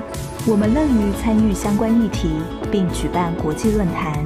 9大人权公约已持续在国内法制化和建立审查机制，并制定同婚专法，让台湾成为亚洲率先捍卫同性婚姻的国家，落实平等及保障多元文化的精神。人权是台湾最美丽的风景。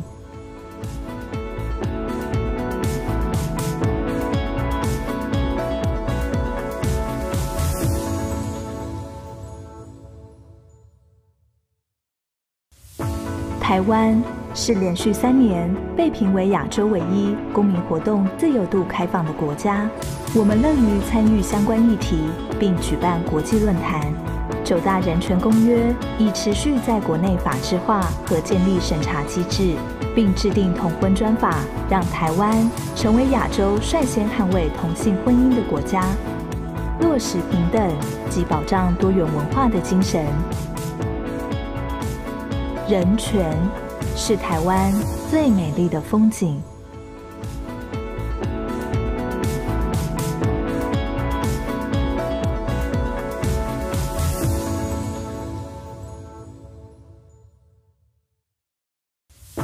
台湾是连续3年被评为亚洲唯一公民活动自由度开放的国家。我们乐于参与相关议题，并举办国际论坛。9大人权公约已持续在国内法制化和建立审查机制，并制定同婚专法，让台湾成为亚洲率先捍卫同性婚姻的国家，落实平等及保障多元文化的精神。人权是台湾最美丽的风景。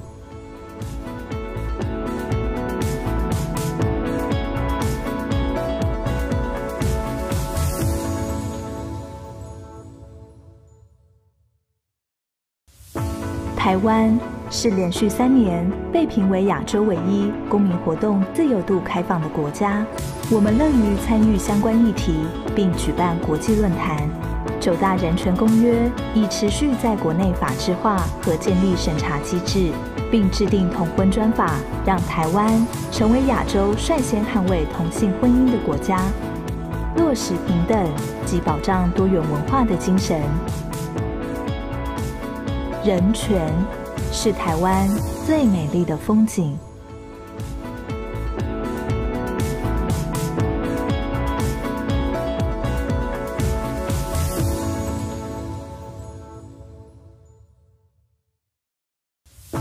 台湾是连续3年被评为亚洲唯一公民活动自由度开放的国家。我们乐于参与相关议题，并举办国际论坛。9大人权公约已持续在国内法制化和建立审查机制，并制定同婚专法，让台湾成为亚洲率先捍卫同性婚姻的国家，落实平等及保障多元文化的精神。人权是台湾最美丽的风景。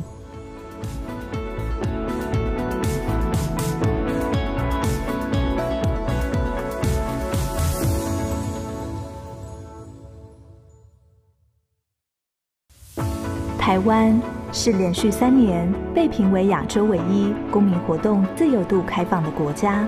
我们乐于参与相关议题，并举办国际论坛。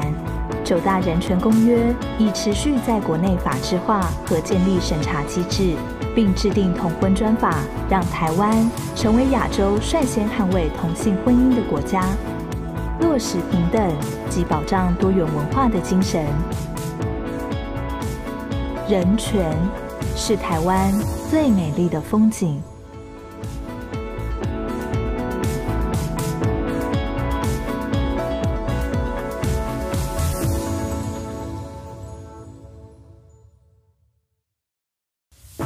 台湾是连续3年被评为亚洲唯一公民活动自由度开放的国家。我们乐于参与相关议题，并举办国际论坛。9大人权公约已持续在国内法制化和建立审查机制，并制定同婚专法，让台湾成为亚洲率先捍卫同性婚姻的国家，落实平等及保障多元文化的精神。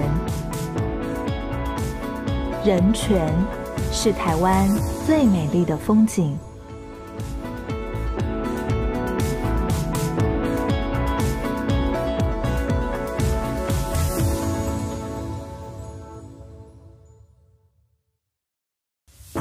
台湾是连续3年被评为亚洲唯一公民活动自由度开放的国家。我们乐于参与相关议题，并举办国际论坛。9大人权公约已持续在国内法制化和建立审查机制，并制定同婚专法，让台湾成为亚洲率先捍卫同性婚姻的国家，落实平等及保障多元文化的精神。人权是台湾最美丽的风景。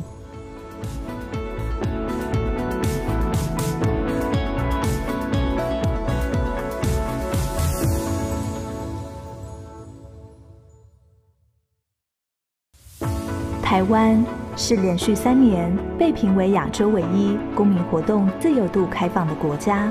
我们乐于参与相关议题，并举办国际论坛。9大人权公约已持续在国内法制化和建立审查机制，并制定同婚专法，让台湾成为亚洲率先捍卫同性婚姻的国家，落实平等及保障多元文化的精神。人权是台湾最美丽的风景。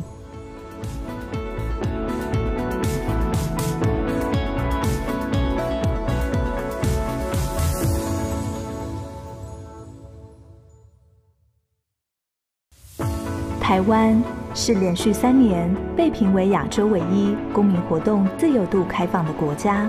我们乐于参与相关议题，并举办国际论坛。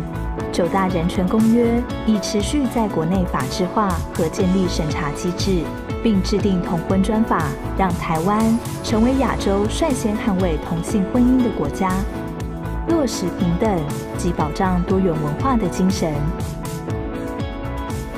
人权是台湾最美丽的风景。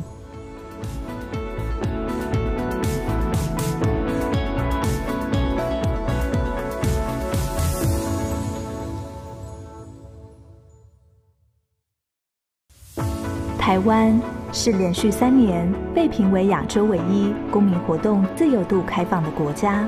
我们乐于参与相关议题，并举办国际论坛。9大人权公约已持续在国内法制化和建立审查机制，并制定同婚专法，让台湾成为亚洲率先捍卫同性婚姻的国家，落实平等及保障多元文化的精神。人权是台湾最美丽的风景。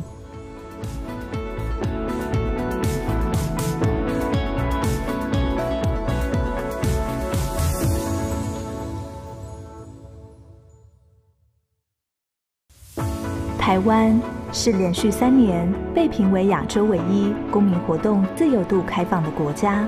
我们乐于参与相关议题，并举办国际论坛。9大人权公约已持续在国内法制化和建立审查机制，并制定同婚专法，让台湾成为亚洲率先捍卫同性婚姻的国家，落实平等及保障多元文化的精神。人权是台湾最美丽的风景。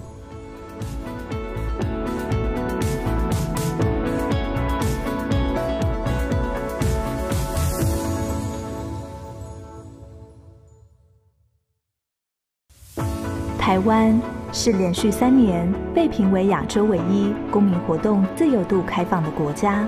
我们乐于参与相关议题，并举办国际论坛。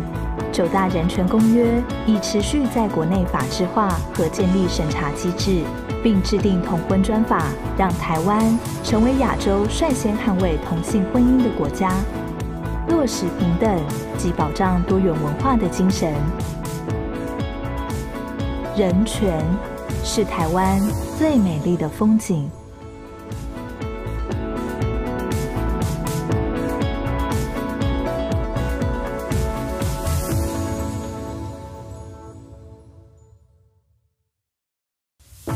台湾是连续3年被评为亚洲唯一公民活动自由度开放的国家。我们乐于参与相关议题，并举办国际论坛。9大人权公约已持续在国内法制化和建立审查机制，并制定同婚专法，让台湾成为亚洲率先捍卫同性婚姻的国家，落实平等及保障多元文化的精神。人权是台湾最美丽的风景。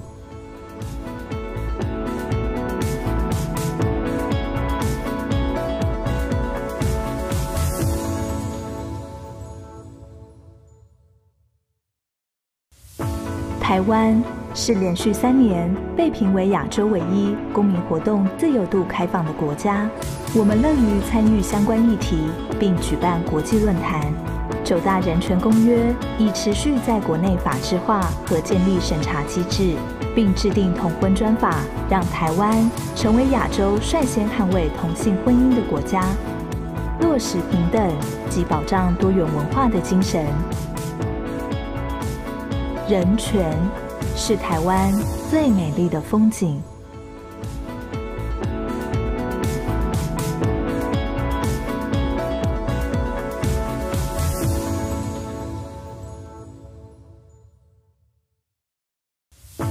台湾是连续3年被评为亚洲唯一公民活动自由度开放的国家。我们乐于参与相关议题，并举办国际论坛。9大人权公约已持续在国内法制化和建立审查机制，并制定同婚专法，让台湾成为亚洲率先捍卫同性婚姻的国家，落实平等及保障多元文化的精神。人权是台湾最美丽的风景。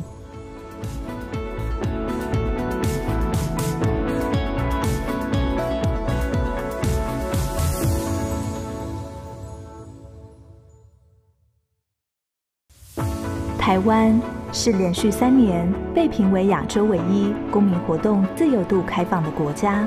我们乐于参与相关议题，并举办国际论坛。9大人权公约已持续在国内法制化和建立审查机制，并制定同婚专法，让台湾成为亚洲率先捍卫同性婚姻的国家，落实平等及保障多元文化的精神。人权是台湾最美丽的风景。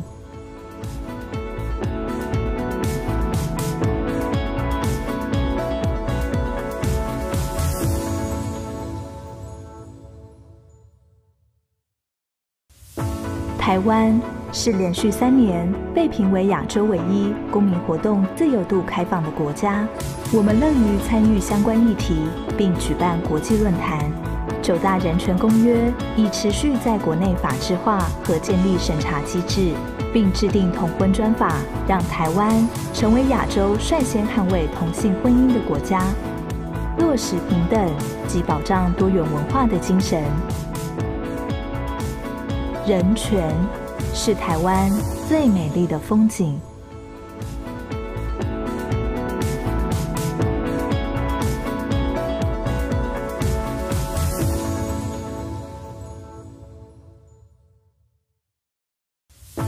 台湾是连续3年被评为亚洲唯一公民活动自由度开放的国家。我们乐于参与相关议题，并举办国际论坛。9大人权公约已持续在国内法制化和建立审查机制，并制定同婚专法，让台湾成为亚洲率先捍卫同性婚姻的国家，落实平等及保障多元文化的精神。人权是台湾最美丽的风景。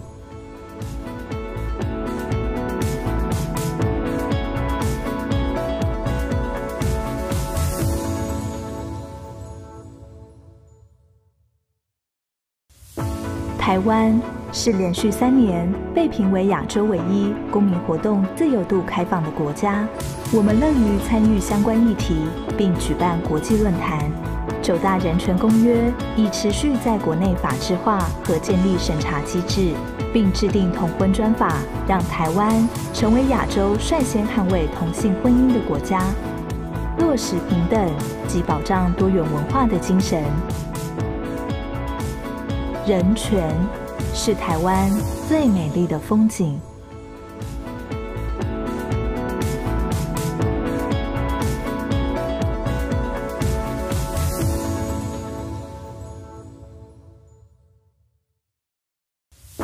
台湾是连续3年被评为亚洲唯一公民活动自由度开放的国家。我们乐于参与相关议题，并举办国际论坛。9大人权公约已持续在国内法制化和建立审查机制，并制定同婚专法，让台湾成为亚洲率先捍卫同性婚姻的国家，落实平等及保障多元文化的精神。人权是台湾最美丽的风景。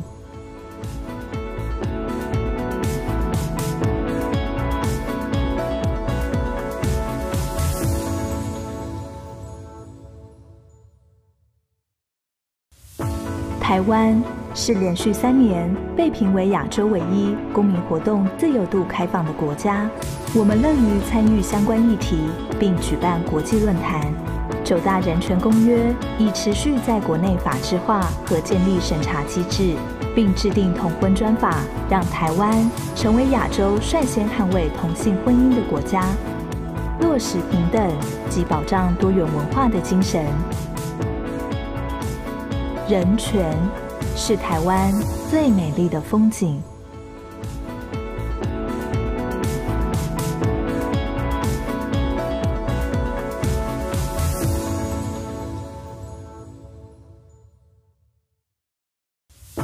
台湾是连续3年被评为亚洲唯一公民活动自由度开放的国家。我们乐于参与相关议题，并举办国际论坛。9大人权公约已持续在国内法制化和建立审查机制，并制定同婚专法，让台湾成为亚洲率先捍卫同性婚姻的国家，落实平等及保障多元文化的精神。人权是台湾最美丽的风景。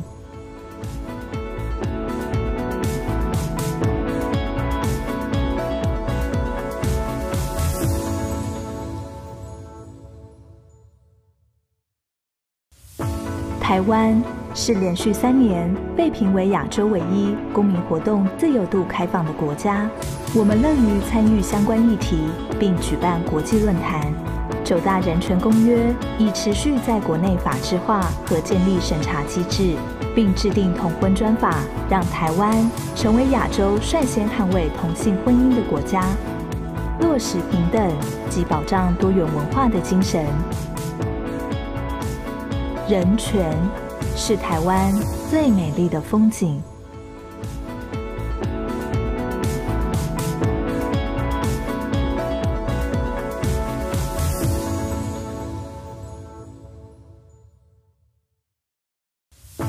台湾是连续3年被评为亚洲唯一公民活动自由度开放的国家。我们乐于参与相关议题，并举办国际论坛。9大人权公约已持续在国内法制化和建立审查机制，并制定同婚专法，让台湾成为亚洲率先捍卫同性婚姻的国家，落实平等及保障多元文化的精神。人权是台湾最美丽的风景。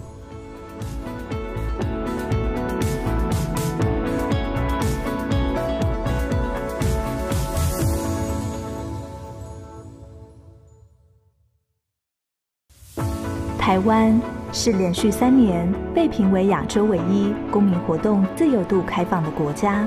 我们乐于参与相关议题，并举办国际论坛。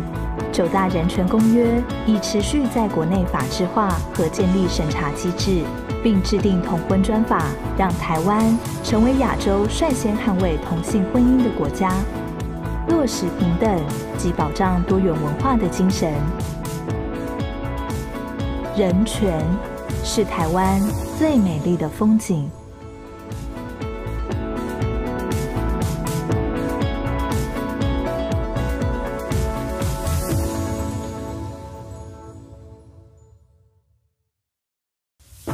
台湾是连续3年被评为亚洲唯一公民活动自由度开放的国家。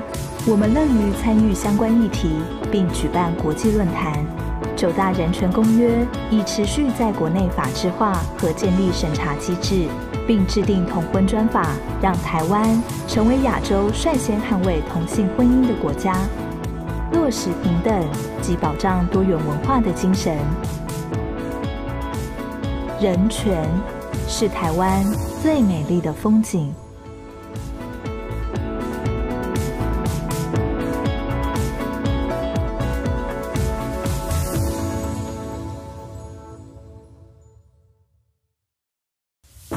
台湾是连续3年被评为亚洲唯一公民活动自由度开放的国家。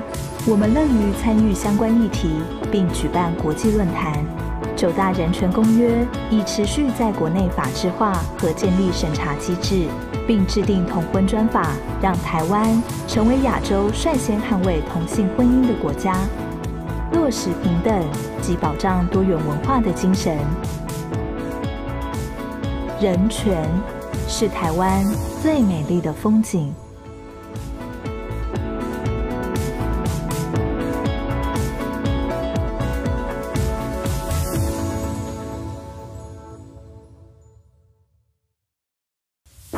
台湾是连续3年被评为亚洲唯一公民活动自由度开放的国家。我们乐于参与相关议题，并举办国际论坛。9大人权公约已持续在国内法制化和建立审查机制，并制定同婚专法，让台湾成为亚洲率先捍卫同性婚姻的国家，落实平等及保障多元文化的精神。人权是台湾最美丽的风景。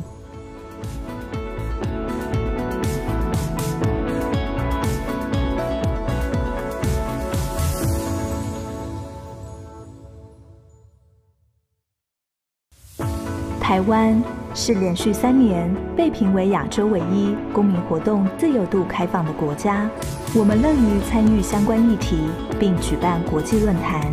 9大人权公约已持续在国内法制化和建立审查机制，并制定同婚专法，让台湾成为亚洲率先捍卫同性婚姻的国家，落实平等及保障多元文化的精神。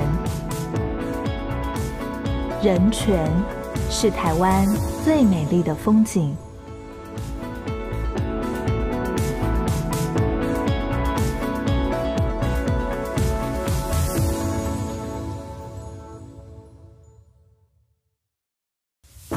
台湾是连续3年被评为亚洲唯一公民活动自由度开放的国家。我们乐于参与相关议题，并举办国际论坛。9大人权公约已持续在国内法制化和建立审查机制，并制定同婚专法，让台湾成为亚洲率先捍卫同性婚姻的国家，落实平等及保障多元文化的精神。人权是台湾最美丽的风景。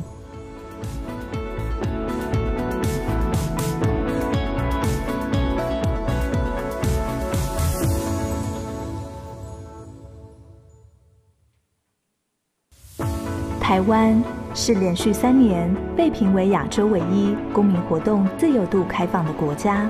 我们乐于参与相关议题，并举办国际论坛。9大人权公约已持续在国内法制化和建立审查机制，并制定同婚专法，让台湾成为亚洲率先捍卫同性婚姻的国家，落实平等及保障多元文化的精神。人权是台湾最美丽的风景。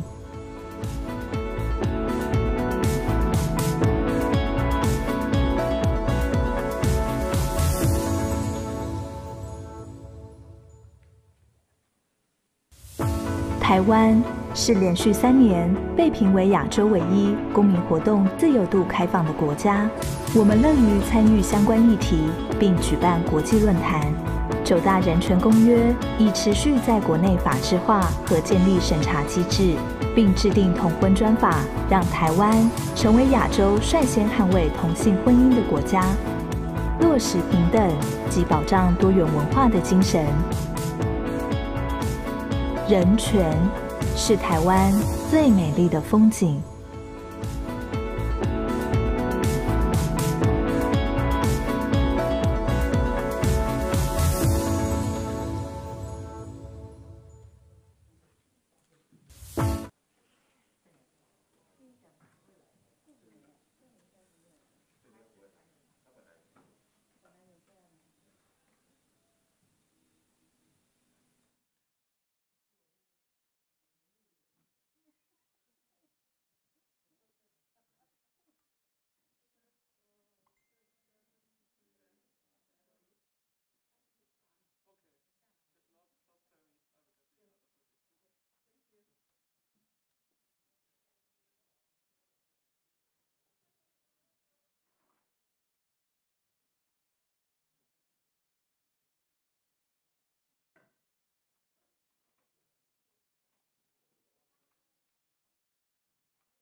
两个为第三次国家报告。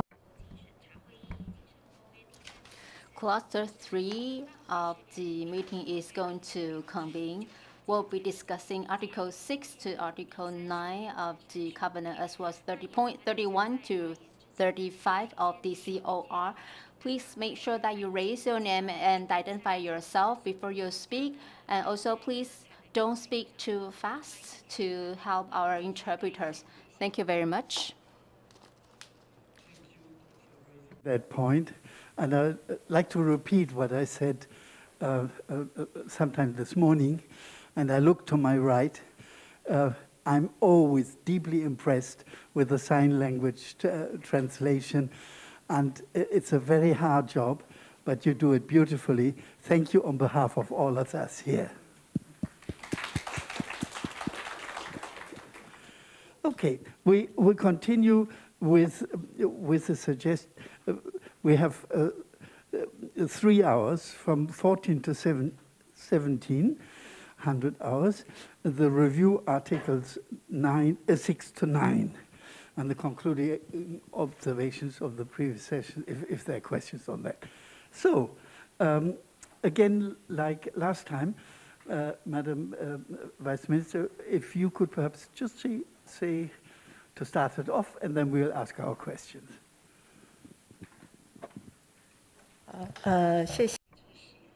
Thank you, Chair. So for this afternoon, all the representatives here, please answer the experts' questions more directly to help them understand more about what we have done in Taiwan. And of course, there's more room for improvement, so we can listen to their suggestions. So I hope that all the agency representatives here can help us to do our job better.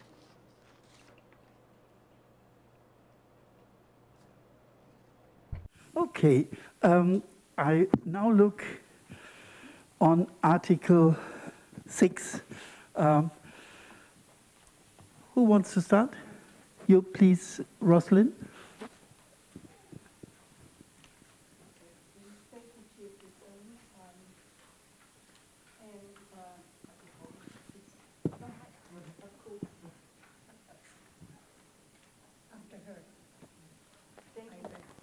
Thank you, Chairperson, and Madam Minister, government agencies who are here. It really is great to have this opportunity to explore what appears to me as a newcomer to the committee to be an issue that has persisted for a long time without much progress. And I'm talking about Article 6, relating to domestic workers. And originally, apparently, there was an undertaking to adopt an act on domestic workers' protection, but that hasn't occurred. And instead, a task force has been set up, which will gradually, according to the information we received from you, enhance the rights and interests of migrant domestic workers in line with the promotion of the long-term care system in Taiwan. Now, we asked whether you could clarify the work of that task force, and on the basis of the information we received, it appears, and I'm quoting from your report to the second list of issues, that this task force, by cross-function study on the protection of domestic workers' rights strategy, will be studied for reviewing the amendment to applicable legal rules currently in force and mapping out action plan for rectification, which seems like very intangible plans on the never-never. And then it's followed by reference to a panel discussion on the protection of the rights of migrant domestic workers in September of last year, 15 September 2021. So I guess my first question is, what, if anything, concrete has emerged from the task force and from this cross-function study, and what emerged from the panel discussion? And then my next question after that will be, what actual concrete actions have been taken to date to improve the situation of domestic workers? So I'll stop there for the moment and hand back to you. Thank you, Rose, for these two questions. Who would like to answer the first question? Madam? Thank you. Can I have Ministry of Labor to answer this question? I'm from the Ministry of Labor, so in terms of the protection of domestic workers, and the people talk about that these people are not covered by the Labor Standard Act, although they are not protected by this act. However, in terms of Employment Service Act and also in other relevant acts, they are protected in these various acts. In terms of their labor conditions, and we can see that because we have signed contract with the source country of these foreign workers. For example, employers should provide enough rest time. They have 1 day off every 7 working days. And in terms of compensation and salary, in terms of incident insurance and so on, accident insurance and so on. So in addition to the contract in the Employment Service Act, there are relevant provisions. And of course, the Employment Service Act stipulates that if the employer fails to comply with the law, they will be punished. And last year, on April 30th, we promulgated a new act, which is the Labor Occupational Accident Insurance and Protection Act. In this act, domestic workers are included. They are protected by this act. And this act was implemented on May 1st this year. So it is able to strengthen the protection provided for domestic workers. So that's all for my part. Thank you. So Rosalind's question is about the task force. Would you like to add more on that? So in December last year, there was this meeting, this panel discussion. At that time, other ministries also participated. For example, they talk about the promotion of long-term care in Taiwan. So we're talking about how to implement this system for the long-term care system. There will be also other implementation and so on. And for domestic workers, in terms of their Protection Act, we haven't had much progress in this act. In addition to the current provisions in different acts in Taiwan, in that panel discussion, we talk about new acts have been passed, and Long-Term Care Act will also provide more protection for domestic foreign workers, so that these foreign domestic workers will be further protected.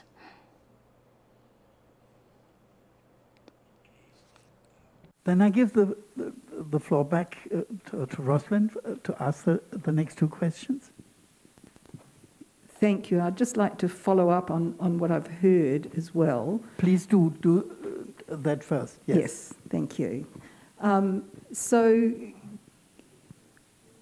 the Employment Service Act provides a degree of protection through the contract between the domestic migrant worker or the domestic national worker. Does that, I presume that covers them as well. And that includes 1 day off every 7 days, some accident insurance, and some complaints mechanism if the employer breaks the contract. So could you please explain, first of all, how, let me just say, domestic workers, caregivers are particularly vulnerable workers. So I'm wondering, is there, first of all, is there an association or a union that speaks for domestic workers and caregivers and migrant domestic workers? And how do they get information about what their rights, their employment rights are, and how do they know where to go to complain if their contract provisions are not being met? Where do they go to complain?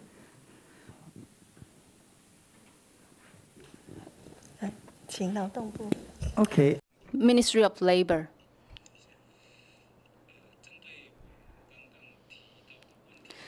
For this question, so I'm from the Workforce Development Agency.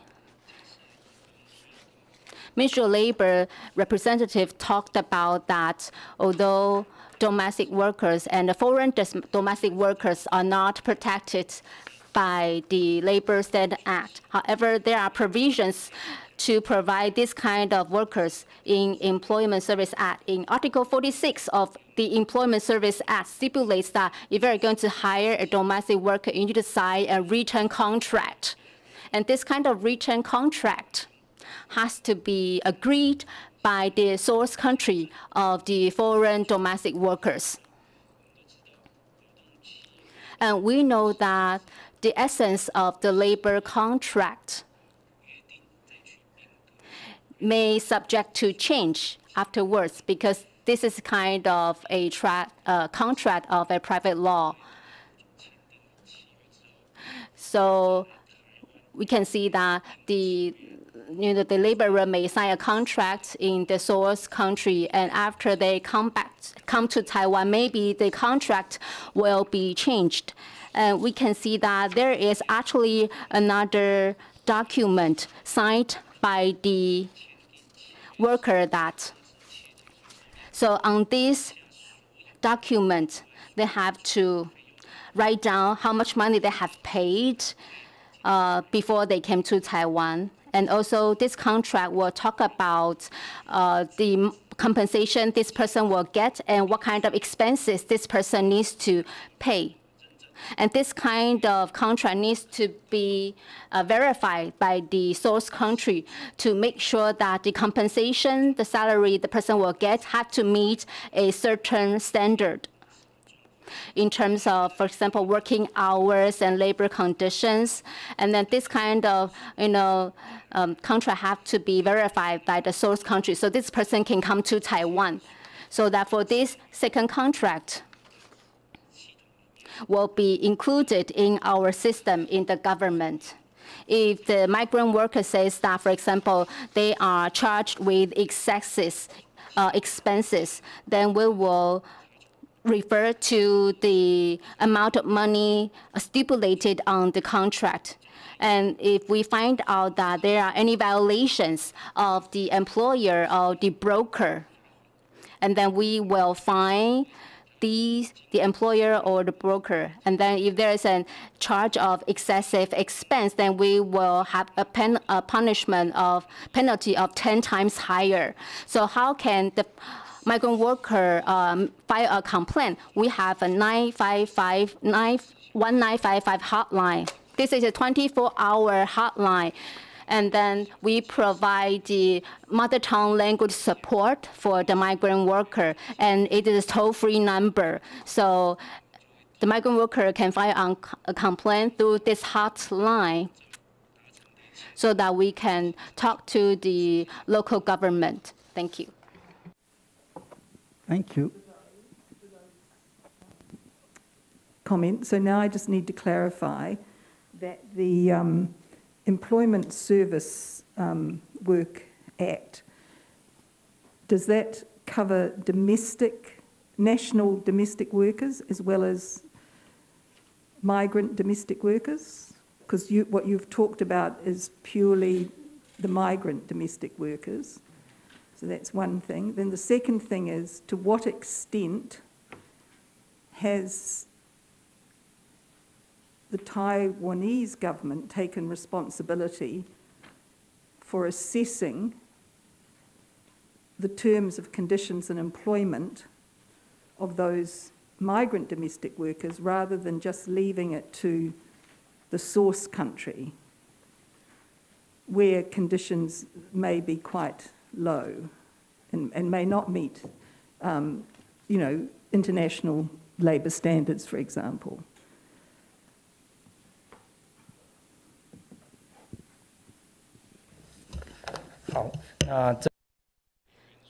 Yes.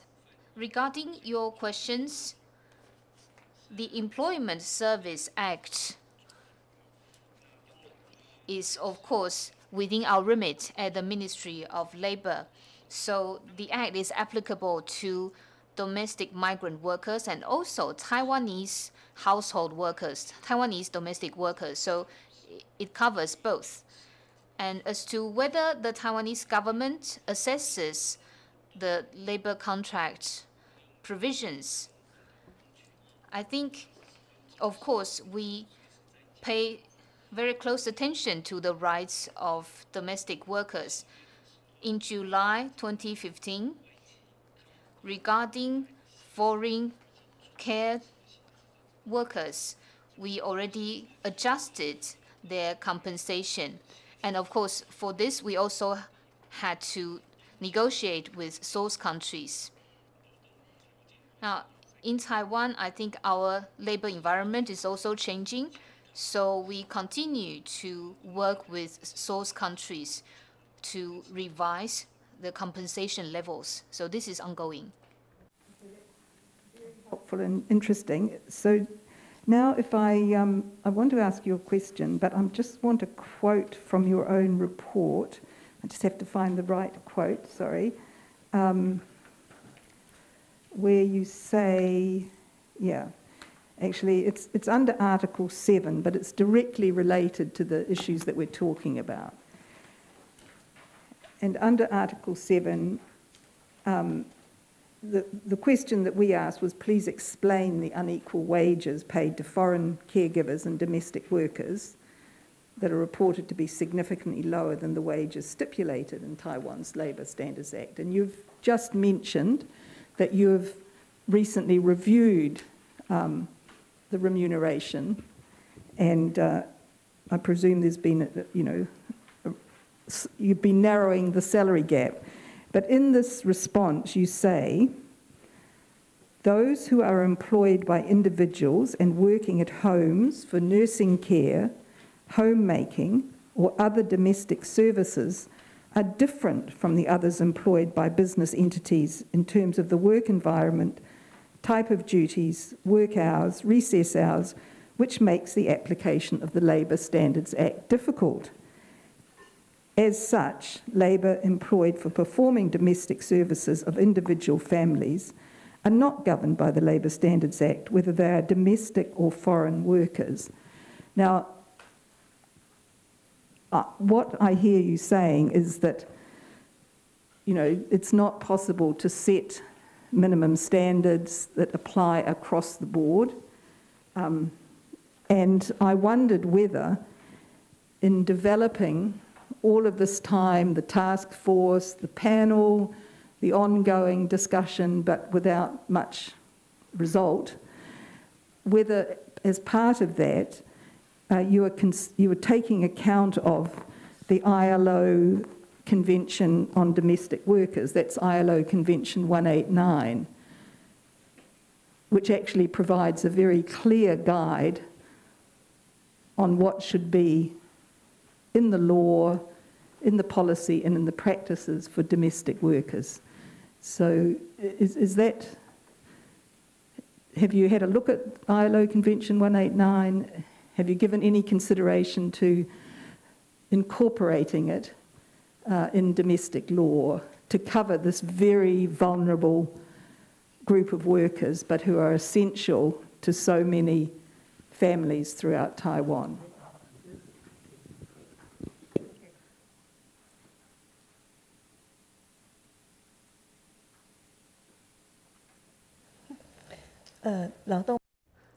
Ministry of Labor, please. I think perhaps I wasn't very clear, so this led to some misunderstanding. Now, the Ministry of Labor has always said that in terms of the application of Labor Standards Act, there's a difference between domestic workers and also workers working in a company, for example. And I mentioned earlier that domestic workers, whether they are migrants or Taiwanese nationals, they are not covered by the Labor Standards Act. But of course, we also have to protect them. So this is why we have provisions in the Employment Service Act. So I mentioned earlier that we have a specific document to make sure that the compensation level is up there.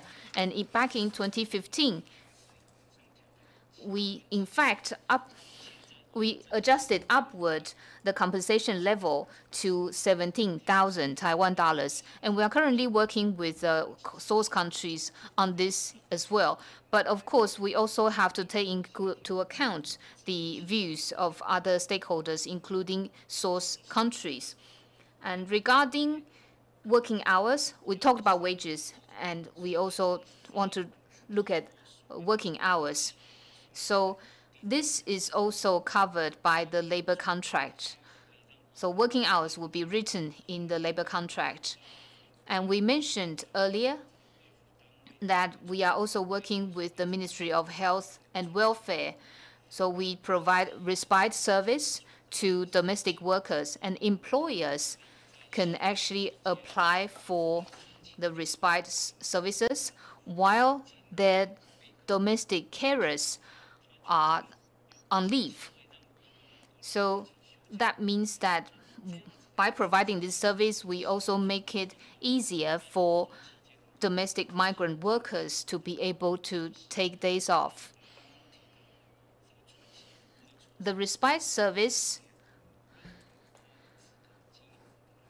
the eligibility of the respite service was loosened last year. So originally, the service was only available to people with higher levels of disability, but now the respite service open to more people. Okay, so that's more useful information for us. Thank you. Could I just ask a follow-up to that? And that is, what about monitoring and controlling? Do you have an inspectorate that then looks into this and reports, and to whom and what happens?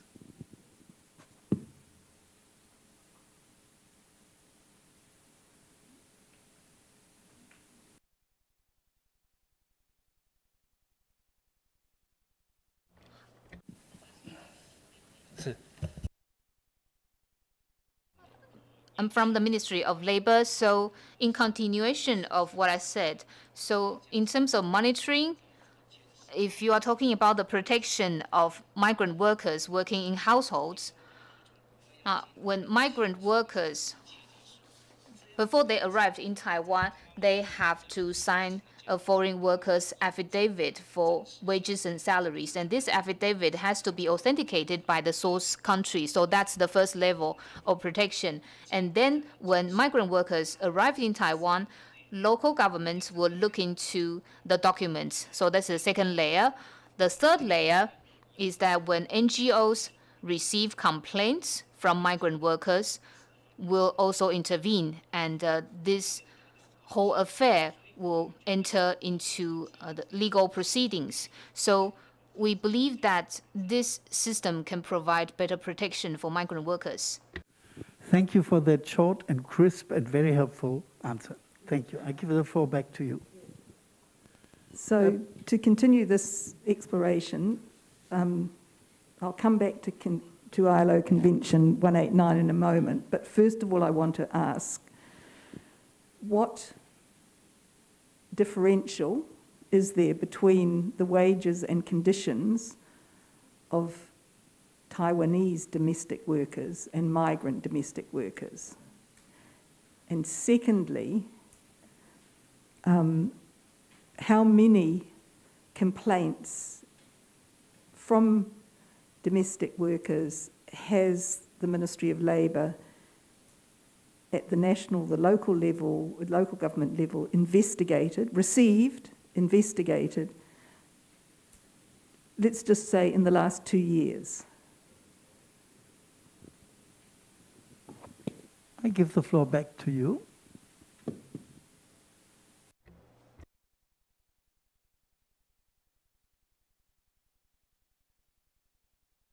Ministry of Labor. Right, so regarding the number of complaints, so can I check the information? I'll get back to you as soon as possible. I mentioned earlier that we have a hotline, 1955. It's a 24/7 hotline. It's also toll-free. So we do have statistics regarding the number of complaints. And when we receive complaints, we will assign the cases to local governments who will verify the complaints. So this is a channel for complaints.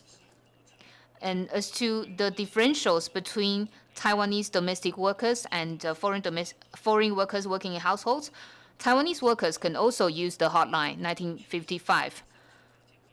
But of course, there are a lot fewer complaints from Taiwanese workers because perhaps they have other channels for redress. So this is my initial response. I'll get back to you on the statistics.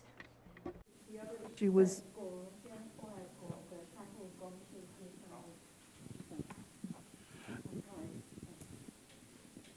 Do you wish to add something? Sorry, Right, so the review members asked about the wage differences. Can you respond to that? Right, so wage differentials for domestic workers, if we're talking about migrants, the minimum level is 17,000 Taiwan dollars per month. Overtime, so if you add overtime pay, so the salary will be about 19,000 to 20,000 per month.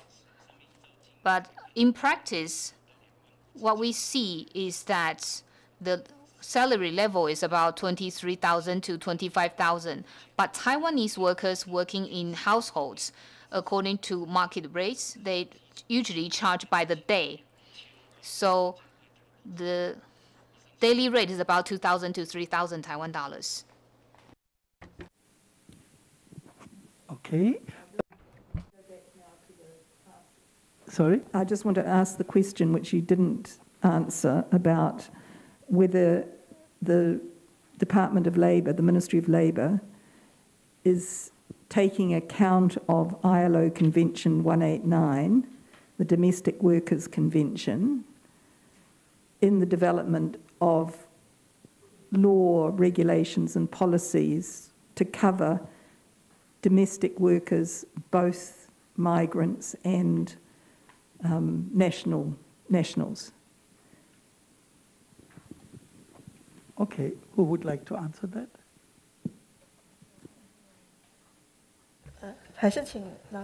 Ministry of Labor,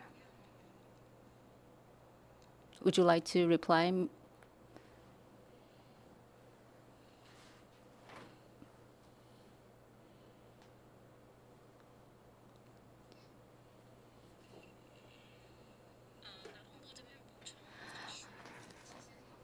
Well, from the Ministry of Labor, I would like to add that when we formulate relevant regulations for domestic workers, of course, they work in the home. I think the situations vary from country to country. And for Taiwan, the reason why there is no special law to protect domestic workers. So whether we should refer to ILO 189 or other countries' experiences, but I think that we will first consider the national conditions, because for this kind of domestic workers, they work in the home, and they may be, there are a lot of things to consider. For example, for migrant domestic workers, in terms of their recess time, actually, there's more than one act which stipulates how much break a person can get. Well, we have to consider other relevant things. For example, when you're on a break, the care receiver still needs to have someone to care for him or her. So we need to have a corresponding measures. For example, we need to work with the Long-Term Care Act. Because, for this domestic worker to have a day off, somebody else needs to come in the home to provide care for the care receiver. So for our current situation is that from our current relevant regulations, we can see what kind of, for example, regulations can be loosened, and in combination with other corresponding procedures, I think that's more workable in Taiwan for now. Answer. Are you satisfied with that? Well, I think we perhaps can move on to the next area. No. I now give the floor to Virginia, who would like to, told me that she would like to talk on the Task Force for Domestic Work Protection Act. Thank you. I would just like, on the risk of being so repetitive, but I'm sorry, but this problem of the Domestic Workers Act has been here since we began this review in 2012. In 2012, and up to now, the most optimistic that we have heard thus far, and I'm looking at the date of this list of issues, 2022.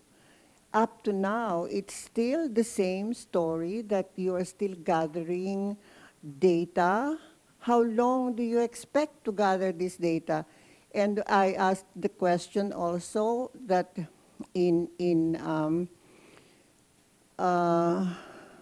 relation to issue number 4, I asked if the task force being described here is the same task force from years and years before, and the answer is yes, it's still the same task force. So I would like to ask you now, because I did not get a clear answer. It says here that there will be panel discussion, and scholars and professionals are being consulted. And I will quote your own words. It says here, the panel discussions on the protection of the rights of migrant domestic workers on September 15, 2021. But there is no report, of course, there is no report here of what happened to that panel discussion, if it was held at all. And would you kindly give an update as to what decisions were made by this panel that was supposed to have met on September 15, 2021? That's the question, because the others I will reserve for Roslyn to ask. Thank you. Please, you have the floor, madam. Ministry of Labor, please.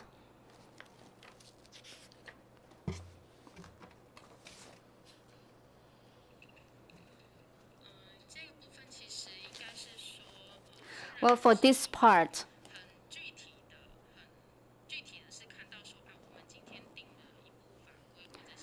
so when we talk about a specific act or a new plan, we provide more respite care services or for accident insurance, or for new regulation for the protection of occupational hazards. Of course, we have a rolling review process on what we can do more. And for our task force, the progress of this task force is on, for example, the family, it's about their economic burden, and then we will gradually develop and see what else more we can do. For a follow-up, please. Yes, thank you for your reply, but it's very disappointing. It's the same reply I have heard since 2012. So what progress has there been? And I can understand that you can't do it overnight, but really 10 years is more than enough. Surely there must be something new that has been added to this long overdue standing question that we seem not to be able to get a satisfactory answer on. Okay. There may be many reasons. We would be very happy to get at least some reasons why the situation is as it is.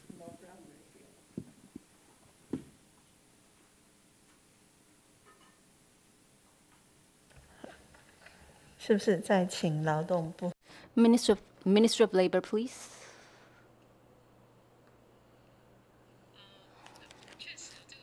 Indeed, we have to consider the benefits on both the employer and the domestic worker.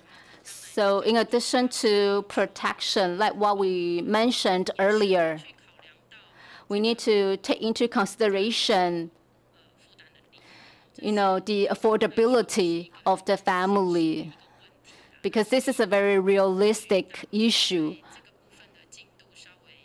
So maybe you feel that, the progress is very little. But for this part, we will continue to do review on a rolling basis to see what else can we provide more immediate assistance for improvement. I'm sorry. I'm not talking about, plans. What we need is what concrete steps have been taken, because obviously you will have to agree with me that something that is a 10-year-old progress simply needs to be addressed. I know that you have other maybe priorities, but considering the fact that these migrant workers also have families to take care of, surely we all understand, and that mostly the affected are women and their families. So you please just bear with us when we say that it simply is not acceptable that after 10 years of this, no movement has been done. You say, there needs to be more progress, fine. But what progress, as you call it, has been done so far?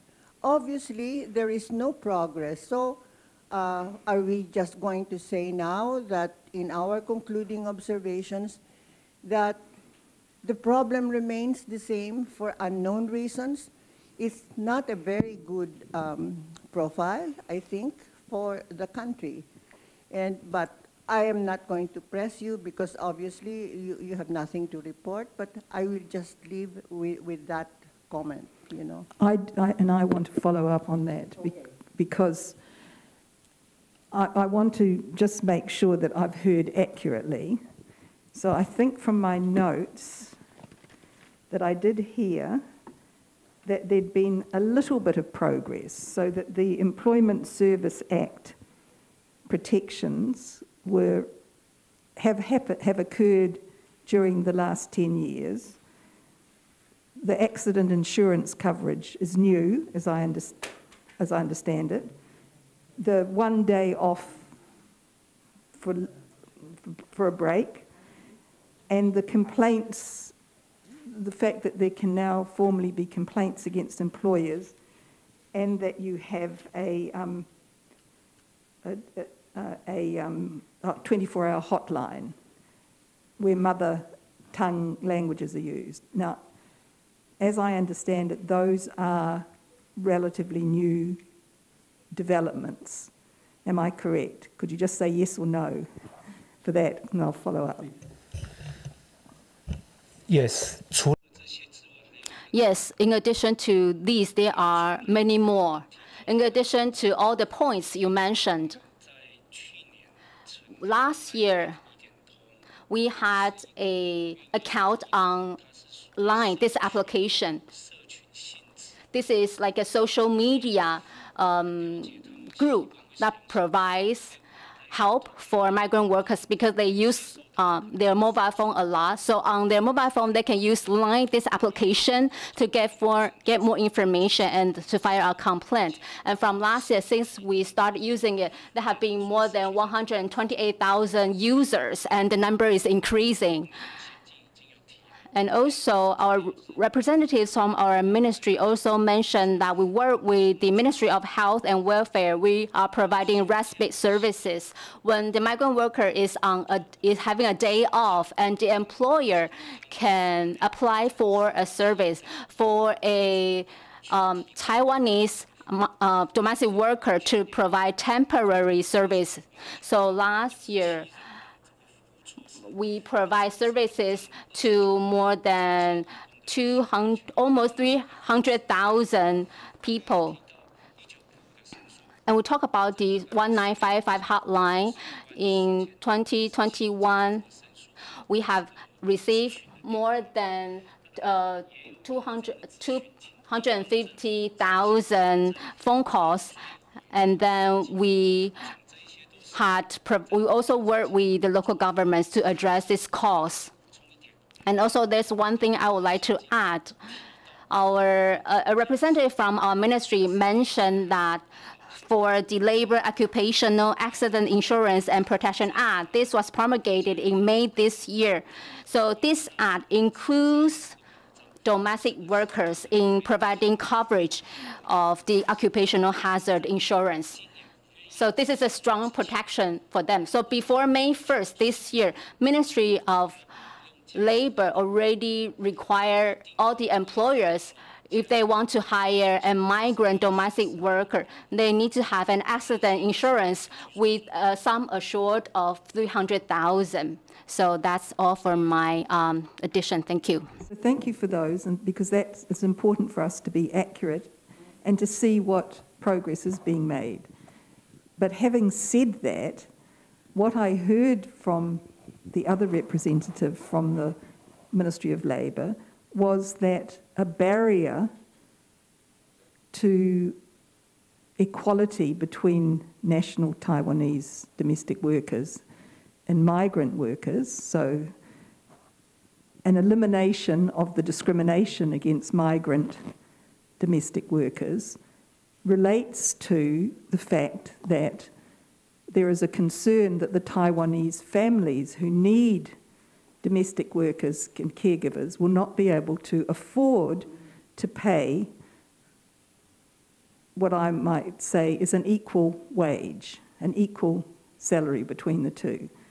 And I just want to say, and I understand that that's a real concern you have, and I just want to say that, and I don't want to sound harsh, but that is the argument that slave owners used.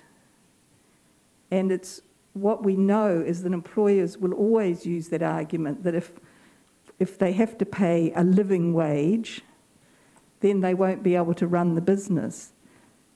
Now, I think families requiring long-term care are in a different situation than private sector employers.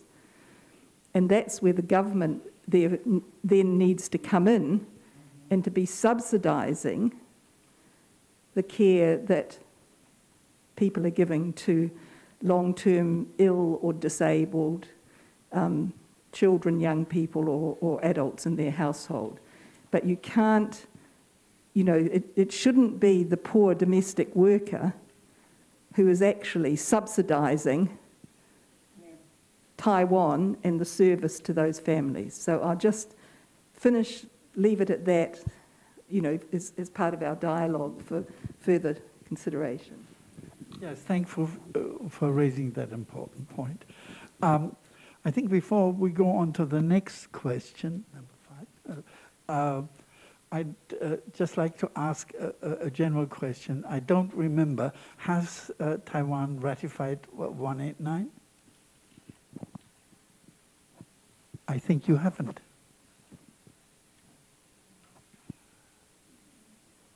Are you? Can you just briefly answer that? Ministry of Labor, can you respond?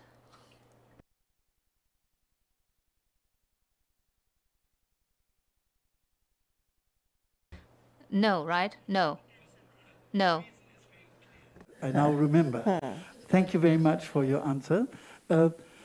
This is one of the difficulties with the Migrant Workers Convention Committee. You have quite a few ratifications, but if you look at the ratifying countries, they're the sending countries. The receiving countries have great difficulties. And since Taiwan, at least in some areas, is highly developed, if not most developed, that explains perhaps why they haven't signed, like Germany, United States, and a couple of other poor countries that haven't ratified 189. Nevertheless, the issues that they're in there, you can deal with separately under national law.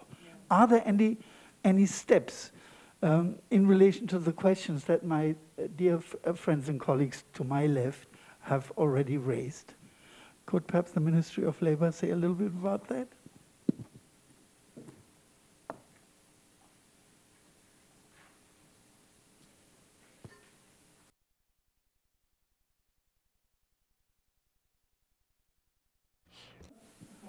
Are you from the Ministry of Labor?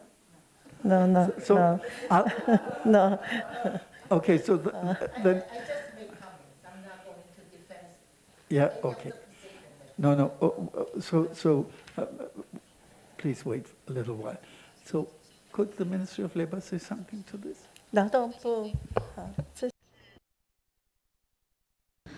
Right. So perhaps we can address these issues in our domestic laws to protect the migrant workers.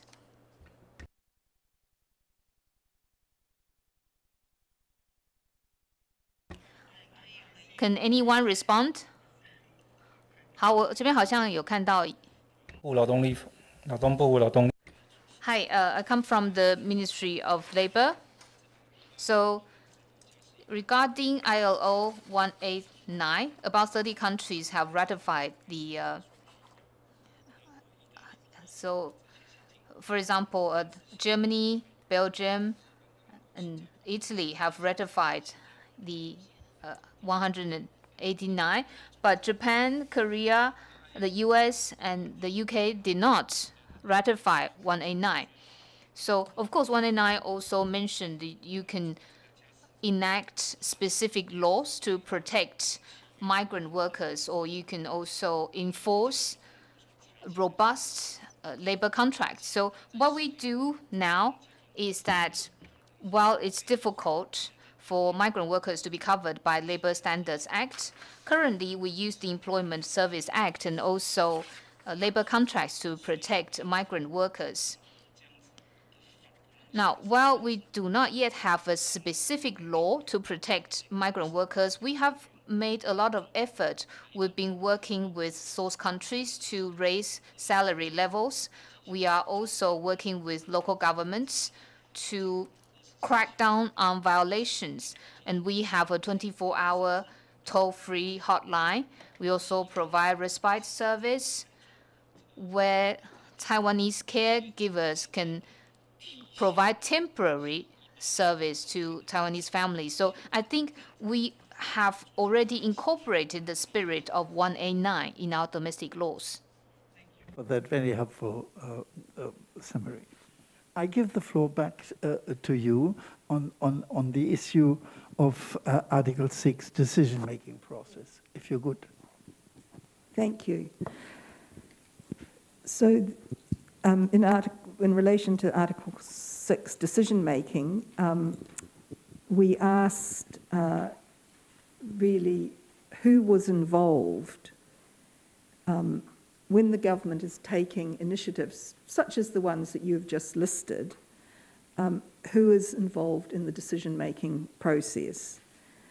And what sort of consultations do you undertake about what, for example, in the case that we're talking about, what would be the priority if you asked domestic migrant workers? What would be the most important thing that would improve their lives if you can't, you know, do everything all at once?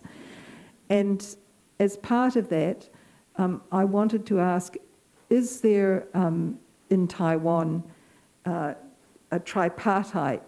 formal tripartite consultation process between government, employers and workers, unions and their representatives? And I think I asked right at the beginning of this, who speaks for domestic workers, who speaks for the migrant domestic workers?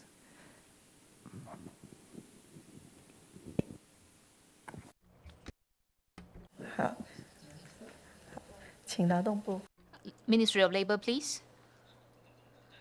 Hi, once again, I'm from the Ministry of Labor. So regarding the protection of the rights of migrant workers, in Taiwan, we already have migrant workers groups who are speaking on behalf of migrant workers. So, for example, in Taoyuan, in Taipei, Taipei's TIWA is an example. They also voice opinions regarding laws and policies.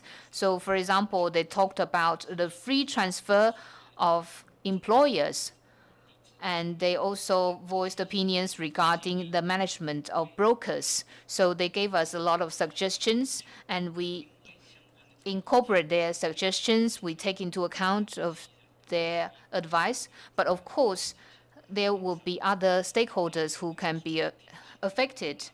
And regarding the salary level adjustment, we are also talking with source countries. Indeed.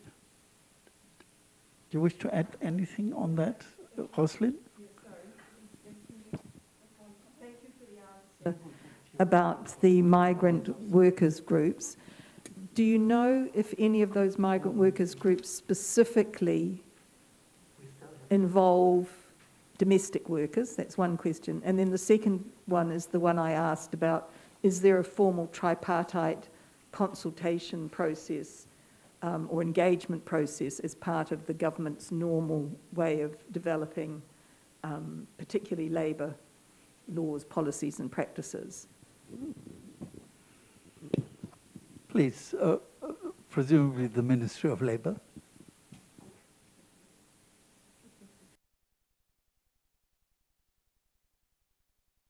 Right, so currently in Taiwan, if you're talking about input for policies and laws, we actually have specific procedures in our law that require us to involve stakeholders. And regarding foreign domestic workers, we consult with relevant agencies in either meetings or sometimes we have online solicitation of opinions. So this is how we elicit opinions. Thank you. Right, what about the tripartite consultation? Do you want to talk about that too?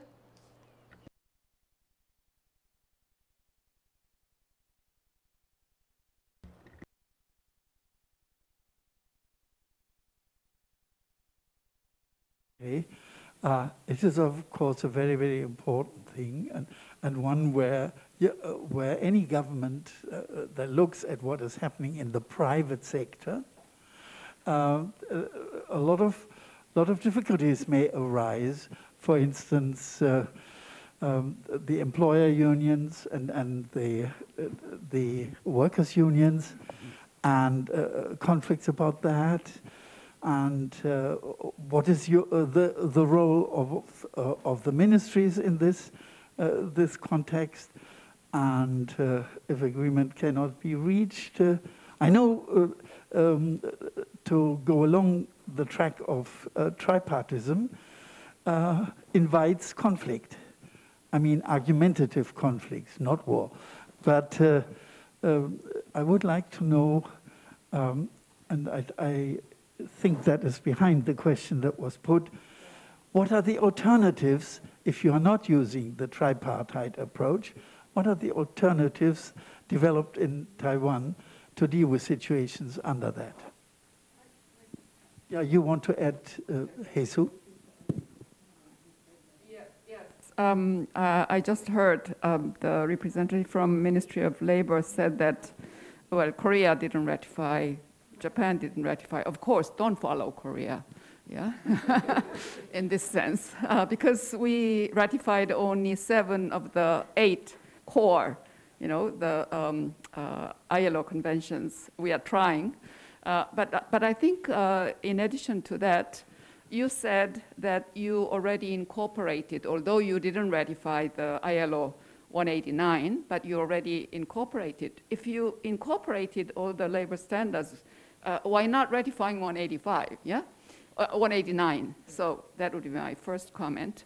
And then even with the tripartite negotiation and agreement, etc., the fact is oftentimes the trade union, the employees' organization do not represent the interest of those migrant workers or domestic workers because they want to protect their own regular workers, national workers' interest, first.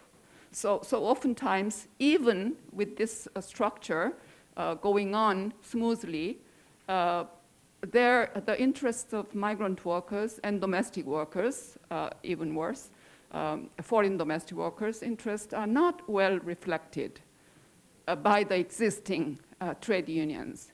So I think the government has to take that into account and try to come up with some kind of assistance where there's a lot of human rights abuses happening within households of each of those employers. Yeah, thank you. Okay, we realize that most of these questions arise in the context of the ILO, the International Labour Organizations. And there the government gets 50% representation, and the employers and the employed get 25% each. But in practice, it means that the employer union and the labor union usually agree very much. So it's a 50-50 thing, and the very, very ingenious and clever way that the ILO managed it in 1919, when it was set up, was one of the reasons for the organization to be set up, to ensure that compromises are reached, and they are. I mean, the fact that we have nearly 200 conventions and 204, I believe, recommendations by now from ILO, they've gone down the road of regulation, spelling it out. But that's not the only way you can do it. You can also do it by way of parliamentary actions, looking at it nationally, or setting up an ombudsperson to deal, or a task force or something like that. So I think it is very important that one keeps that in mind. We haven't talked, and we really can't bring it into the discourse. there won't be a concluding observation on it. But while we're at it, a lot of discussion at the moment between the committee in Geneva and the ILO revolves around the so-called informal economy, those that are completely outside the working context where all these nice treaties are drawn up. And the 50-50 divide leads. 那这个50-50的这样子的分法。Sorry, what's that? Sorry, nothing. Okay. I'll be short. Yes, I agree. So the thing that really needs looking into the informal, I don't think it is one of the key problems of Taiwan, but many of the neighboring countries have that. For instance, take India, take Bangladesh or something like that, where 80% of the working population is not covered by any of the labor law situation. Why? Because they're squeezed in between two houses and sell the food and something like that, and are not covered by anything. And they would need the labor law protections very much. Are you dealing with this problem, even though it's not a huge problem in this country? This is again to the Ministry of Labor. 好，是劳动部。 So for this part, we talk about the spirit of this kind of convention. So, well, in terms of the Domestic Workers Protection Act, we have nothing more to add. But in terms of protection of migrant domestic workers, we will do everything I can. We are trying to learn from international experiences, not just from Korea, to do more. As for the tripartite consultation process, if there's any dispute between the worker and the employer at the local government level, there is a mechanism. For the 22 local governments, we have 22 consultation centers. They provide staff who speak different languages to help the workers to settle the problem with their employer. And during the adjustment of the policy, have groups of migrant workers being consulted. I can give an example. For example, there was a group saying that if the migrant worker wants to have a day off, and then the employer needs to apply for a respite service. Well, can they apply for like more days of the respite service? In that case, the government needs to pay more. Or if the migrant worker just doesn't want to come back after a day off, so nobody is going to help the care receiver, can the government provide a temporary worker to help the family? So in our ministry, well, during the formation of any new policy, we will consult the migrant worker groups and the employers group about their opinions on the new plan. On March 25th this year, we invited scholars and experts to talk about that. So during this process, we can gain some consensus. Although I was there in that particular meeting, although there we had many heated debates because everybody wanted to protect their own interests, but during the process, consensus was being made. So during that process, we're able to collect voices from different stakeholders. And that really shows us that the problems are on the ground and not purely at the international level. In the ILO context, there is an easy way out, and that is because there's a 50-50, and sometimes they don't agree.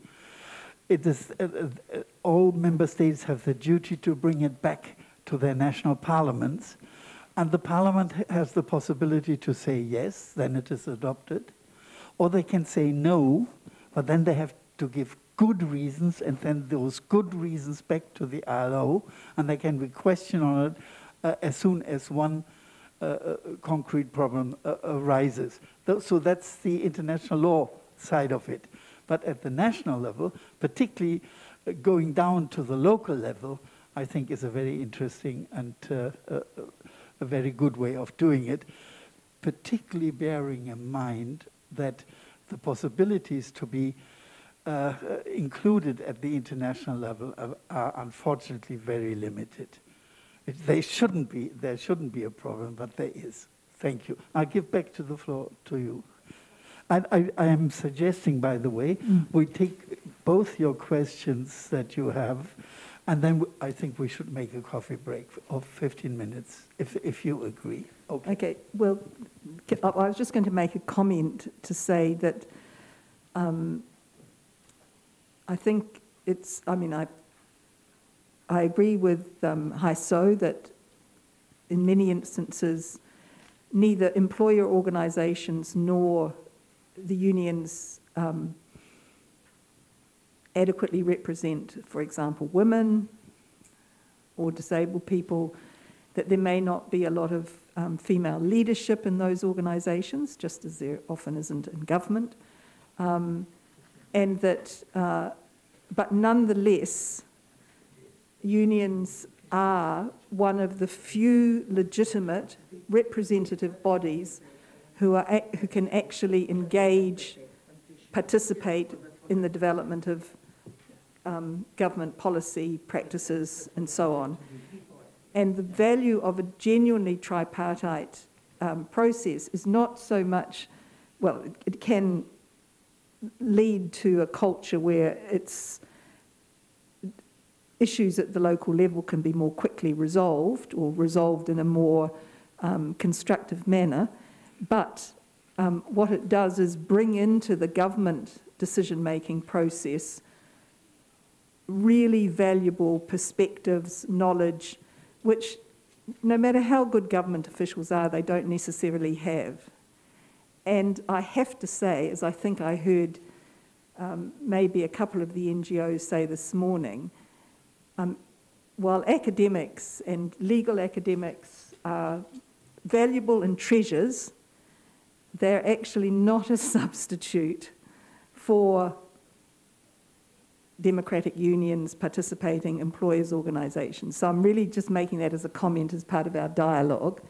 I think that that was probably the end of my questions on Article 6, and we were going to go on to Article 7, but I understand you want to take a break then. Yes, I think we have a series of questions on Article 7, and I think it would be a good idea to start off with the fisheries questions that will come from you, and then we have lots of time to discuss Jesus' intervention, which he kindly indicated to me, on Article 7, on Article 8, on women's leadership in trade unions, and on Article 9 on social security, whether the national insurance plan averts everyone, and whether the government subsidies are enough to provide for adequate standard of living for everyone, and then any other questions that come from here. That gives you a chance to prepare a little more. Yes, yes, and Article 7 on the gender payback. Yes, that was the first. Oh. Just one more, please. Yes, please. Just so that you can probably prepare among yourselves, because I would like to be clarified regarding the situation of foreign crew members of the fishing vessels of Taiwan, which is really giving Taiwan a black mark overseas. So if somebody can probably be assigned for, is there somebody here among all of you who could answer with regards to these distant shores, distant foreign crew aboard the vessels of Taiwan, just to flag that so that when we come back, we could have a good discussion on it. Thank you. Okay. Well, with that said, it's now 3:10. I think at... Can you use the microphone, please? Pardon. It's 3:10. We can have a coffee break until 3:35. Okay? 3:35. But we will start immediately at 3:35. Sometimes what I encountered in Geneva was we said 15 minutes, and then an hour later we could begin to do it. This is not a real coffee break. It's just a short break to breathe, to stretch. Okay. Well, thank you very much for your active participation. I know it was a difficult session in the first bit, because it was immediately after lunch. So your body, each person's body had a lot of work to do to be intellectually so involved that one hardly noticed what goes on. With that, break. 好，那我们就先稍作中场休息。那待会 Okay, we're going to take a break, so please return by 3:35. Thank you.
Okay, thank you. Because it's difficult to stay up, so sorry.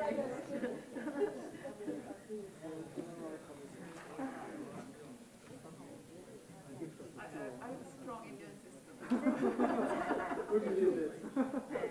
而且是这一题真的很困难，要滑动路很困难。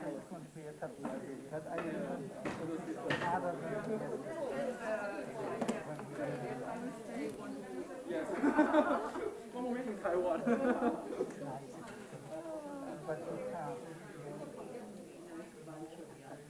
Yes. 然后那个移工是那个。So do you need coffee or tea? Okay.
the parallel, which was like divided because it's better. I fell, yeah, I had an injury, that's why. And so, it's just like this is wrong, and like, and 4 weeks in the hospital, yeah, and one day in the night, I was in this kind of, yeah, but my grandchildren, sorry, my magic wand. No, that's magic. And they think it's part of the run. They think it's normal. I said, no, it's just I'm injured, that's why. Oh, so you get an injury. Okay, okay.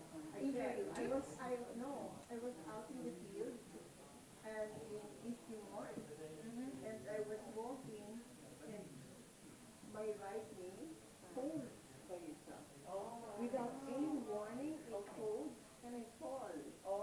And it happened to me when I was in East Timor. And that was the one that really hurt my right stuff. So all my toes are broken. So I cannot even use the shoes like that. Always sandals like this. So when it's winter, I cannot fly. My toes will freeze.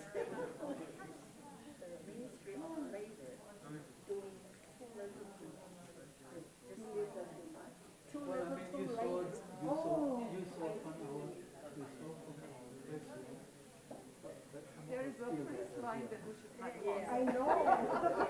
I just remembered. I was, they chased after me and they said no. Thank you. Oh, thank you. I don't have somewhere. I heard. So can you rate Chinese? Yeah. Good. I know you support Taiwan. You joined the CEDAW, National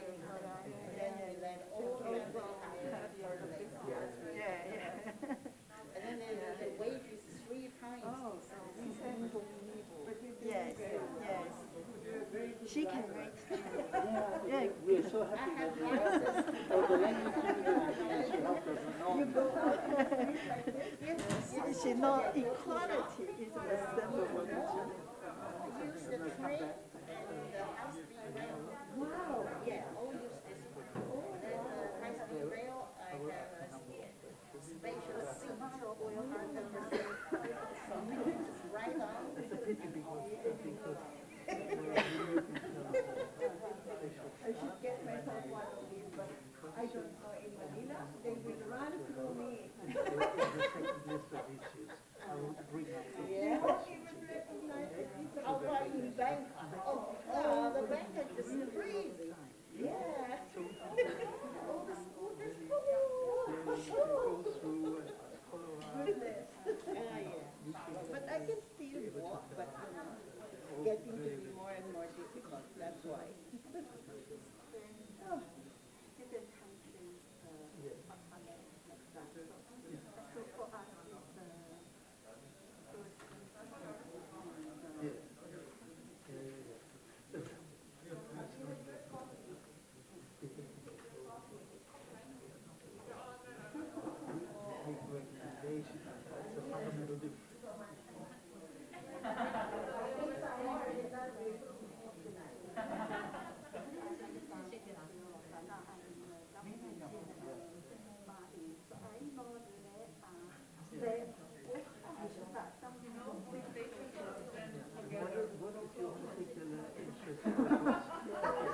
I would like to.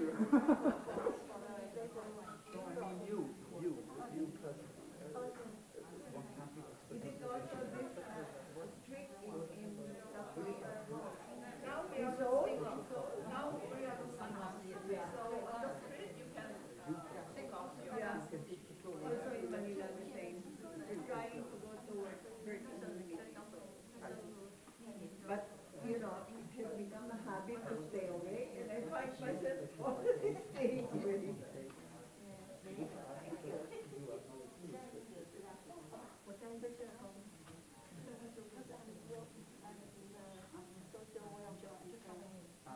But that's what I thought, that you are there tomorrow. yes.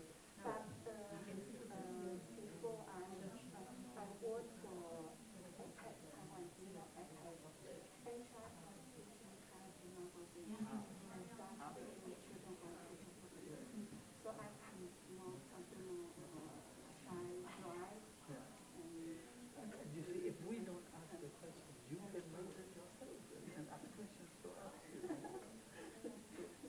So that I won't have to go later. Yeah, sure. But you're doing great.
Thank you.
Ladies and gentlemen, our next session is about to begin. Please be seated.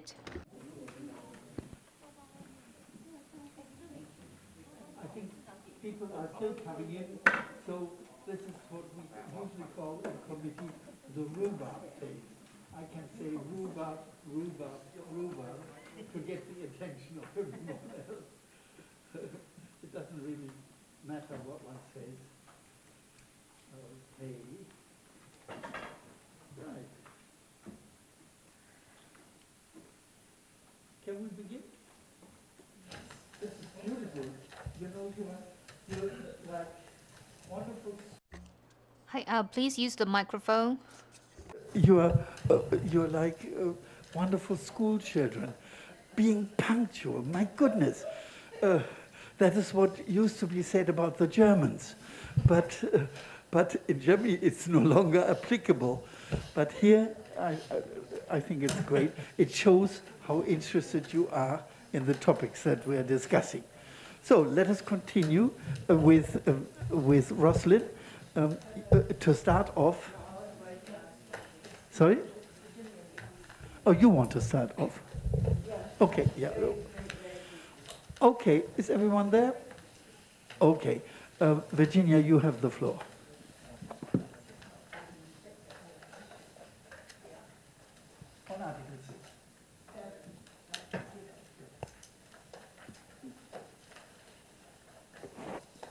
Okay, I'll talk now on Article 7. In particular, I want to go back to the issue that was identified under Article 7.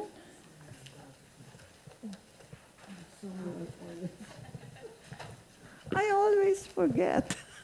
Sorry. On Article 7, as regards the fisheries problem.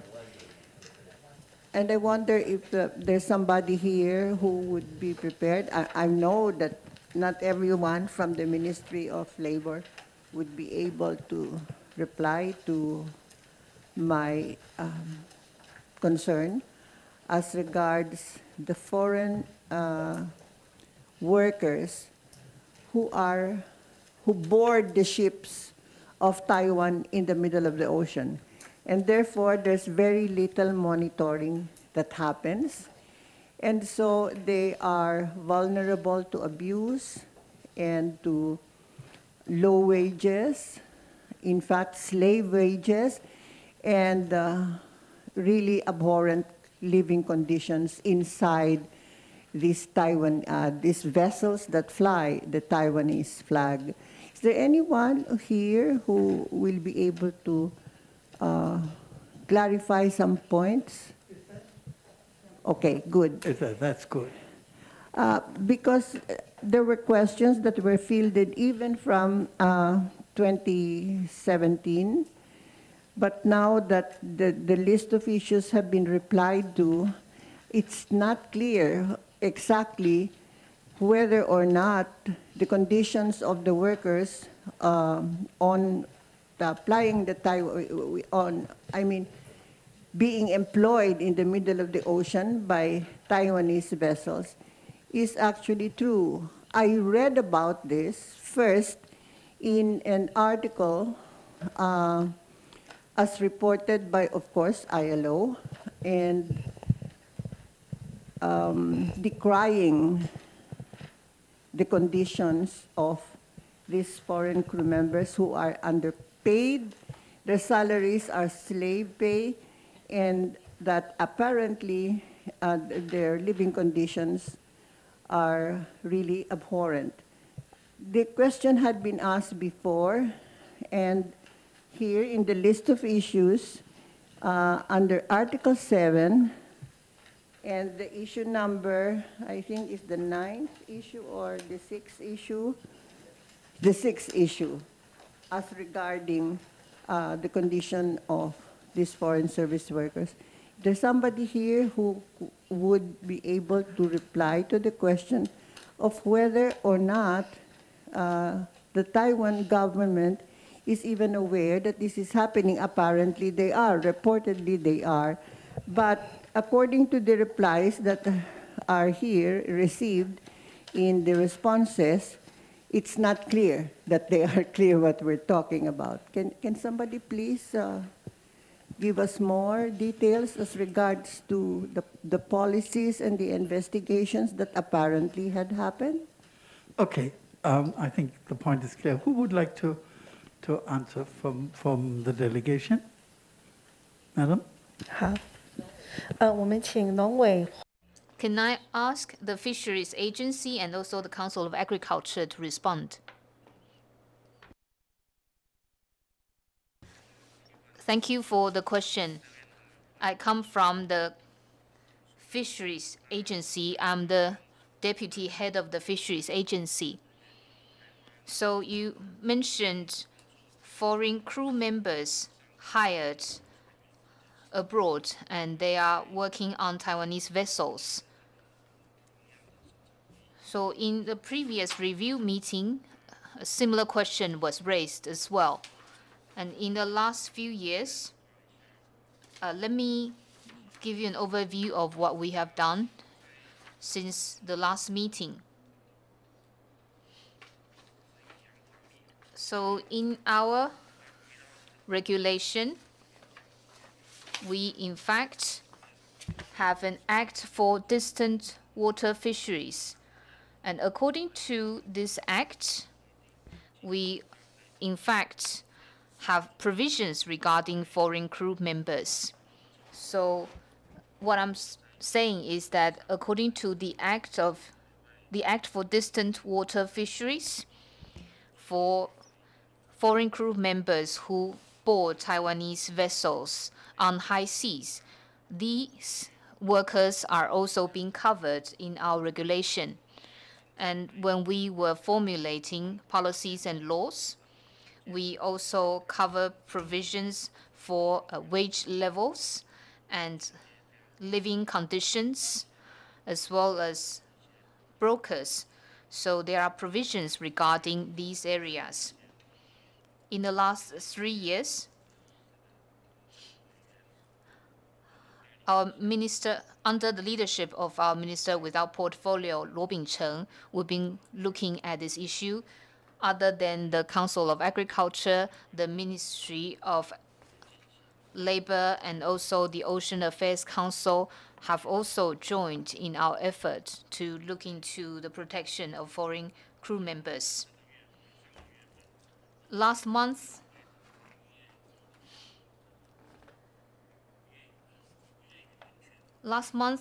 we also formulated an action plan for fisheries and human rights.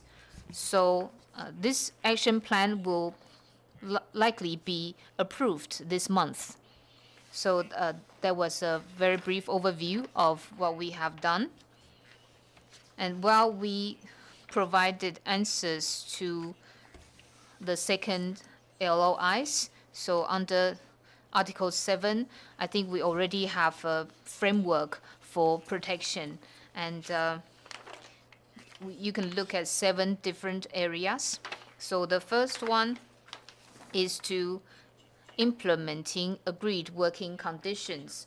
So we also formulate guidance on a salary payment, and we also require attendance record.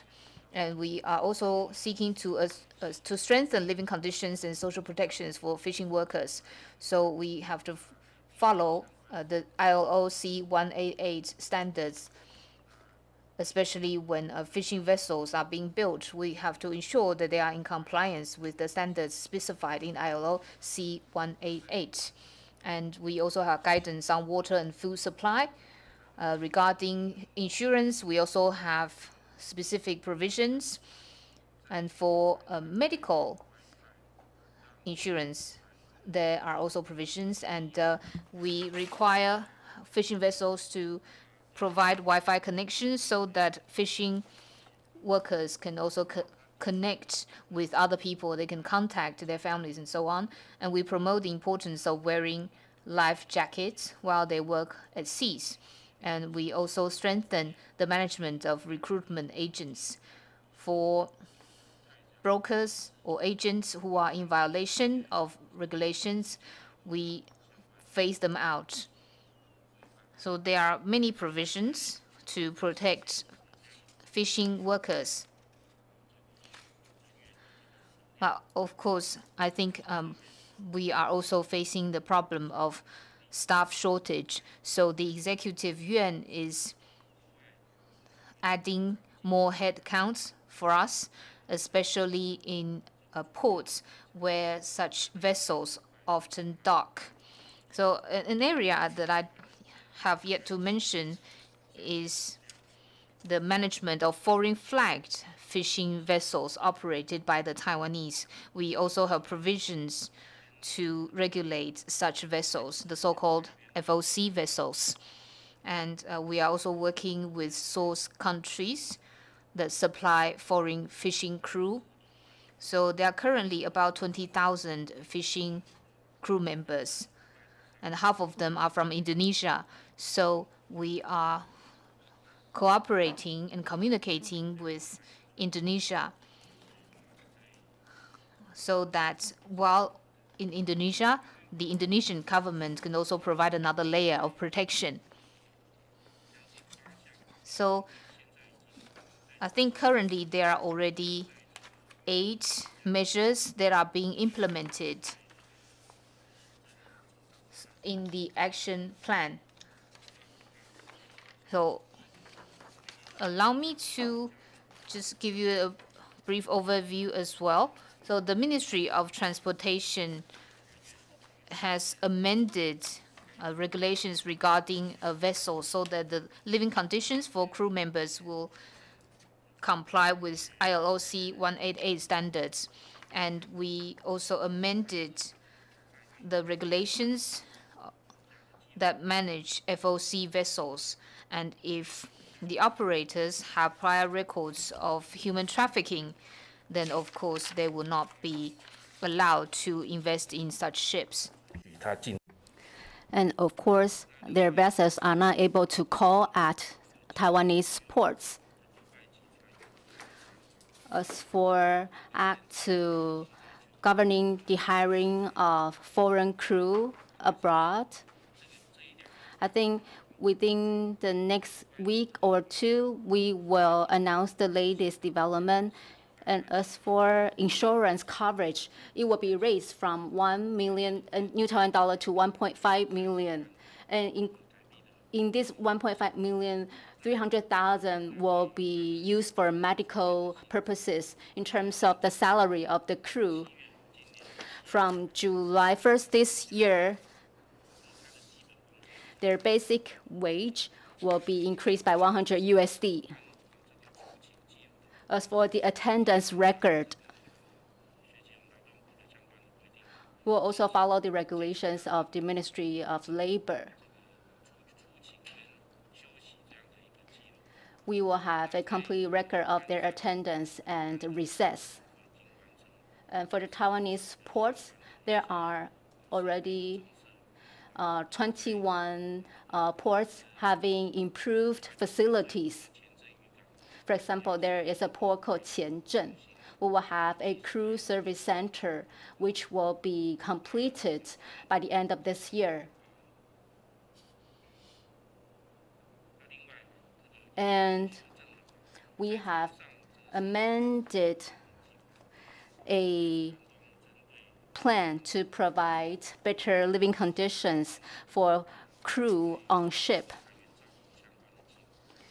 So the ship owner will need to have a better plan to take care of their crew on the vessel. In terms of salary and compensation, we discovered problems like the ship owner paid a certain salary, but not the full amount was received by the crew. So in order to address that, we also provide a guideline on the benchmark of salary. And then we have to make sure that the salary can be received in full by the crew.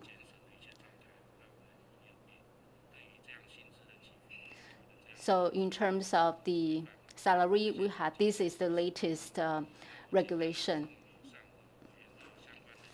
So if you're interested in more details, you are welcome to raise your questions. Thank you. Short things on that. First of all, I'm very thankful for your broad knowledge of the issues.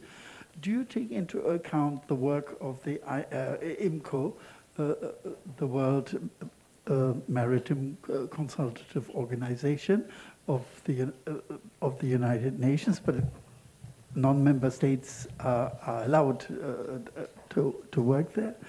And you talked about the guidelines, and I really enjoyed when you used the word benchmarking on salaries.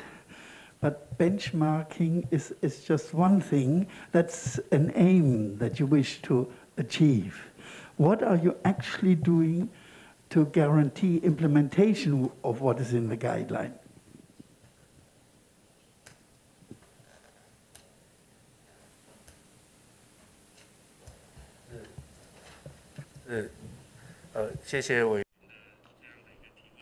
Well, thank you for your question. Indeed, I told you about our plan and our goal, but whether we can really achieve that is another matter. So for this specific issue, for example, in terms of salary, we will have a salary review committee. We will follow the practice of the Ministry of Labor to see whether this kind of salary is enough, whether it should be increased. So we will have that committee in the future. And secondly, the fisheries agency, in terms of the understaff of the headcount, the executive yuan agreed to give us 40 more people. So for distant water vessels, there are about 1,100 vessels. And then we will visit all of these vessels to make sure that all the foreign crew will be taken care of. And for high-risk vessels, for this kind of high-risk vessels, we will conduct more thorough monitoring.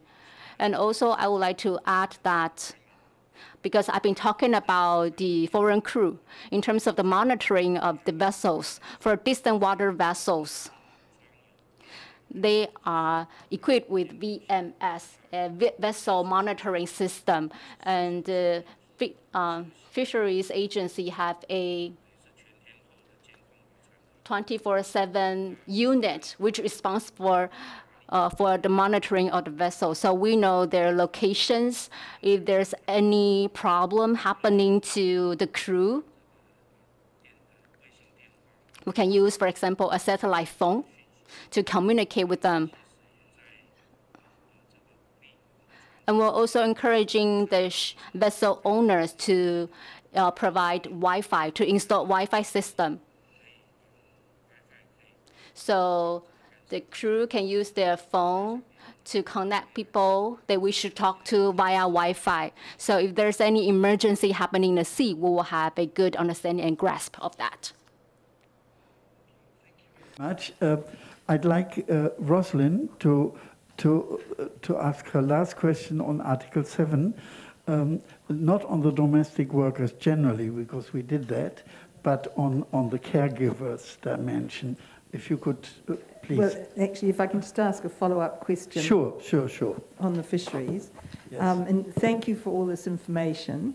And I just want to acknowledge that, this is not just an issue for Taiwan. I know it's been, because I was involved in an issue of New Zealand flagged ships, but also Korean flagged ships, and poor conditions, and the New Zealand government having to be persuaded to take quite strong action after a sinking of a vessel. And I would like to say, just for the interest of government members here, that the National Human Rights Commission of New Zealand and of Korea and of Indonesia work together to try to protect the seafarers and to get them their full salaries after the vessel had sunk and some of them had drowned, and also to make sure that when they got back to Indonesia, they were not subject to reprisals from the agents, which was a very common thing. So, you know, I do acknowledge this is still a global issue, and it's great to see Taiwan tackling it, and very timely that your draft action plan is ready just a couple of weeks before the review, so that's great. So, but what I wanted to ask was,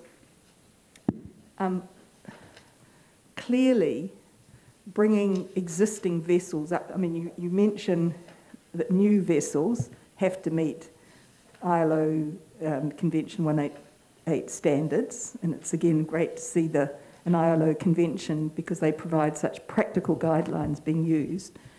But obviously retrofitting or improving existing vessels can be very expensive, and owners can be reluctant to do that.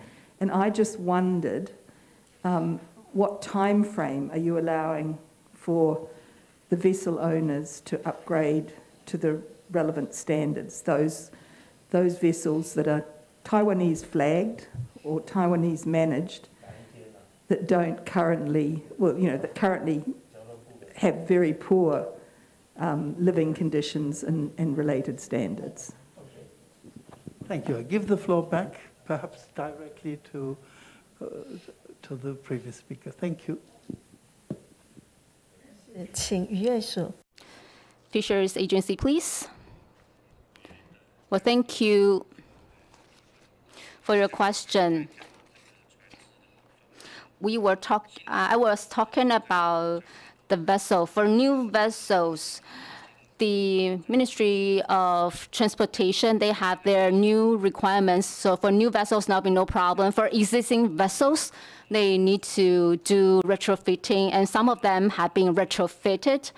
And because of the fishing resources, in terms of the number and tonnage of the vessels, we set limitations. So the ship owners cannot, just change the structure of the vessels, without any condition. So we are now giving a green light for the owners to enlarge the living space for the crew, so they can go ahead and do that. And for smaller vessels, in our action plan for fisheries and human rights, we're talking about a buyback program. When smaller vessels are not able to meet the standards of IOC 188, we will buy back this kind of vessels, so they will no longer engage in fishing. So these are our two-pronged approach. Thank you. A really short one, because we have so many other areas. But no, go ahead. You need to use the microphone, please. I was just going to say that congratulations on all of those improvements as regards the vessels that are flying the Taiwanese flag. But I would actually also recommend that there should be more effort to publicize what's happening, because most of the time nothing is published at all, so that those perpetrators of abuse are not discouraged. And where credit is due, credit should be given. I really advise that, and I'll put that in writing. Thank you. I think a very, very important follow-up. So if someone could, Madam Minister, answer that? Yeah?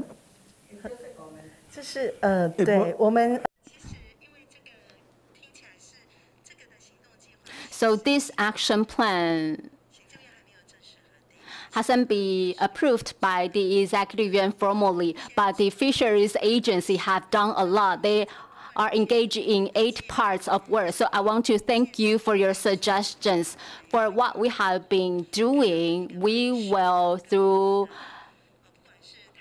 using more ways to let, for example, people in Taiwan or let the international community know more about what we have been doing.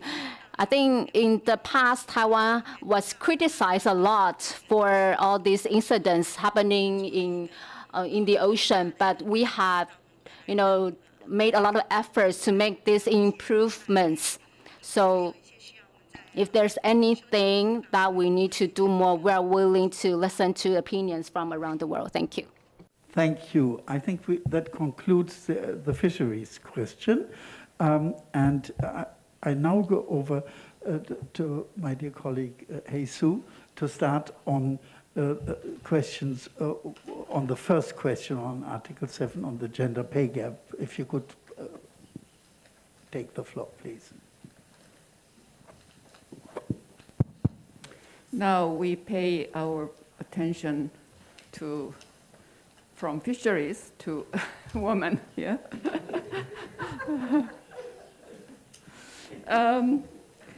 I received this very nice booklet published by the Department of Gender Equality, Executive Yuan, very up to date, 2022 Gender at a Glance, which was very helpful.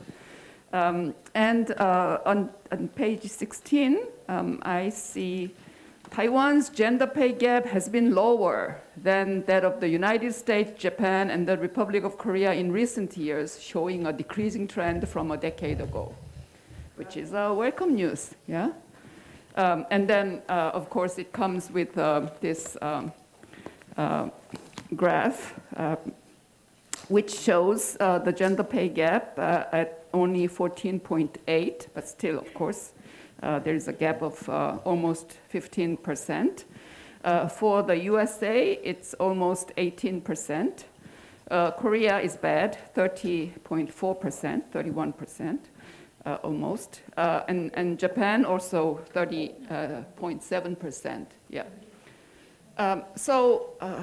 Taiwanese women would be happy to see this. Whoa, gee, we are doing good.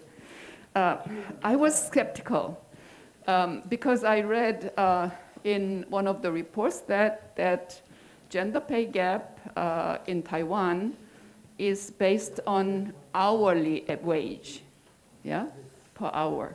Gee, that's not the usual way to calculate gender pay gap. And then I looked into the note here. So Taiwan's data includes the industrial sector and the services sector. That's explanation. The Republic of Korea's data encompasses all employed persons, whether full-time, part-time, yeah. Annual data is from June of each year. Japan's data encompasses all entities in the industrial sector or service sector with 5 or more employees. So it doesn't include a very small, sector with less than 5 employees. The US data refers to median weekly pay data for full-time employees. So the USA data does not include part-time workers, which often women take up. So what I'm saying is the basis for this comparison is not the same. Yeah. So maybe Taiwan should look into more closely how, in what area women are working, part-time, full-time, service sector, industrial sector, rural women. Because what I understand, when you calculate gender pay gap, it is the average income for all men working, regardless of whether full-time, part-time, what sectors, industrial sector or construction, whatever. You compare the average income divided by working men and compare that with the average income for women, for all working women, divided by the number of women. And then you compare. So I think if you apply that kind of data calculation, then there is a high possibility that you might come up with a different result. Because I understand that Taiwan, Korea, Japan share the many common cultural heritage and custom Yeah, and Korea and Japan are doing very bad in terms of patriarchal structure and gender discrimination, etc. Yeah, and if Taiwan is doing excellent, of course, I'm happy. Yeah, but you have to be skeptical whether this truly reflects the reality of Taiwanese women. And Article 7 of the International Covenant on Economic, Social, and Cultural Rights says the workers should have equal remuneration, equal pay for work of equal value. And oftentimes, the root cause of this big gender pay gap is because women are concentrated in low-paid jobs. So there is a vertical job segregation. Men are in high-paying jobs, women are in low-paying jobs. And then also horizontal segregation. Women are concentrated in nursing, teaching, in service areas, while men are concentrated in more higher-paying jobs. So there is vertical as well as horizontal job segregation, which we should tackle. And then oftentimes, in addition to that, women take up most of the time part-time works. Even in developed countries, Sweden or Denmark, they take up more part-time jobs because they are more responsible than men for childcare, for housing, etc. We are living in the whole global patriarchal society. So unless you tackle this issue of job segregation vertically and horizontally, and then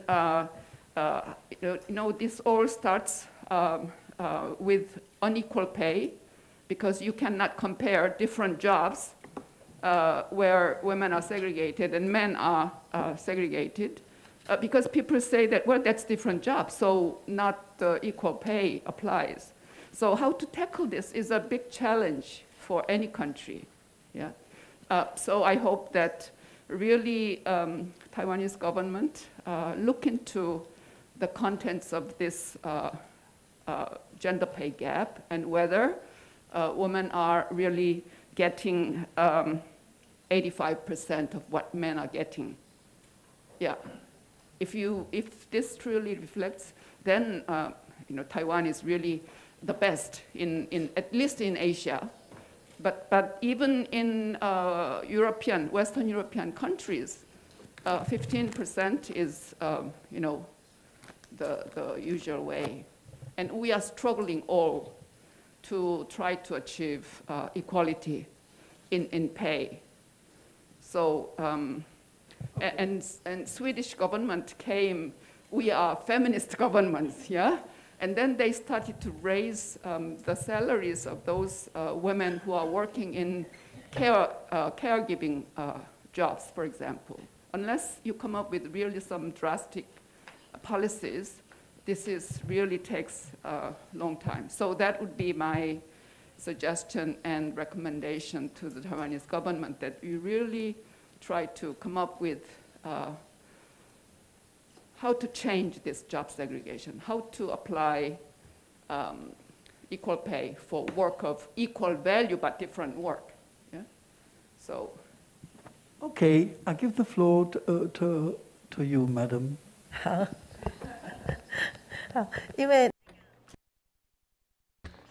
So I know that you received the statistics from the Department of Gender Equality. The department is not present here with us, I think. So according to the list I have, the Department of Gender Equality does not have any representatives here. But I think the statistics are actually from the the Director General of Budget, Accounting and Statistics. So perhaps we can ask a representative to respond. Yes. So regarding your question, unfortunately, I don't have the report here with me, but I can tell you very briefly where the statistics came from. So every month, like many other countries, we in fact collect information from companies in different sectors. So we collect information regarding the salary levels of employees and also the number of working hours. And the statistics are then segregated by sexes. And we have all these data on our website, and every month we publicize the data. So the stats include hourly wages, and as you mentioned earlier, we have the wages data, so monthly salary. We also have the number of hours worked. So I think the report, basically, they calculate an hourly wage level by dividing the monthly salaries with the number of days worked. So we actually disclose many different sets of data, and this is to facilitate comparison with other countries. Very much. Can we go on to the next question? You have a question on Article 8, I believe. You have the floor, Jesus. Thank you.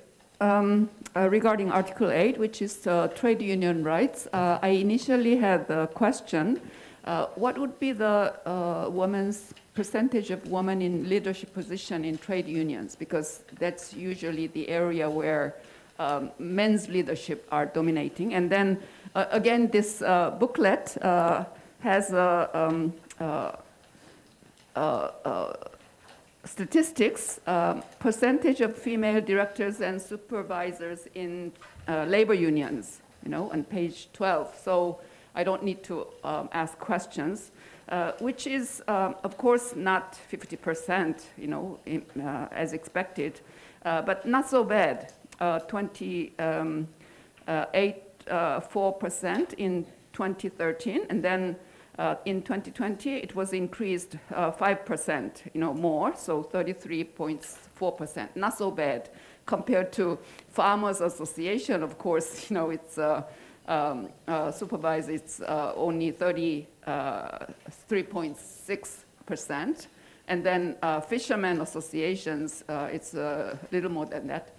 So compared to the farmers area, fishery area, trade union, women are doing better than those, but still, of course, there is room for improvement, and I hope that Taiwan would show the leadership for at least for other Asian countries, and I believe that Taiwanese women are as smart as Taiwanese men, if not more. So I hope that Taiwanese women excel in many areas, and then share the other family responsibilities with men. And if Taiwan can show the leadership for other Asian countries, that would have good impact. So I don't know the trade union situation in Taiwan, but from this figure, not so bad, but of course still can improve further. Okay, would someone like to comment or answer the question? 好，在工会的部分是 Right, regarding unions, perhaps the Ministry of Labor will have information.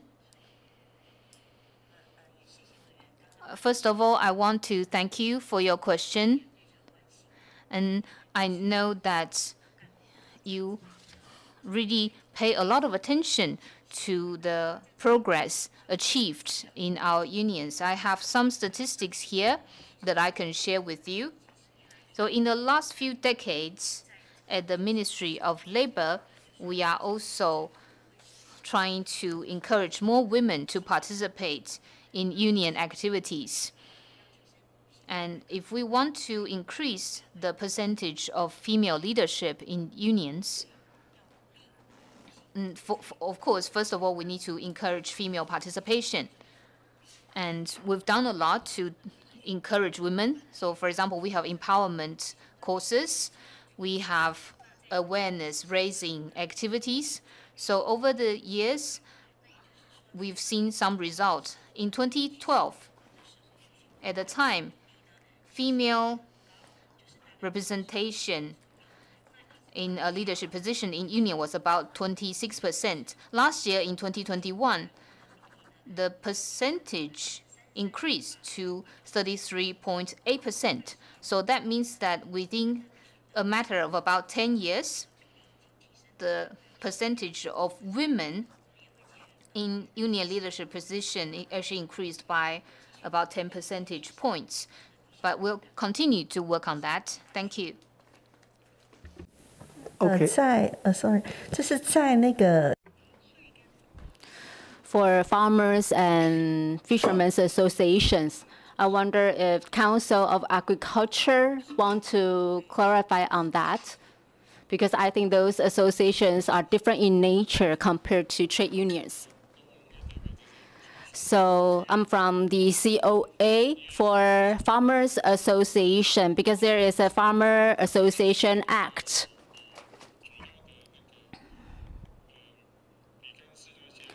All the leaders are selected by election. So we need to go back to the composition of the members of the farmer associations.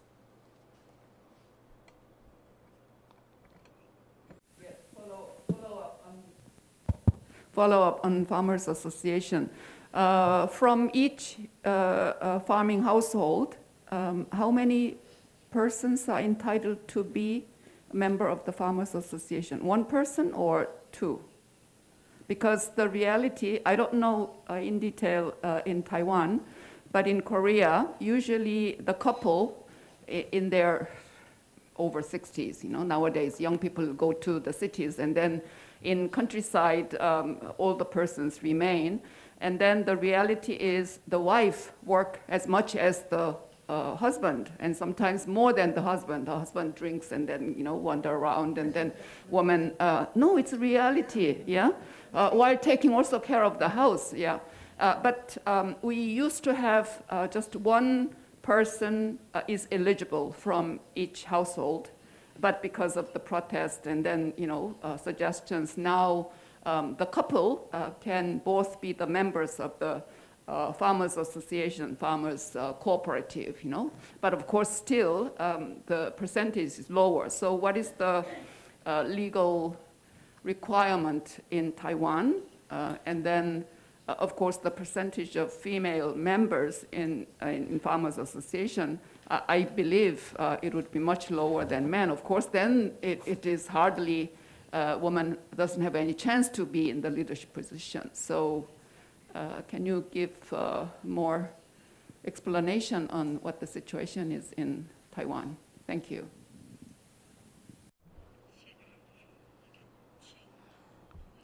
COA, please. For Farmers Association, well, we focus on the household as a unit. In terms of the percentage of the members, I don't have detailed information, detailed data at hand. I can provide you with that data afterwards, after the meeting. So, having dealt with that, can we now move on to the next issue, which is on Article 9 on Social Security? In fact, you have an A and a B question there. Yes, yes. Do A first, okay? Yeah. And not together. Actually, I have three. Okay. Yeah. So I read your report, which gives lots of different insurance plans, for different type of occupation, different group of people. And then in 2008, Taiwanese government came up with this national pension insurance system, which is provided for those people who are not covered by the existing pension insurance. So my question is, does this national pension insurance system cover all people who are not covered by other insurance schemes, whether teachers, military, or whoever who has job? Yeah, so that's my first question. And then is this coverage enough for an adequate standard of living? Because that's the idea of Article 9. You know, everybody should have social security so that that person can live without fear of being into poverty, etc., in order to have adequate standard of living. So that would be my first question. Thank you. Thank you. I give the floor back to you. OK， 刚刚好，因为我这边回。Well, I will answer that for this national pension system. This is our ministry is responsible for the system, and the coverage persons are people who are over 25 years old before 65 years old. For that age bracket, as long as they don't have any kind of insurance, then they can be insured by this pension system. For example, if this person has labor insurance, if this person stops being covered by labor insurance, then they will join the pension system automatically. And now the coverage for the system is kind of complicated for ordinary people or people with different levels of disabilities, or this person whose income hasn't met a certain level. So for different type of people, there are different designs to cater to their needs. So we hope that we can provide certain level protection for everyone in Taiwan. So this has to do with the premium that they pay. So in terms of the premiums, it depends on if the CPI increases, of course, the premium will be increased. So this national pension system provides a basic, protection to the people, and then along with other types of insurance that individuals may have. So that is the design of that system.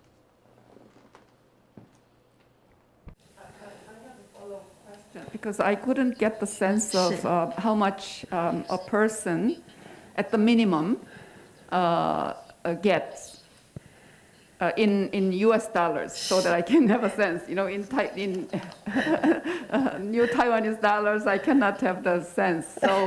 So if a poor person, let's say, if a person doesn't work, has disability, or get old, and then how much does the person get to survive from the government? 这个详细的数字是不是我们In terms of the details numbers, I will provide them to you as soon as possible. It's kind of complicated because it's a new insurance system, which is, different from other schemes. So this is a different system. So if you join the program at different time with a different status, you will get different amount. So it's kind of complicated, but I will provide relevant data to you as soon as possible after the meeting. Because I can't right now tell you how much this person can get, because the design idea is very different. Under this article, the committee often asks, so how much does an elderly person, older person get? A poor person who doesn't have any other thing, or a person with disability, that person needs to be supported. Or if the family has a baby, how much does it get to support the family? So there should be minimum, so that the family or the person should not fall into poverty or starving. So that is the idea of what we call social protection floor. Before, in the past, we used the social safety net, but net, you can fall through the net, So the new terminology ILO came up with is social protection floor, so that the floor, supports you so that you don't fall into poverty. So I think the basic idea is the minimum amount a person gets, whatever situation, that person, that minimum should be provided by the government, so that that person would not starve. Yeah. So that was my question, whether this national insurance system covers everybody. And so my second question, not knowing how much does it provide, does it cover foreign domestic workers, for example, or migrant workers? See? And they are in Taiwanese jurisdiction, who should be protected also. Yeah, so I think there should be some way of protecting those foreigners, because if they get sick, they should be treated, and they should take leave, and then they should get survival. So that would be my concern. Yeah, so you are, shaking your head, they are not covered. 是目前 Well, for this national pension system, it's only applicable to Taiwanese people. There is no minimum amount per month that a person can get. That is the design situation. So, like I said, it covers the age bracket from 25 to 64. For people who are under 25, if this person has no other insurance schemes, or if this person, well, in that case, well, this person cannot be covered by the system because it only covers a certain age bracket. Yeah, so if that person is in between 25 and 64 age bracket and does not have any other insurance, then national insurance system comes. So it leaves out those people who are older than 65, right? If they get old and then doesn't have any social security, then there is no help. Is that right? How can an older person survive if that person is not insured when he was or she was younger? 应该是说他如果 For other types of insurance schemes, so labor insurance or like public servant insurance, so they can be protected by other types of insurance schemes. For a person who doesn't have any other kind of insurance scheme will be covered by this national pension system. It's been up and running for, I think, 10 years, a little bit more than 10 years. So it's a relatively younger scheme. And this national pension system, we want to cover everyone who doesn't have other schemes. But in terms of premium payment, this is not mandatory. So this national pension system is more like plays a supplemental role for this person who doesn't have other insurance coverage. Then we can provide basic support. So the scheme is only up and running for a little bit more than 10 years. So. Would be, how about full-time housewives? They are not considered working, although they are always working, but housewives are not considered as workers. Yeah, so in case of housewives, they can be affiliated by any of the insurance voluntarily? Yes. So if the housewife is certainly covered by the national pension scheme. Question. Okay. I don't know the situation in Taiwan because it is not reported or we didn't ask question. But nowadays in the cities, there are so many lonely deaths. We find an older person or sick person who are dead 1 month before. Yeah, and then the neighbors don't know because they don't communicate with this. We are all, there is a one-person household, the percentage is high, at least in Korea and Japan. I don't know about Taiwan. So in case of lonely death, sometimes it can be mother and daughter, sometimes it can be little children, or sometimes it can be 70-year-old man, living alone and then got sick and then doesn't have anything, So for these lonely death cases, sometimes they should be taken care of by the social services or social assistance. But the local district office cannot pay enough attention because sometimes they don't meet the eligibility criteria, if they are below the poverty line, then maybe there can be a monthly subsidy, and then meals are delivered, and also in rural areas. Yeah. But these people, there are loopholes in the system, and then they are people who die without the neighbors knowing that there is already there. So does it happen in Taiwan? And then how do you deal with these kind of cases? Yeah. Right, so allow me to provide information regarding the economic security of the elderly. In our social welfare system, we also provide welfare to low-income people. And for low-income people, we, of course, provide subsidies. But for elderly people, it's even easier for them to be classified as a low income. That means that they will be eligible for more social welfare measures. And this is why the criteria for the elderly are actually a lot looser.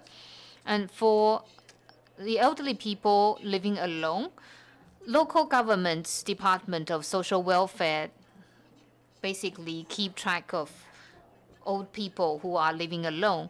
So we have lists for such elderly people. Some of them are disabled. If that's the situation, we provide meal delivery services. And while we deliver meals, we also get to track their health conditions. And if they are not disabled, if they can still take care of themselves, then we keep track of them through telephone calls. So this is how we keep track of their conditions, and if they need assistance, we can provide such assistance. So from last year to this year, and because of the pandemic, there are also more and more COVID cases now in Taiwan. And at the height of the pandemic, we actually do even more to serve the elderly people living alone. So we contact the elderly people by phone, and if there's no response in 24 hours, then the so-called neighborhood chiefs will go to their homes to see whether they need further assistance. So during the pandemic, we in fact provide an extra layer of service for the elderly people. And we've noticed that many old people now live alone. Their grown-up children are not living nearby, and this is why we provide such services to them. Yes, thank you. Could I just ask a follow-up question, or do you want to do that? I just want to tell her that I can trust you because you are in charge of health and welfare. Yeah, so I think you are doing utmost, to avoid that kind of disaster happening. Yeah. So thank you for your explanation. Yes, I'd just like to add something to what has been said. As you know, the Committee on Economic, Social and Cultural Rights adopted General Comment 19 on Social Security. Like all the general comments on specific rights, we were always intent on assuring that there is a sort of minimum level, the core content, or what we call the survival kit, which must be delivered at all costs. And I have take issue a little bit with the word subsidies, because subsidy means ideally, everybody deals with the survival itself, and then some little bit of addition is given. Whereas what the proper word which you, Madam Minister, have correctly used is assistance, basic assistance, which means if someone is completely without any self-supplied or out of work or whatever, or is homeless and living on the street, then the responsibility of the state is to provide that minimum so that nobody is left on the street alone to die. The question is that how you see social assistance, that there is a minimum level of protection which you would call a minimum assistance? And then how is that minimum assistance actually applied? And let's just take the case of someone without own income whatsoever. There are two options that the government can take. One is to give a minimum sum of money, and a lot of controversy rages about what should be the level of that assistance. And the second option in the form of goods and services. Now then, most governments prefer the second option because they are thinking of asylum seekers and migrant workers and things like that, which they want to discourage. And if you give them, and that's the experience in Germany, if you give them money, what they do is they send it back home where they have absolutely nothing back home. And if you give them food, then you run into a lot of problems, cultural problems, the kind of food, and how to get it. Are they get it in where they live, in the dormitory or whatever it is, or are they given vouchers to go to a shop to give the vouchers so that they cannot send the voucher back home where they have a family with 7 or 8 who are absolutely dependent on them providing something, and they have only come into this country to gain a little bit of money which is above the absolute minimum so they can send it home. I'm describing this, as you all know, this is a key problem. What is the fundamental approach of Taiwan? Is it more A or B? Is it more in the form of money, or is it more in the form of goods and services? Would you like to answer? 这个，请社工。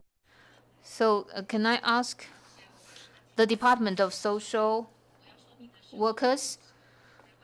Right, so in Taiwan, our social security system is centered around social insurances, and social assistance will be the last line of defense. So for people who are living under the poverty line, we provide long-term support. That means that we'll give them cash payments to supplement their income. And if they have children in their household, or if they have senior citizens in their household, we also provide cash supplements. So you mentioned, you asked how much we give. It actually depends on where the people are living. So in Taipei City, this can be up to about 18,000 Taiwan dollars. So in US dollar terms, that's about just over 6,000 US dollars. Sorry, just over 600 US dollars. Right. So that's for a household. That's support for a household. But if we are talking about specific groups, for example, disabled people, low-income elderly people, or families in specific situations, we also provide other social grants. So for the disabled, this could be about 3,772 to 8,000 something. So depending on the level of disability. And in terms of in-kind payment, we also provide in-kind payment. So in addition to low-income and medium to low-income people, we also provide in-kind payment to specific groups. So when supplies arrive, we provide these supplies to low-income people. But we also have other approaches. So, for example, we have matching services to match supplies and people who need them. So, for example, around Taiwan, we have 158 physical stores, the so-called stores or food banks. So people who need the supplies can go to one of these food banks or shops to get what they need. And in food banks, there are also sanitary products for women. So this is to address another type of poverty issue for women. And of course, we also have food vouchers. So for example, in New Taipei City, to address poverty and hunger issues among children, they issue food vouchers to children in need. And people who get the vouchers can also use the vouchers to buy food. Thank you very much for that additional information. Are there any other points that you wish to raise?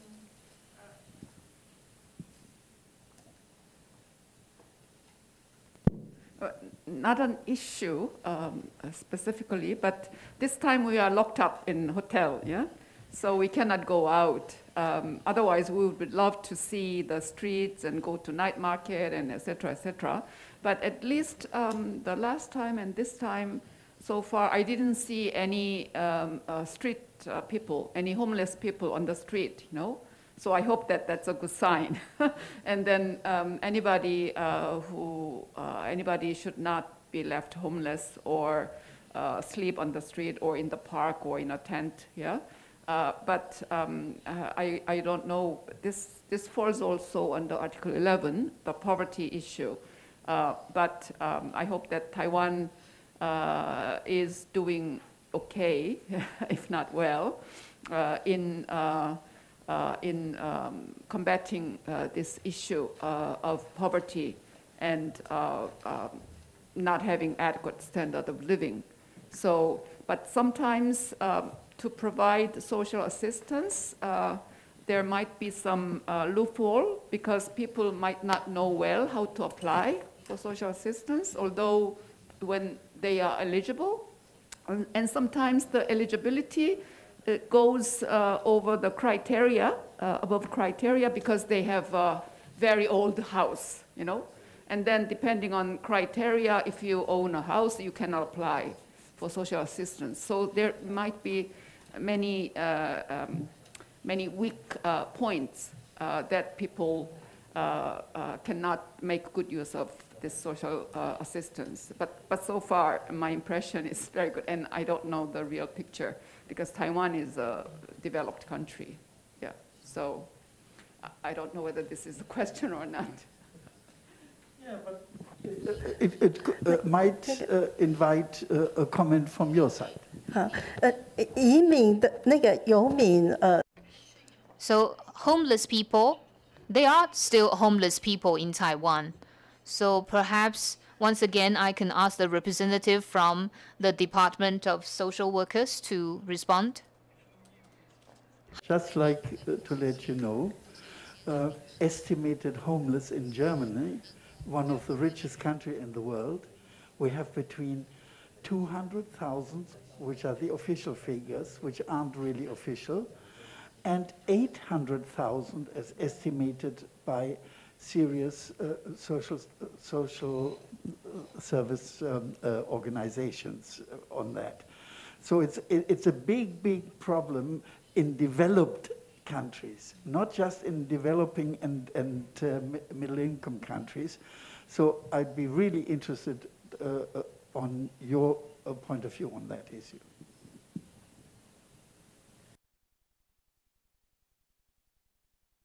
Right, so regarding homeless people, I remember in the second report, we also received some suggestions from you. You said that we should compile statistics, and we did make some improvements. So in December every year, we conduct a national survey. So we do a head count of homeless people. So according to our statistics, people who are routinely homeless, according to our statistics, the number is less than 3,000, so about 2,900 and something. And for homeless people, we also provide assistance, including emergency assistance.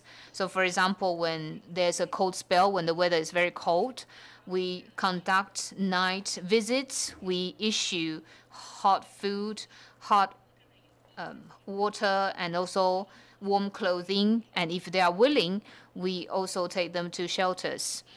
And for interim measures, if homeless people want to be resettled, we'll take them to shelters. If they want to return home, we also provide assistance. Some homeless people may have unclear identities and they want to locate their families. We provide assistance as well. And we also provide job trainings and assistance to help them get a job. And in addition to services provided by government, we also work with NGOs to provide assistance. Thank you. Thank you very much. Are there any other comments? I look at you. Would you like perhaps to take the floor? Thank you.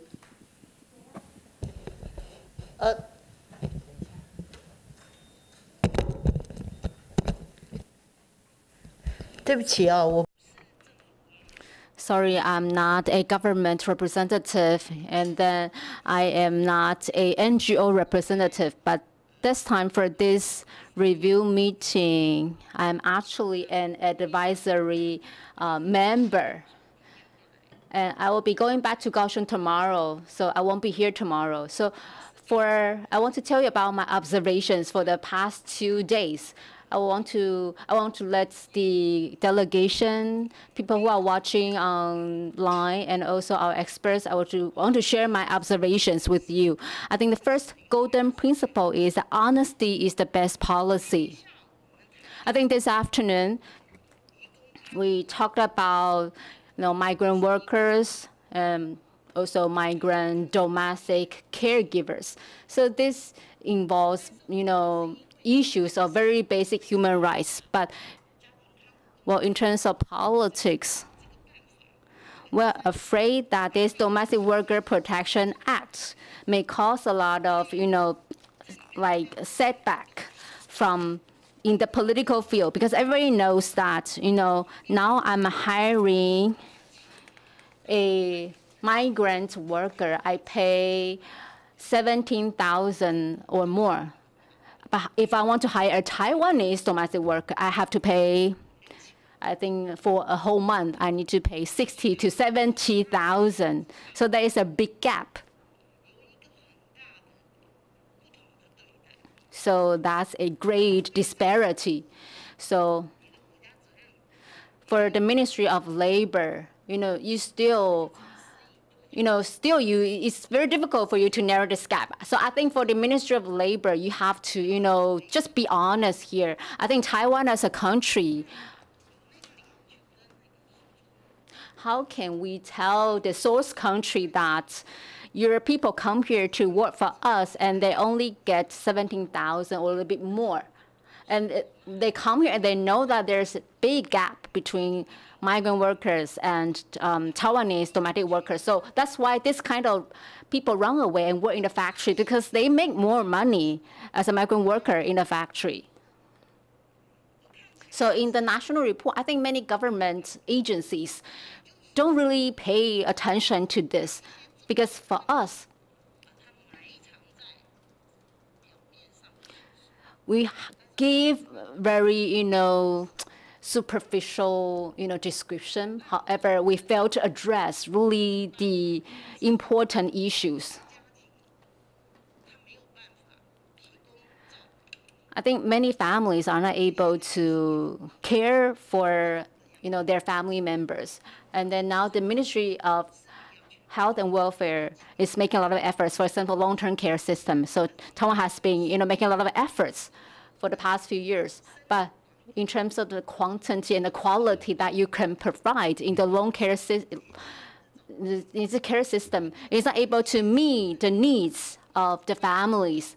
So for migrants, domestic workers, when they work in the family, they have to work on the clock. They don't just take care of your family member, they also do housework. However, think about how much you pay them. It's a very low salary.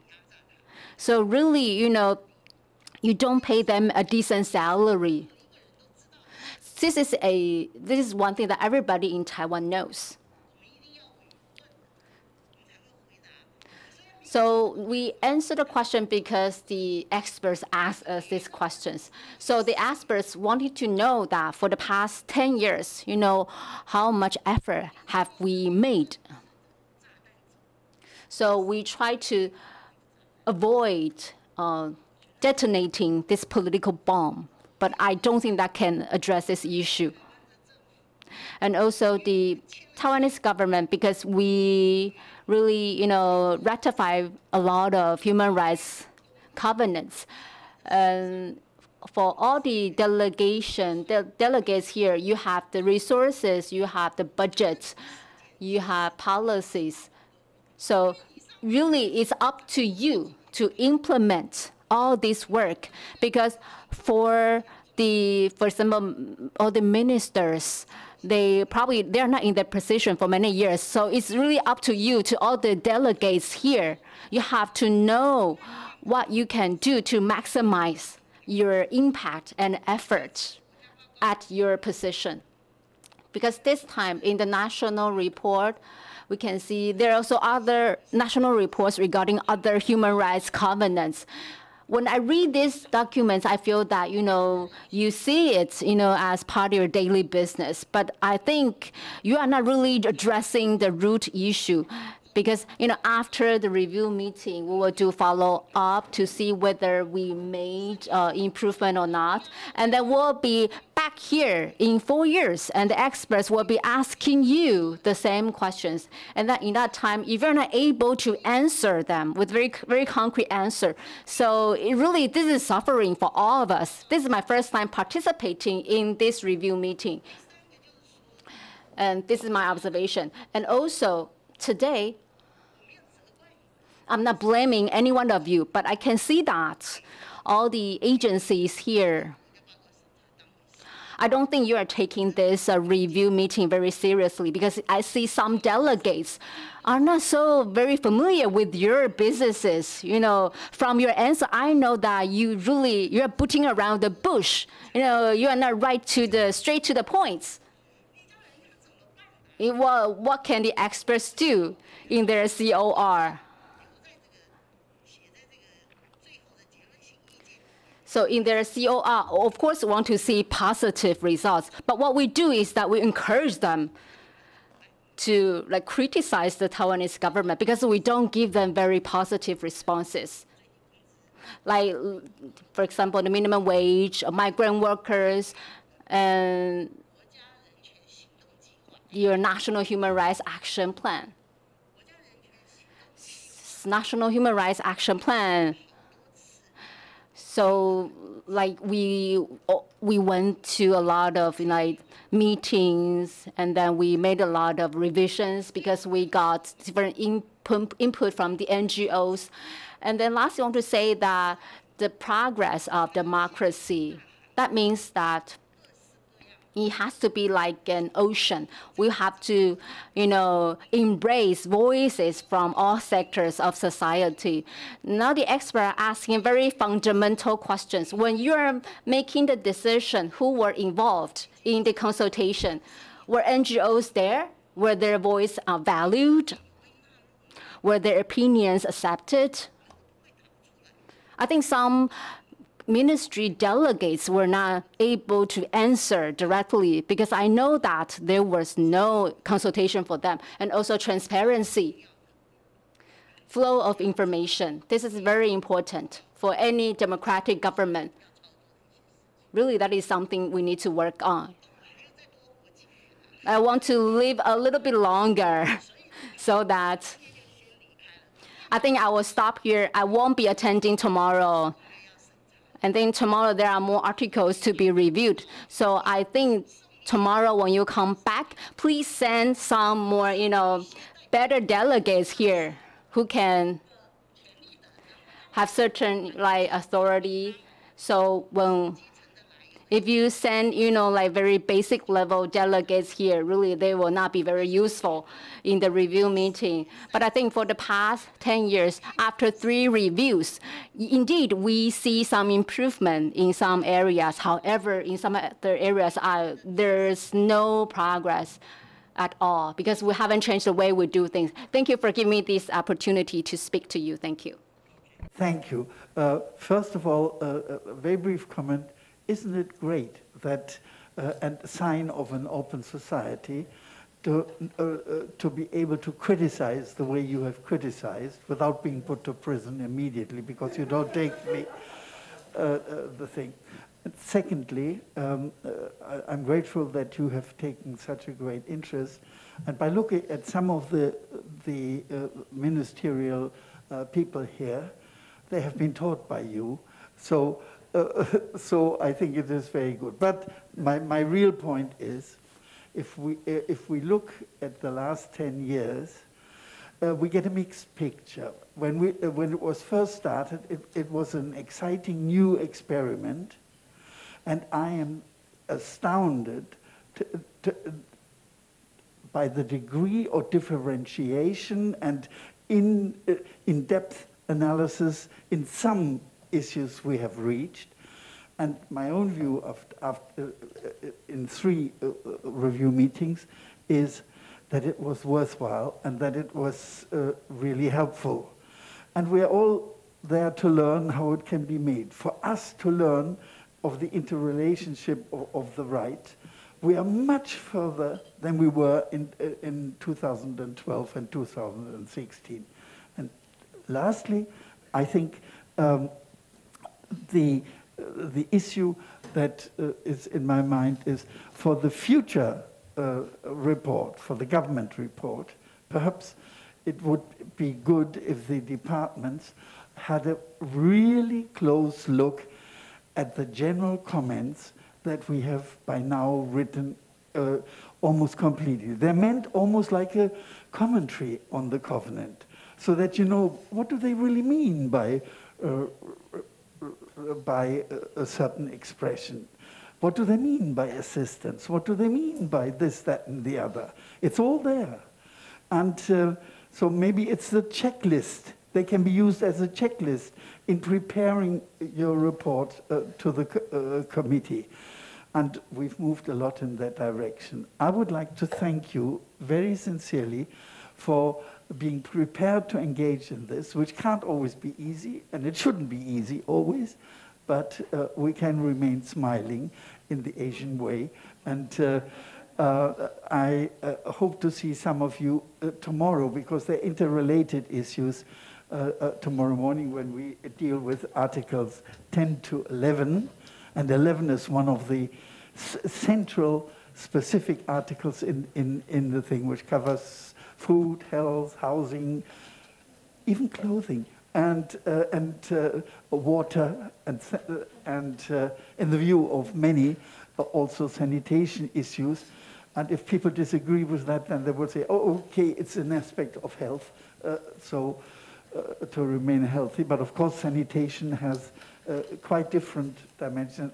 We go into that tomorrow, but above all, be prepared on the housing questions, which is really crucial. Housing, forced evictions, and the question of homeless, and the question of the informal economy, that will all come back, okay?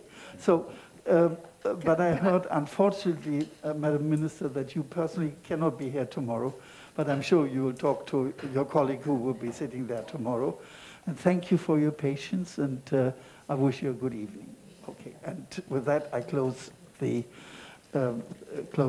session. Thank you. Can I say one word? Yes. Yeah?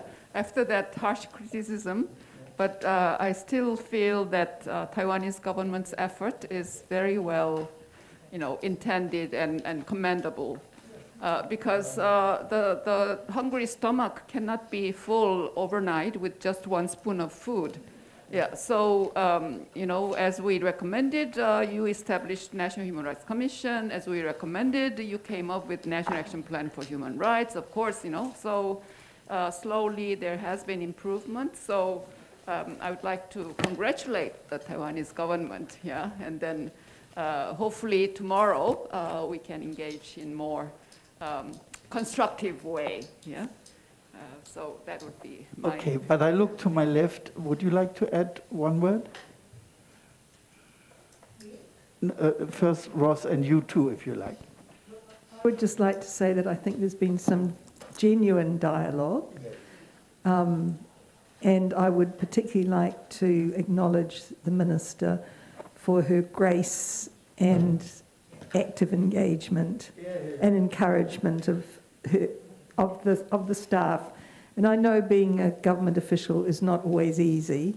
You have certain privileges, but you also have challenges because at the end of the day, you're constrained by what the executive yuan allows you to do and the funds it gives you to do them. But you also have a lot of power and influence because you are the ones who are there permanently. And you're the ones who give the advice. And if you can shape that advice to reflect the fundamental human rights principles and values and standards, you will make a real difference. So, kia ora koutou. Okay. Virginia, perhaps? Well, just to say the same things, congratulations, but I don't like to sound as though this is goodbye. This is just the beginning, and we still have many hours to go, but just the same, thank you so much for your very cooperative and very genuinely positive response to sometimes very harsh questions that we have to put, unfortunately, with just doing our jobs. But just the same, I think this has been a very productive session with you. So thank you very much for your efforts. Congratulations.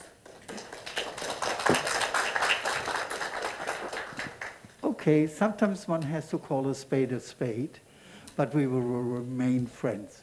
So with that, a good evening to you. 好，我们再一 Meeting is 次 closed. 再次谢谢委员以及我们所有。Thank you very much.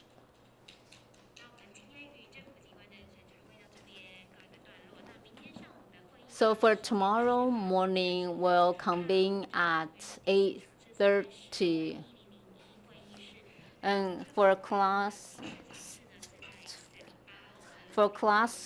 4 of ICESCR will be reconvened here. So please come back by 8:30 tomorrow. Thank you.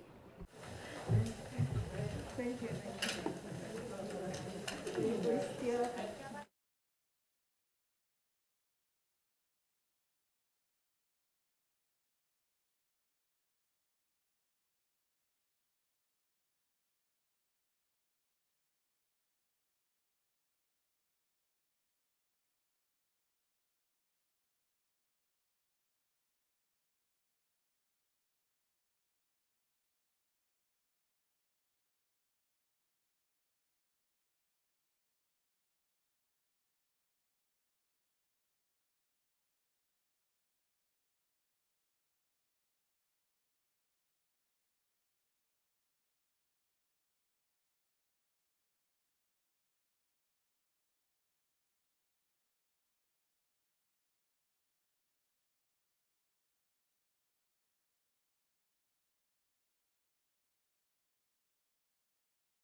那我们会议即将要在1分钟之后开始哦。那要 Our conference will begin in 1 minute, so please be seated.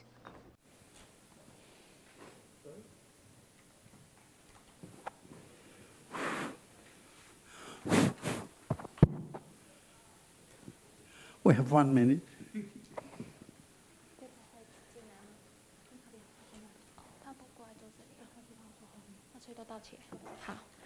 好，2位第3次国家。Now we are going to kick off Cluster 3. We're going to review the ICESCR Articles 6 to 9 and also concluding observations 31 to 35. If you are speaking on behalf of one group, you have 2 minutes. If you have 2 groups speaking together, you have 4 minutes. If you have 3 groups, then you can have 5 minutes. So we'll ring the bell once to remind you that you only have 1 minute left. And when the bell rings twice, it means that your time is up. And also, please be reminded to speak at a moderate pace to facilitate simultaneous interpretation. Thank you. Thank you for raising that point again, but I'm going to vary the rules slightly because there are only 5 speakers.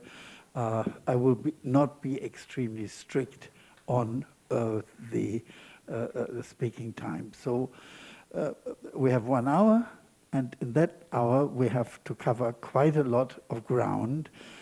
Perhaps we dealt with issues of Article 6 to 9 in the exchange with the government departments. Mostly the Ministry of Labour spoke, and some very detailed questions that were raised, and we will do the same now, that we begin with perhaps with a review of Article 6, then 7, then 8, then 9, just like it is in the Covenant, okay?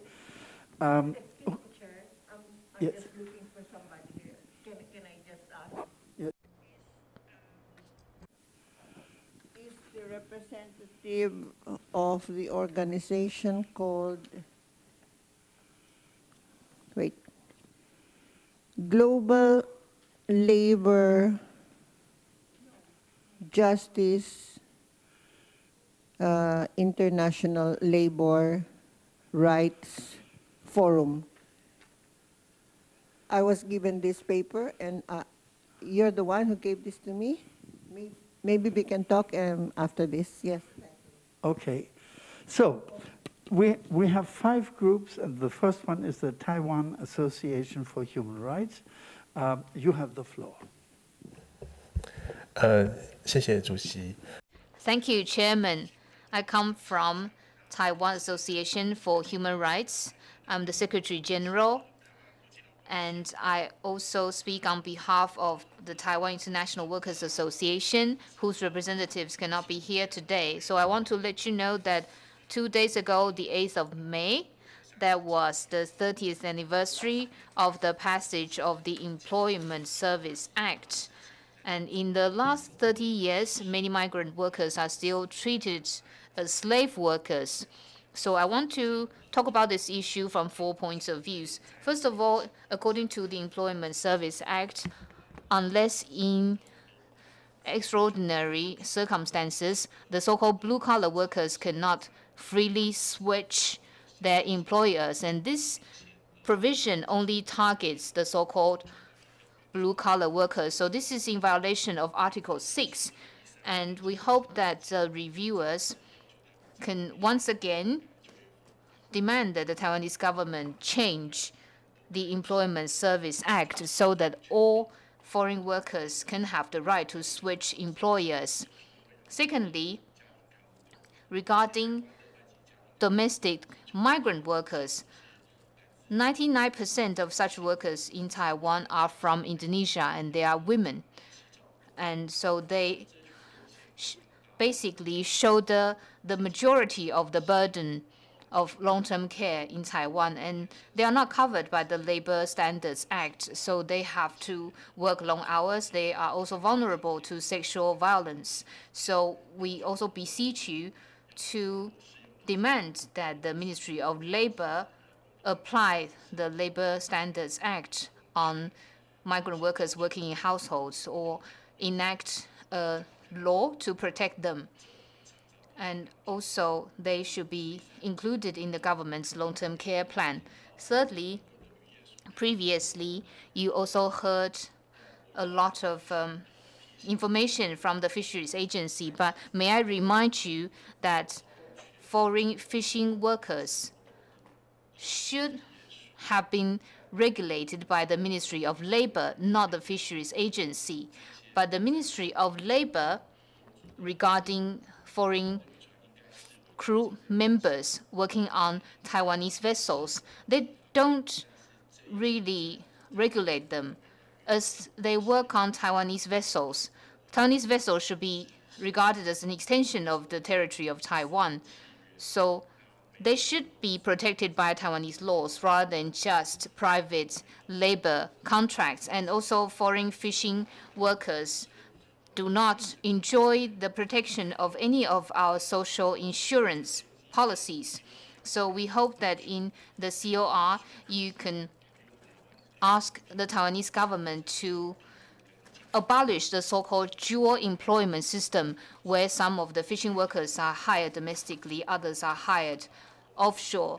And we also want the ILO C-188 to be domesticated. And during the COVID-19 pandemic, many migrant workers are being discriminated against. For example, in Miaoli County, during the pandemic, migrant workers were not allowed to leave their dormitories. So we want the Taiwanese government to take inventory of any of these abuses during the pandemic, and people who abuse rules should be penalized. Thank you.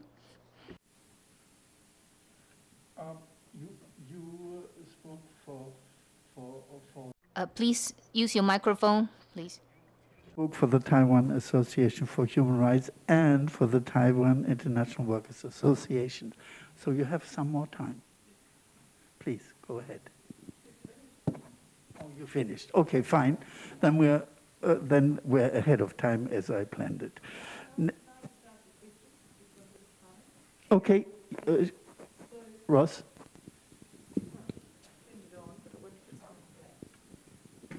If the green. My question was, you're advocating that it shouldn't be the Fisheries Agency, but the Department of Labor that should regulate what happens on Taiwanese flagged ships. I just wondered if you could elaborate on that a bit more. And also I wondered, have you seen the, I'll call it a draft, the draft action plan for fisheries, for foreign fishers, that has been produced by the Fisheries Agency, but not yet adopted by the Executive Yuan. So I wondered what you thought of that, because it seems to have some positives in it, compared to the current, absence of any real protection. Okay, would you on that? Thank you. 现在回复吗？ Can I respond now?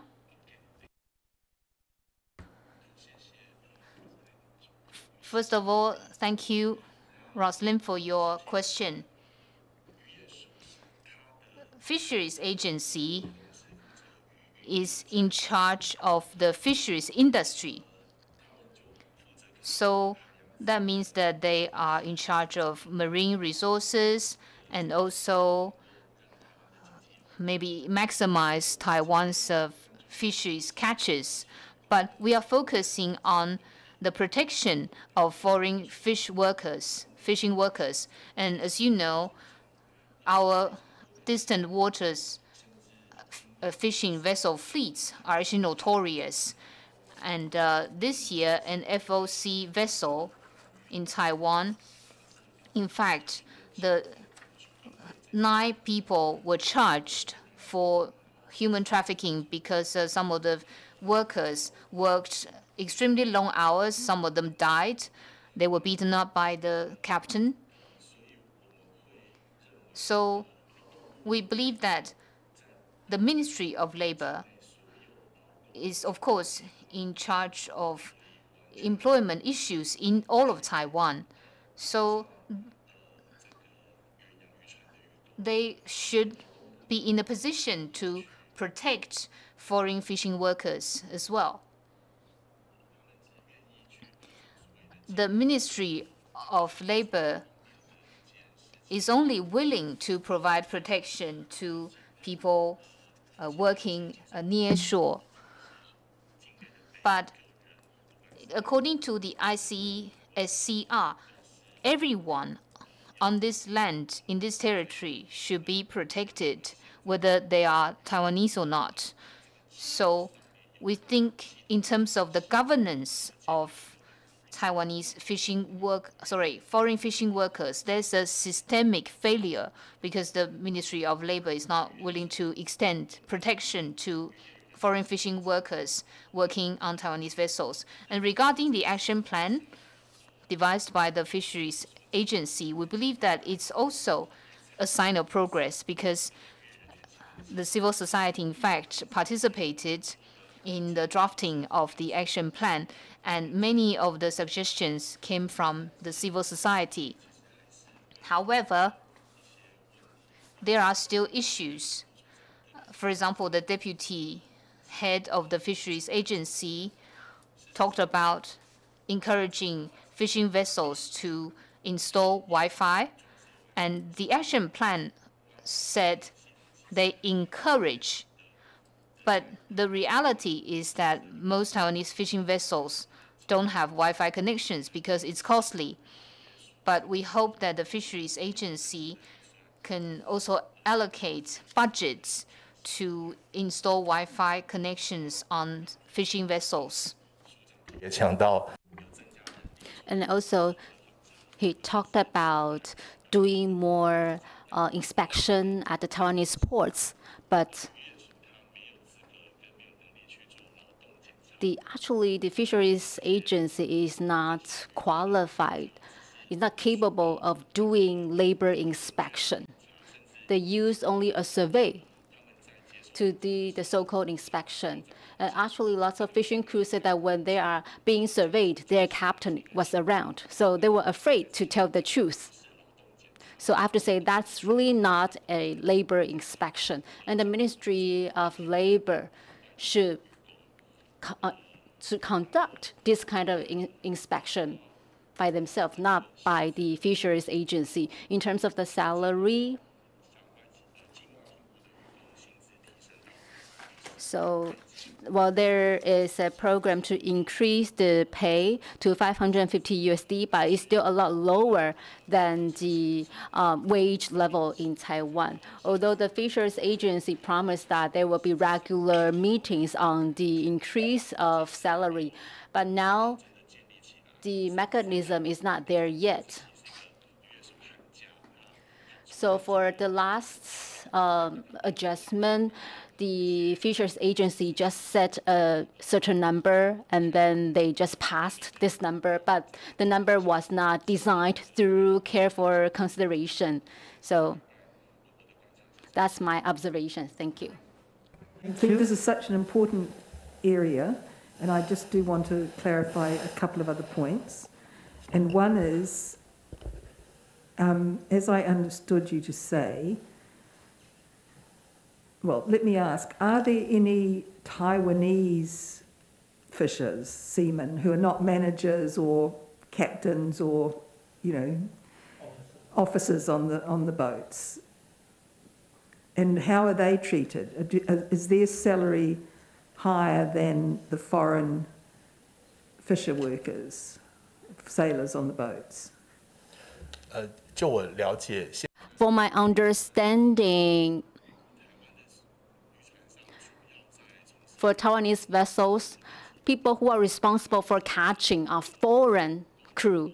And for Taiwanese workers, they are the management level. They are either the captain, official on the vessel. So they don't do catching work by themselves. They're the management level. That's my understanding. Just ask another question. So my understanding from an experience that we had in New Zealand is that the laws of the ocean or the open sea, or Abby probably knows the official title of them, but the laws that apply beyond your 250-kilometre economic zone, really, internationally, it's very, very difficult to require anything beyond the economic zone. Could I just add one footnote to what Yes. you've just said? The Law of the Sea Convention Law of of the Sea, 1982, which most states in the world have ratified, and there's a special court in Hamburg, in Germany, the Law of the Sea Tribunal, that works on it. But also the International Court of Justice is dealing with issues like this. The difficulty, as you indicated, is that article, I don't know the article, it doesn't matter, but the Law of the Sea Convention creates the common heritage of humankind, or mankind as it used to be called, common heritage, the Chom principle, and knowing that there is an ever smaller area of the seas which are still without ownership or right of appropriation or right of regulation for an individual country. But the exclusive economic zone to which you just referred, beyond the contiguous zone immediately before the land, is quite regulated, and at some stage these fishing boats have to come to land to replenish and things like that, and that's where you can grab them. And it is an international convention which is binding on most states, and there's a lot of customary international law dealing with it. So it's not without regulation, but it's really quite difficult, and therefore people try to evade it. You saw what happened in the Evergrande incident in the Suez Canal when it was blocked, and the foreign workers on the ships were stuck for 2 months and couldn't get home at all, and their salaried positions, it was just considered an act of God or something, but something needs to be done. There is the Law of the Sea Tribunal, and there are the rules and regulations of the IMCO, the World Organization of Waterways and Sea in Geneva that deals with it. But they increasingly work together with the committees on economic, social, and cultural rights, and the ICCPR as well, and the Migrant Workers Convention, and also CEDAW and the Children Convention, because one has realized that now is the time that something has to be done. But it is moving fast, but we haven't got very many binding rules, unfortunately. I could tell you this because I'm a director of an institute of inland waterways and transportation and navigation problems. And we've come across this a number of times. As soon as you're in the open seas, a lot of problems, and how to get the country, the flag country, to accept obligations under conventions with there are very many bilateral and multilateral treaties of friendship, commerce, and navigation, and under which you can get hold of them. So when you, as an NGO, are working on this crucial issue, it would be good to have a look at the law of the sea literatures and chapters in the textbooks, and you find a lot on it. Okay. But what you raised, the key question, was on the question of slave work, which it in effect is. And there, it is good if you could substantiate your arguments and give reasons why you consider this to be slave work. Okay? Sir, I'd like to intervene by answering first of Rosalind's questions. Okay, go ahead. Excuse me, before we do that, can I just go back to this first issue that is being, I just want to know the source of the data that you have given to us. Is that your data? This is a first-hand information. Have you been on these vessels that we're talking about?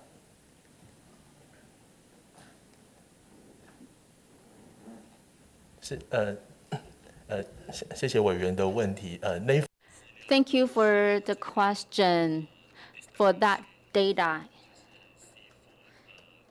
it's from SWG and Taiwan Association for Human Rights is also a member of SWG. And we want to use data to persuade the U.S. for their TIP report every year.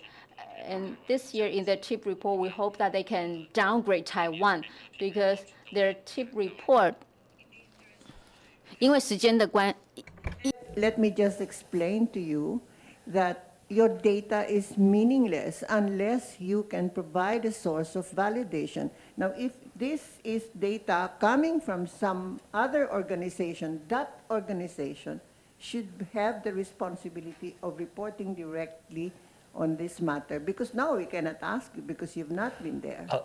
这份报告是 That report was made by SWG and also the Taiwan International Workers Association, also an association in Taoyuan. So the report, you can see on this report, it is a joint report. So for example, the vessel Da Wang.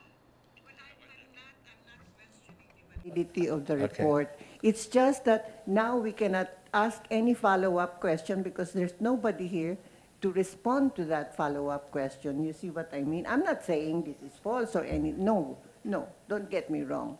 But it's very important that when you submit data like this, then we are able to ask you and you are able to respond to the data that is contained. Okay? Okay. Thank you very much, Virginia.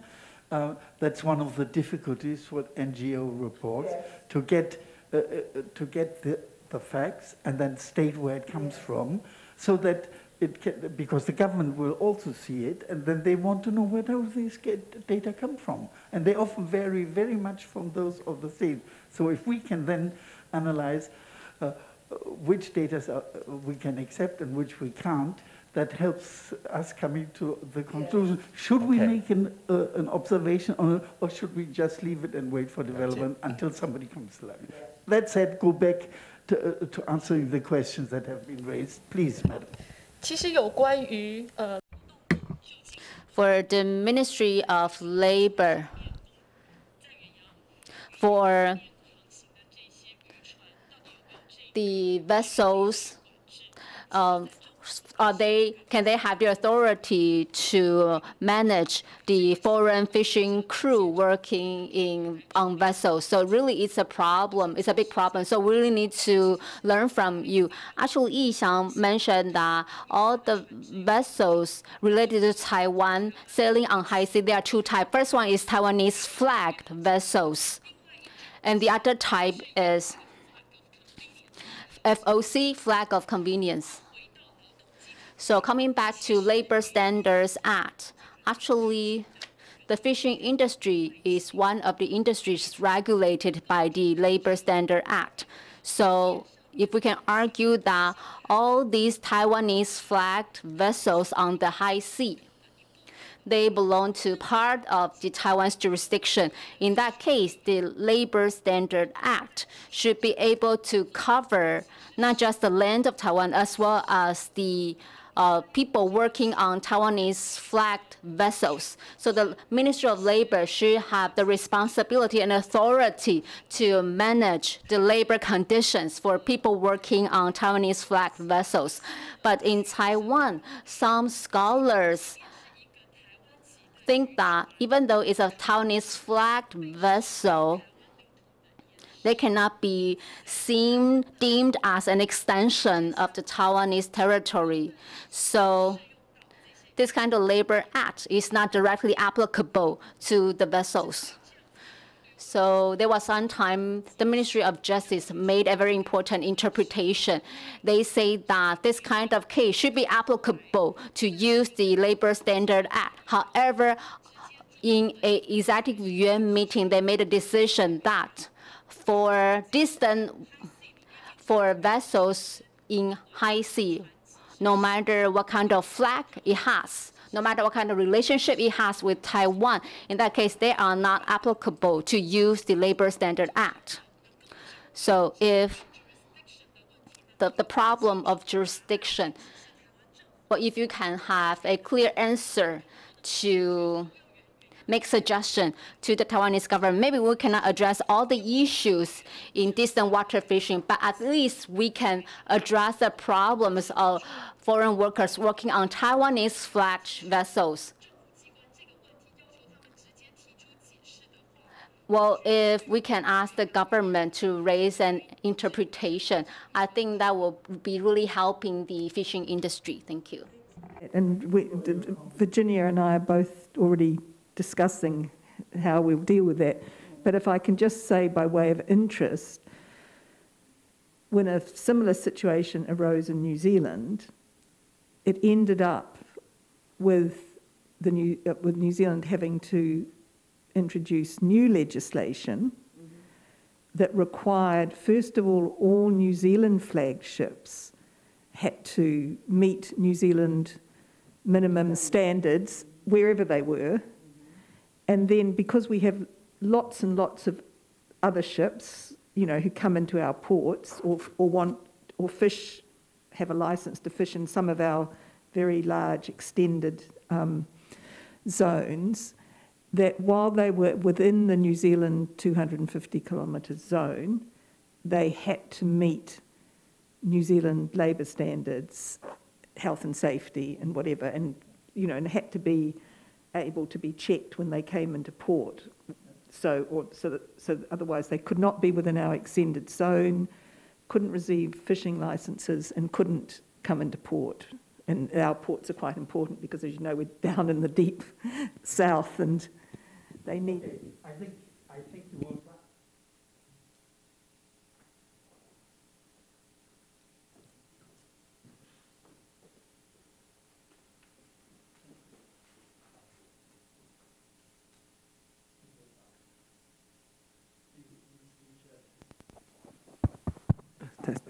Thank you.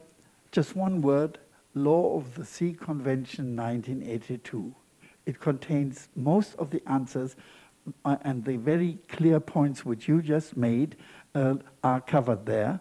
And if it's not covered, there are many Law of the Sea Tribunal decisions by now dealing with this kind of problem. I have them here.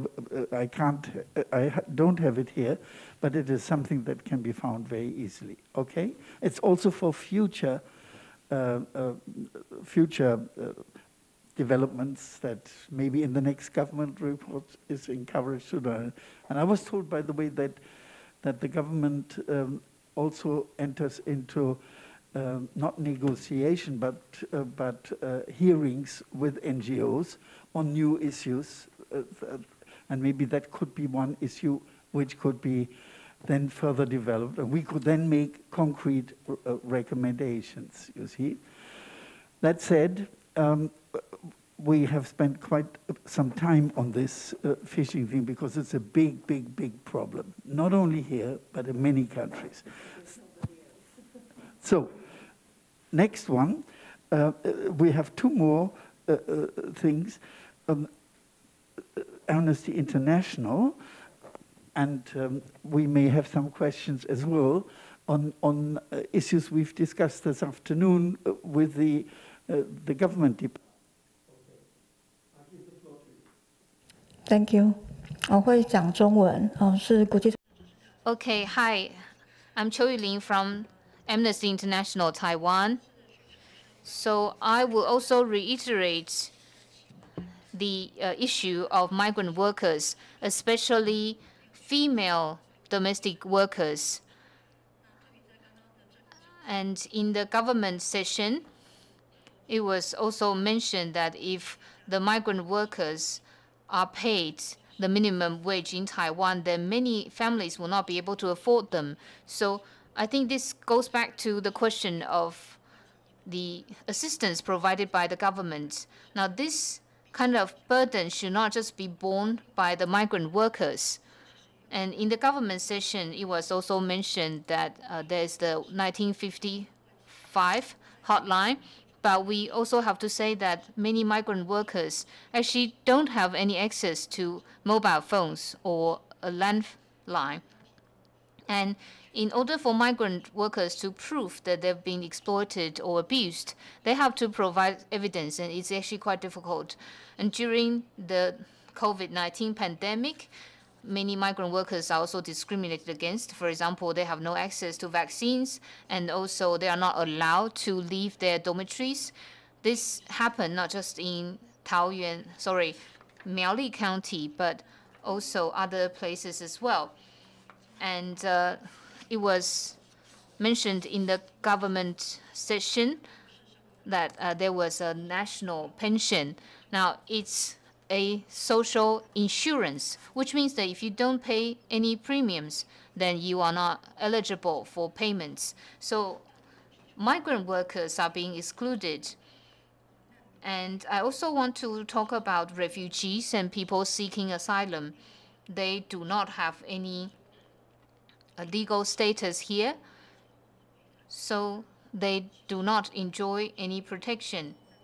And it's very difficult for them to be able to live in Taiwan in dignity, as they are not eligible for any assistance. And according to the Employment Service Act, according to Article 51, refugees should be able to work, but we don't yet have a refugee act. So for people who come here to seek asylum, for example, people coming from Hong Kong, they are not able to use Article 51 of the Employment Service Act. We also think that migrant workers working in households should have the basic rights, not just the wage level, but also they should be able to get days off. And for fishing workers, there should also be more effective investigation mechanism, and vaccines should also be provided to refugees and migrant workers who do not have any legal status. And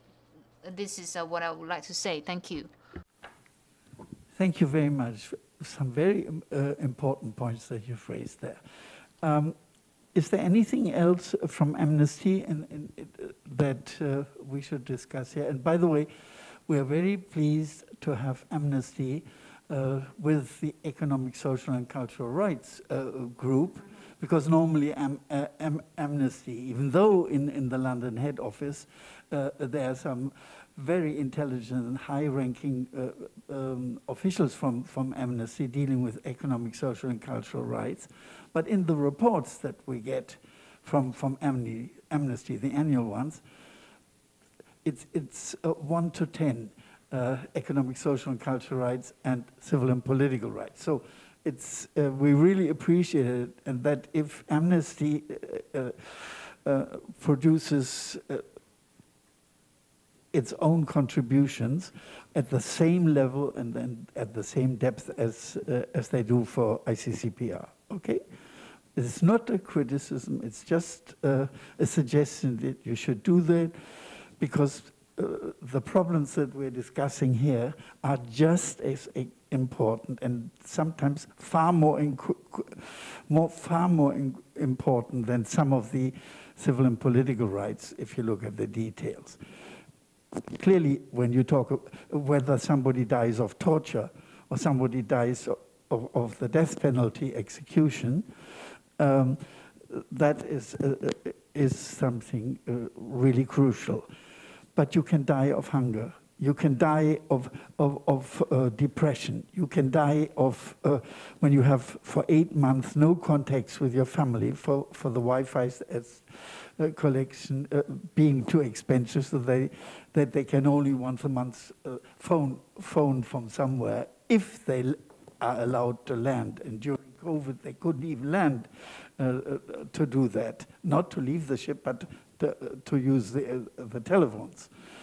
So the equal treatment of rights, I keep having to stress that should the NGO community has a very, very crucial obligation, and here the word responsibility is correct, to remind us and the government departments that what they must do. Thank you. So, would you like to add a little more of what you said, or can I go on to Covenant Watch?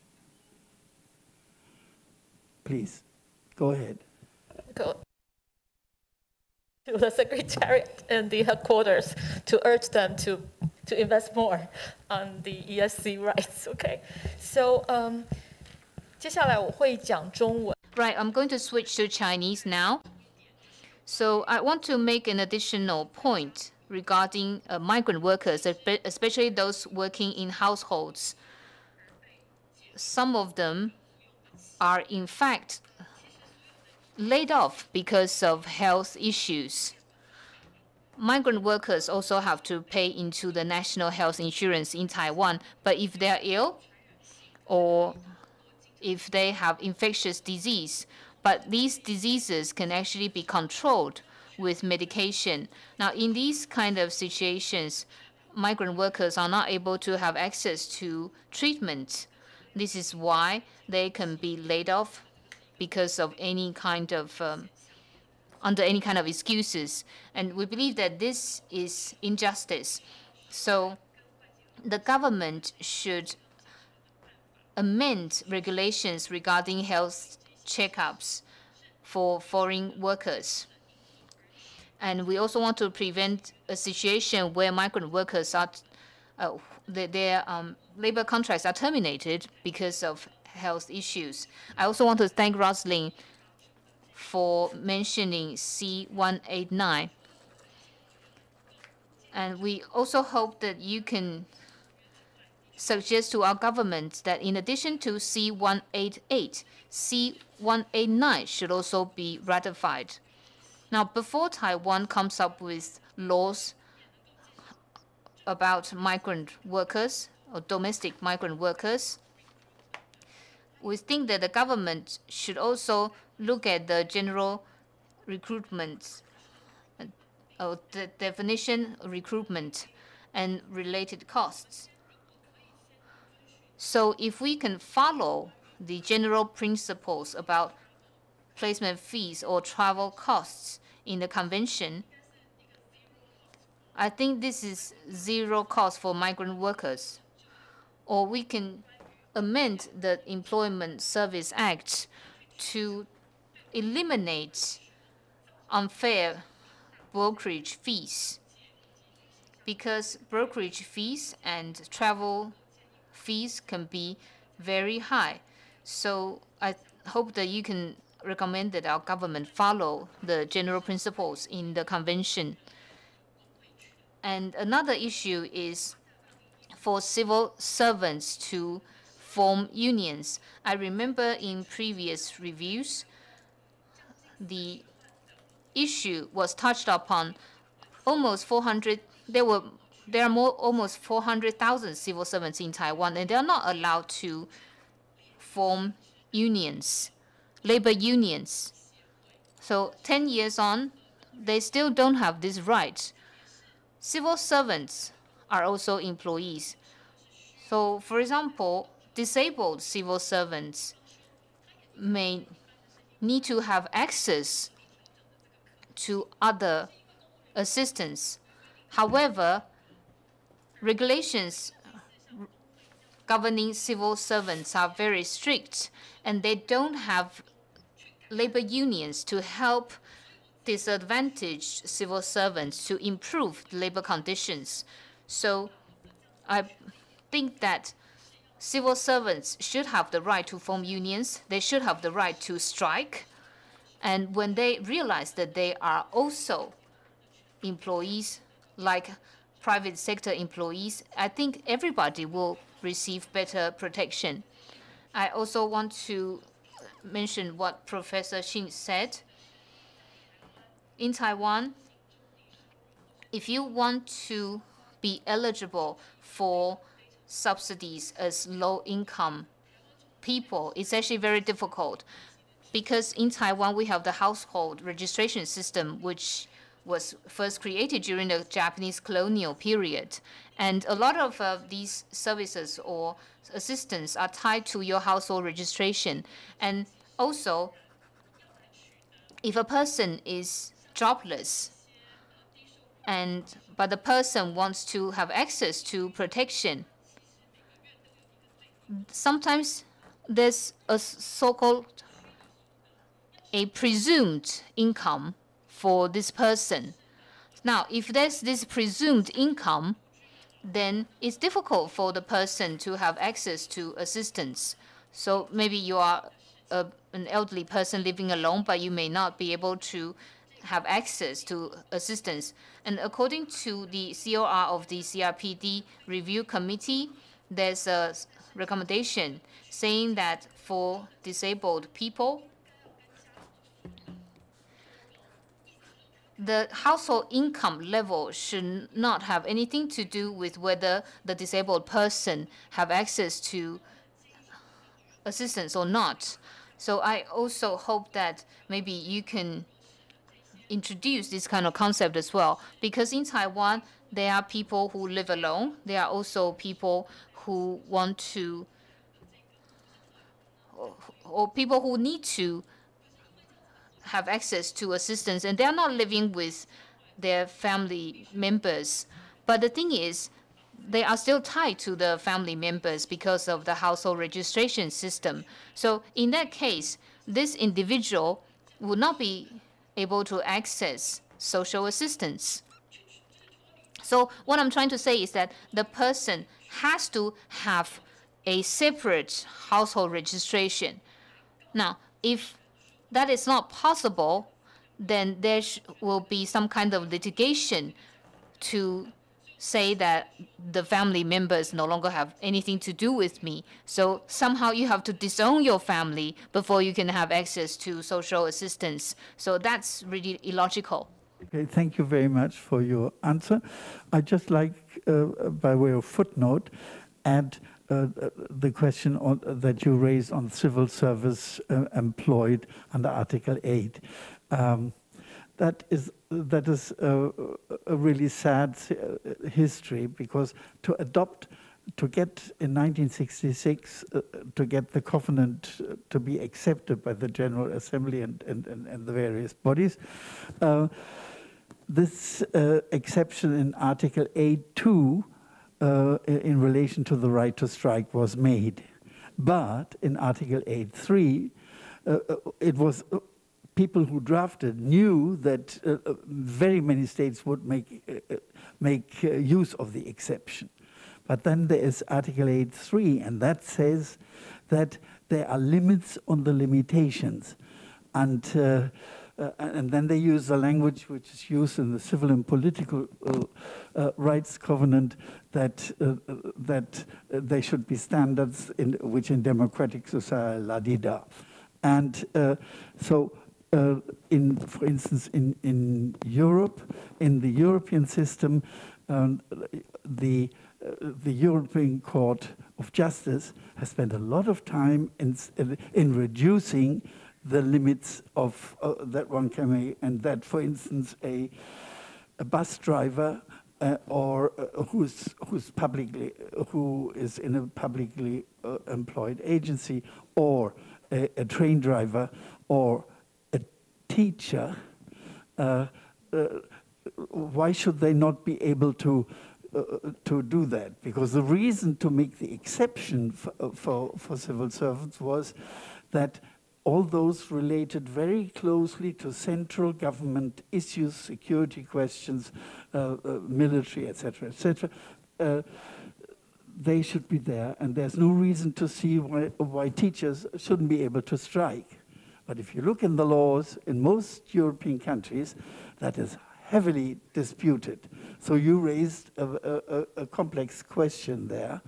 And the committee so far has not come up with a general comment on Article 8. They must do so soon, and I'm sure they're working on it. Maybe Jesus, who is the vice president now of one of the vice presidents of the committee, maybe she could say one word or two on that.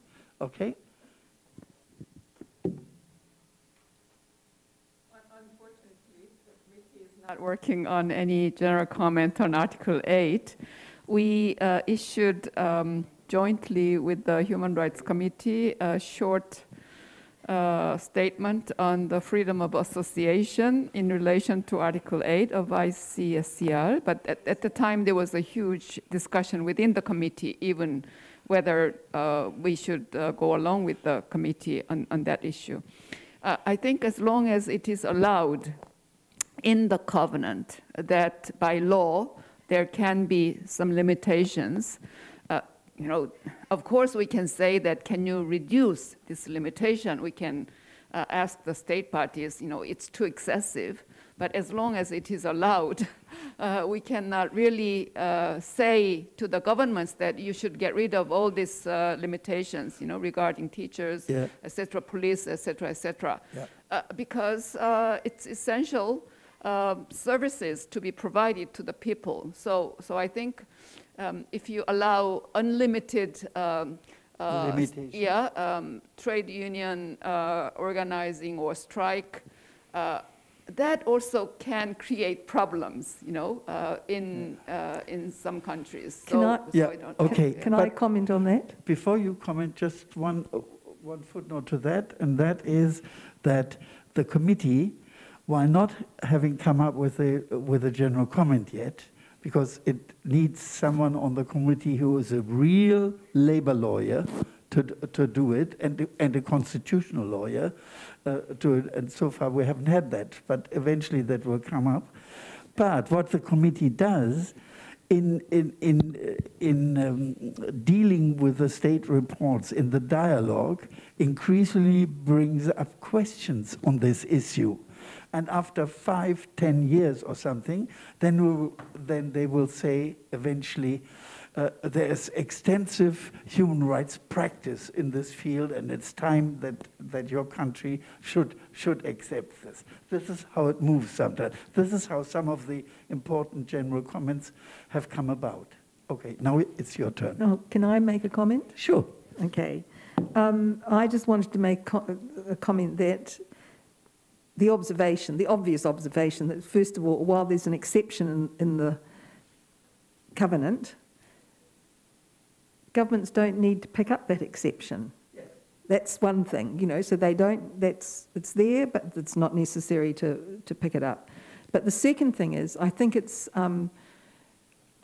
sort of problematic to equate the right to unionize with the right to strike. I think those are two different things. And I think that while, of course, you know, I personally, you know, believe, along with, you know, the ILO fundamental conventions, that you should have the right to strike, I think that there are huge benefits from being able to unionize, even if there's limits on your ability to take direct action in the form of strikes, because there's all sorts of other things you can do. And the collective power that comes from joining together and then having the resources to be able to analyze, campaign, you know, put out reports and policies about what should happen. You know, if you're teachers, being able to talk to parents about what would be better policy and approaches for their children, what would make teachers happier.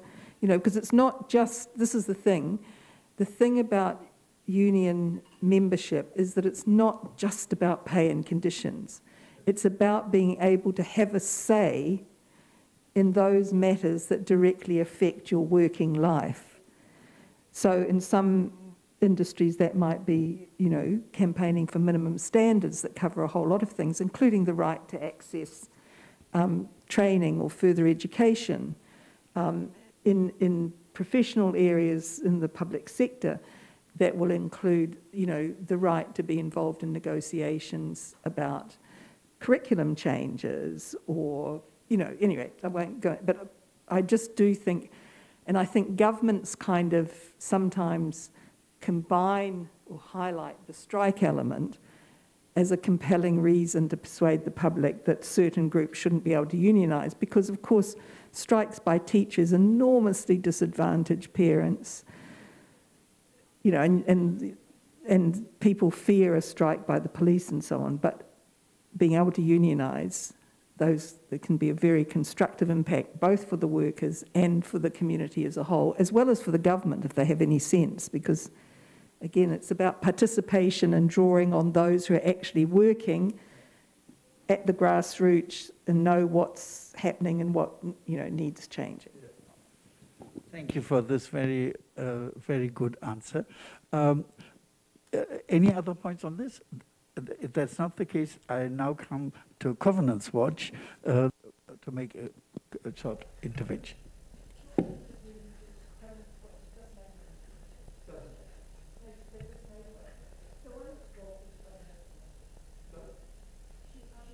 Well, you need to use the mic, please.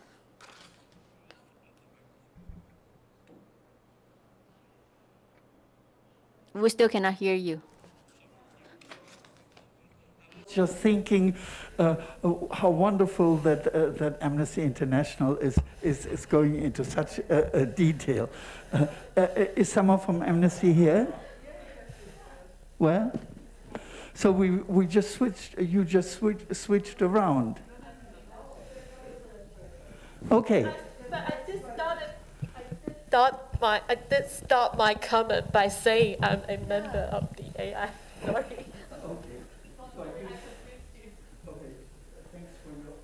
Thanks for your answer. Could you then, on my list, it's Covenant Watch now.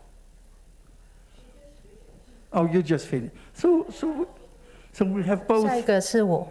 Okay, fine. The next one is me. 这边 here.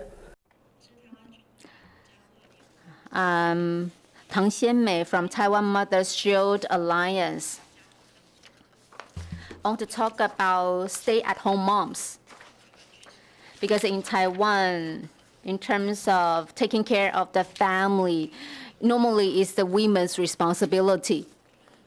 Although Taiwan is a very small country, but there's a big gap between urban and rural areas. So for stay-at-home moms, I think in the cities and in the country, I think the stay-at-home moms face very different situations. So I think in terms of, we talked about domestic worker in the previous session, but I think for stay-at-home moms are actually inferior to these domestic workers because we perform a lot of work at home, but we are not paid. So I think for household, work, we should be included in the calculation of the employment labor participation ratio. So I think now the government's providing subsidies to daycare or kindergartens. I think the government should provide subsidies to stay-at-home moms. For remote areas, women in remote areas, well, I can see some, there are some foreign spouse who come to Taiwan through marriage. So when they arrive in Taiwan, they take care of the young as well as the elderly. So they perform a lot of work. So I think in urban and rural areas, well, I think there's a big disparity between men and women.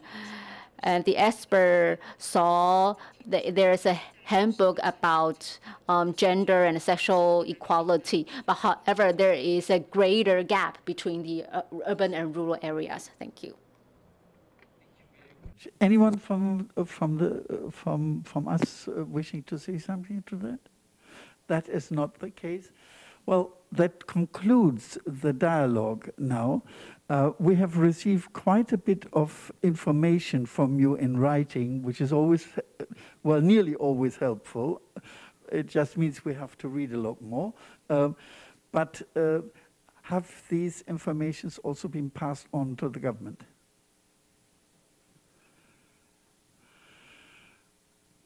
They have been passed on? Could someone answer that? Because that is the normal procedure to have equalities of arms in relation to ESC rights. Well, if not, then in future you should do that. If you want to say something and you wish not to be identified sort of almost anonymously, then you should have ask for private information to be given to the members for us to decide then whether we want to take it up or not, okay? But generally, it's the equality of treatment that rules it. Otherwise, the government could criticize us that we listen to important things which might even flow into our concluding observations, of which they had no knowledge. You see, this is, I'm sure it's unintended on your part, but always remember that when you do that. If you pass something, give one copy to someone from the government, okay? Yes? Can I just briefly respond to the last speaker, Taiwan Mother Shield Alliance? Yeah.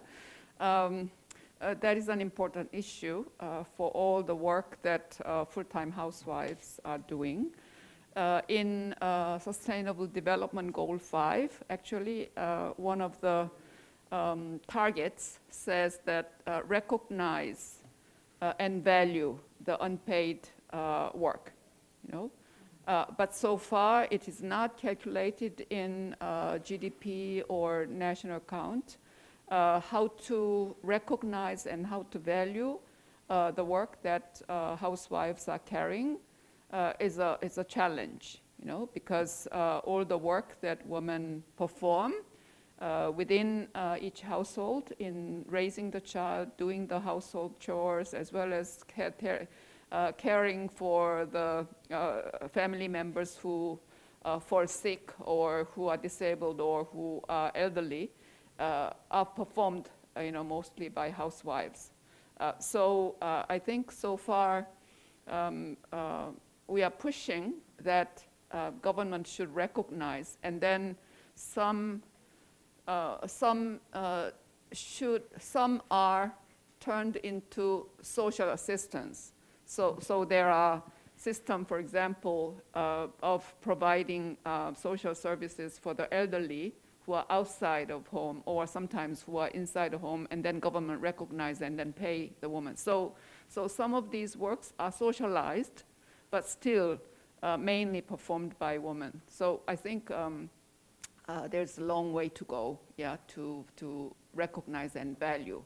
And the UN Commission on the Status of Women has been raising this issue of unpaid care work done by women. Or if it is paid, it is very low paid, you know, if it's done outside of home. So that's a long way to go. That's all I can say, but yeah.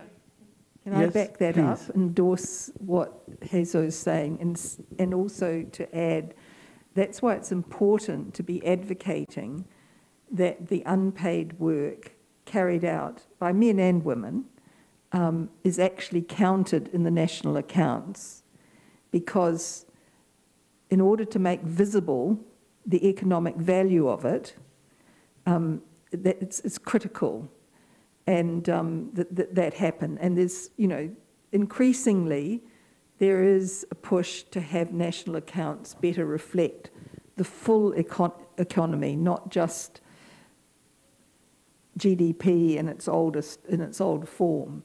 So I would urge you, whatever process is used here, to to be advocating for that unpaid, particularly the unpaid caring work. I think that's the critical one, because that creates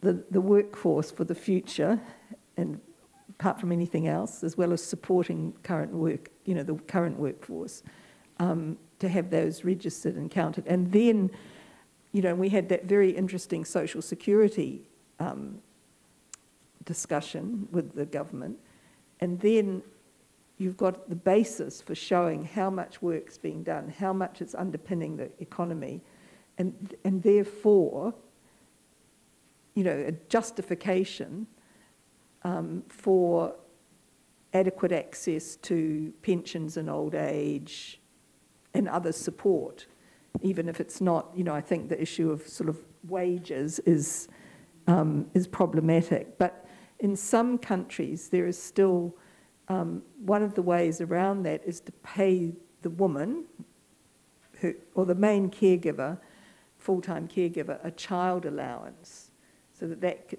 which is, again, not as much as a sort of a wage or whatever, but is a contribution that goes directly to the woman, so that's money that she can use. So I think there's a variety of things emerging, and I think it is critical in terms of the genuine equality for women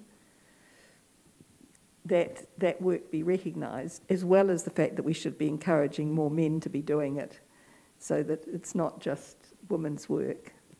Okay, so thank you for raising the issues. Yes, very much so, and I second that. And as far as men increasingly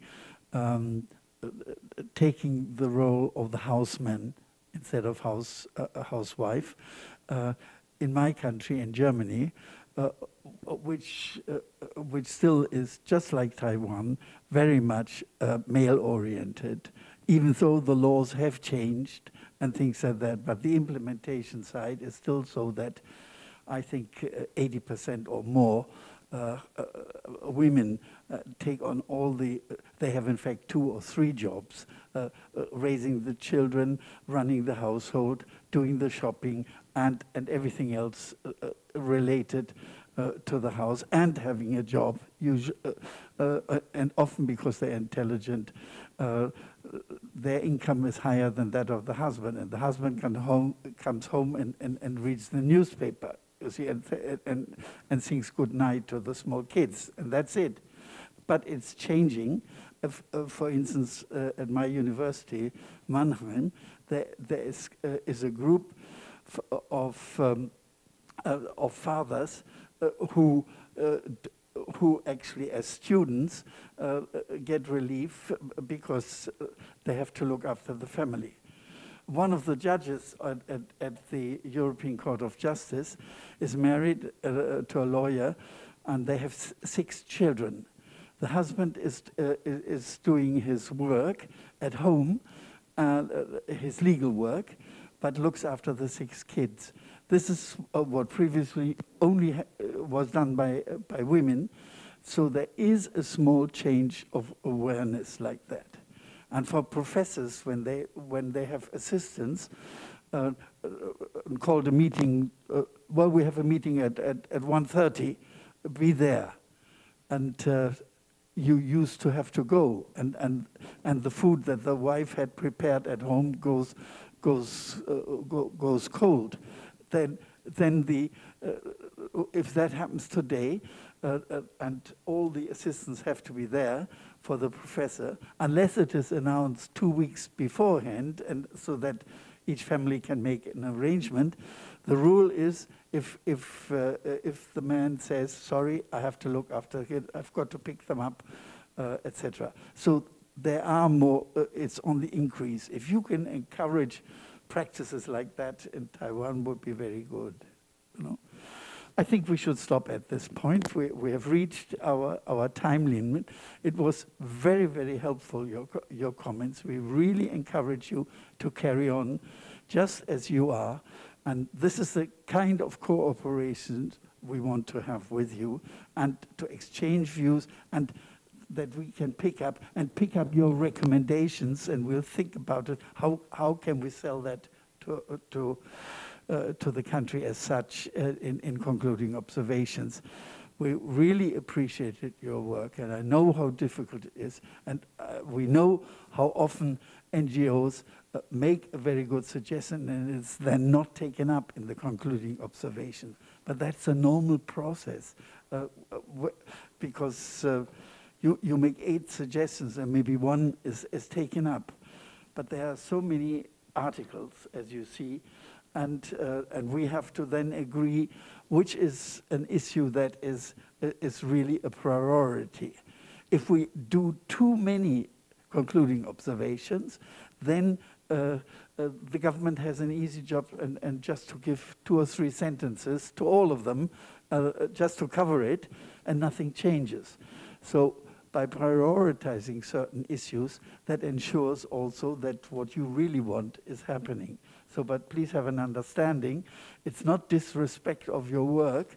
It's very, very good because you are addressing us, but you're also addressing the people on the ground and awareness raising in public, etc., etc., etc. Thank you very, very much. I call it a day and wish you a very good evening, and I hope to see some of you tomorrow. So with that, I close the meeting. 好，我们再次谢谢委员以及。Once again, I want to thank the review committee. This concludes today's session. Thank you very much. Our meeting tomorrow will open at 8:30. So once again, if you want to attend the ICESCR, we will be convening in this room. If you want to attend the ICCPR meeting, please go to the 10th floor. Thank you. See you tomorrow.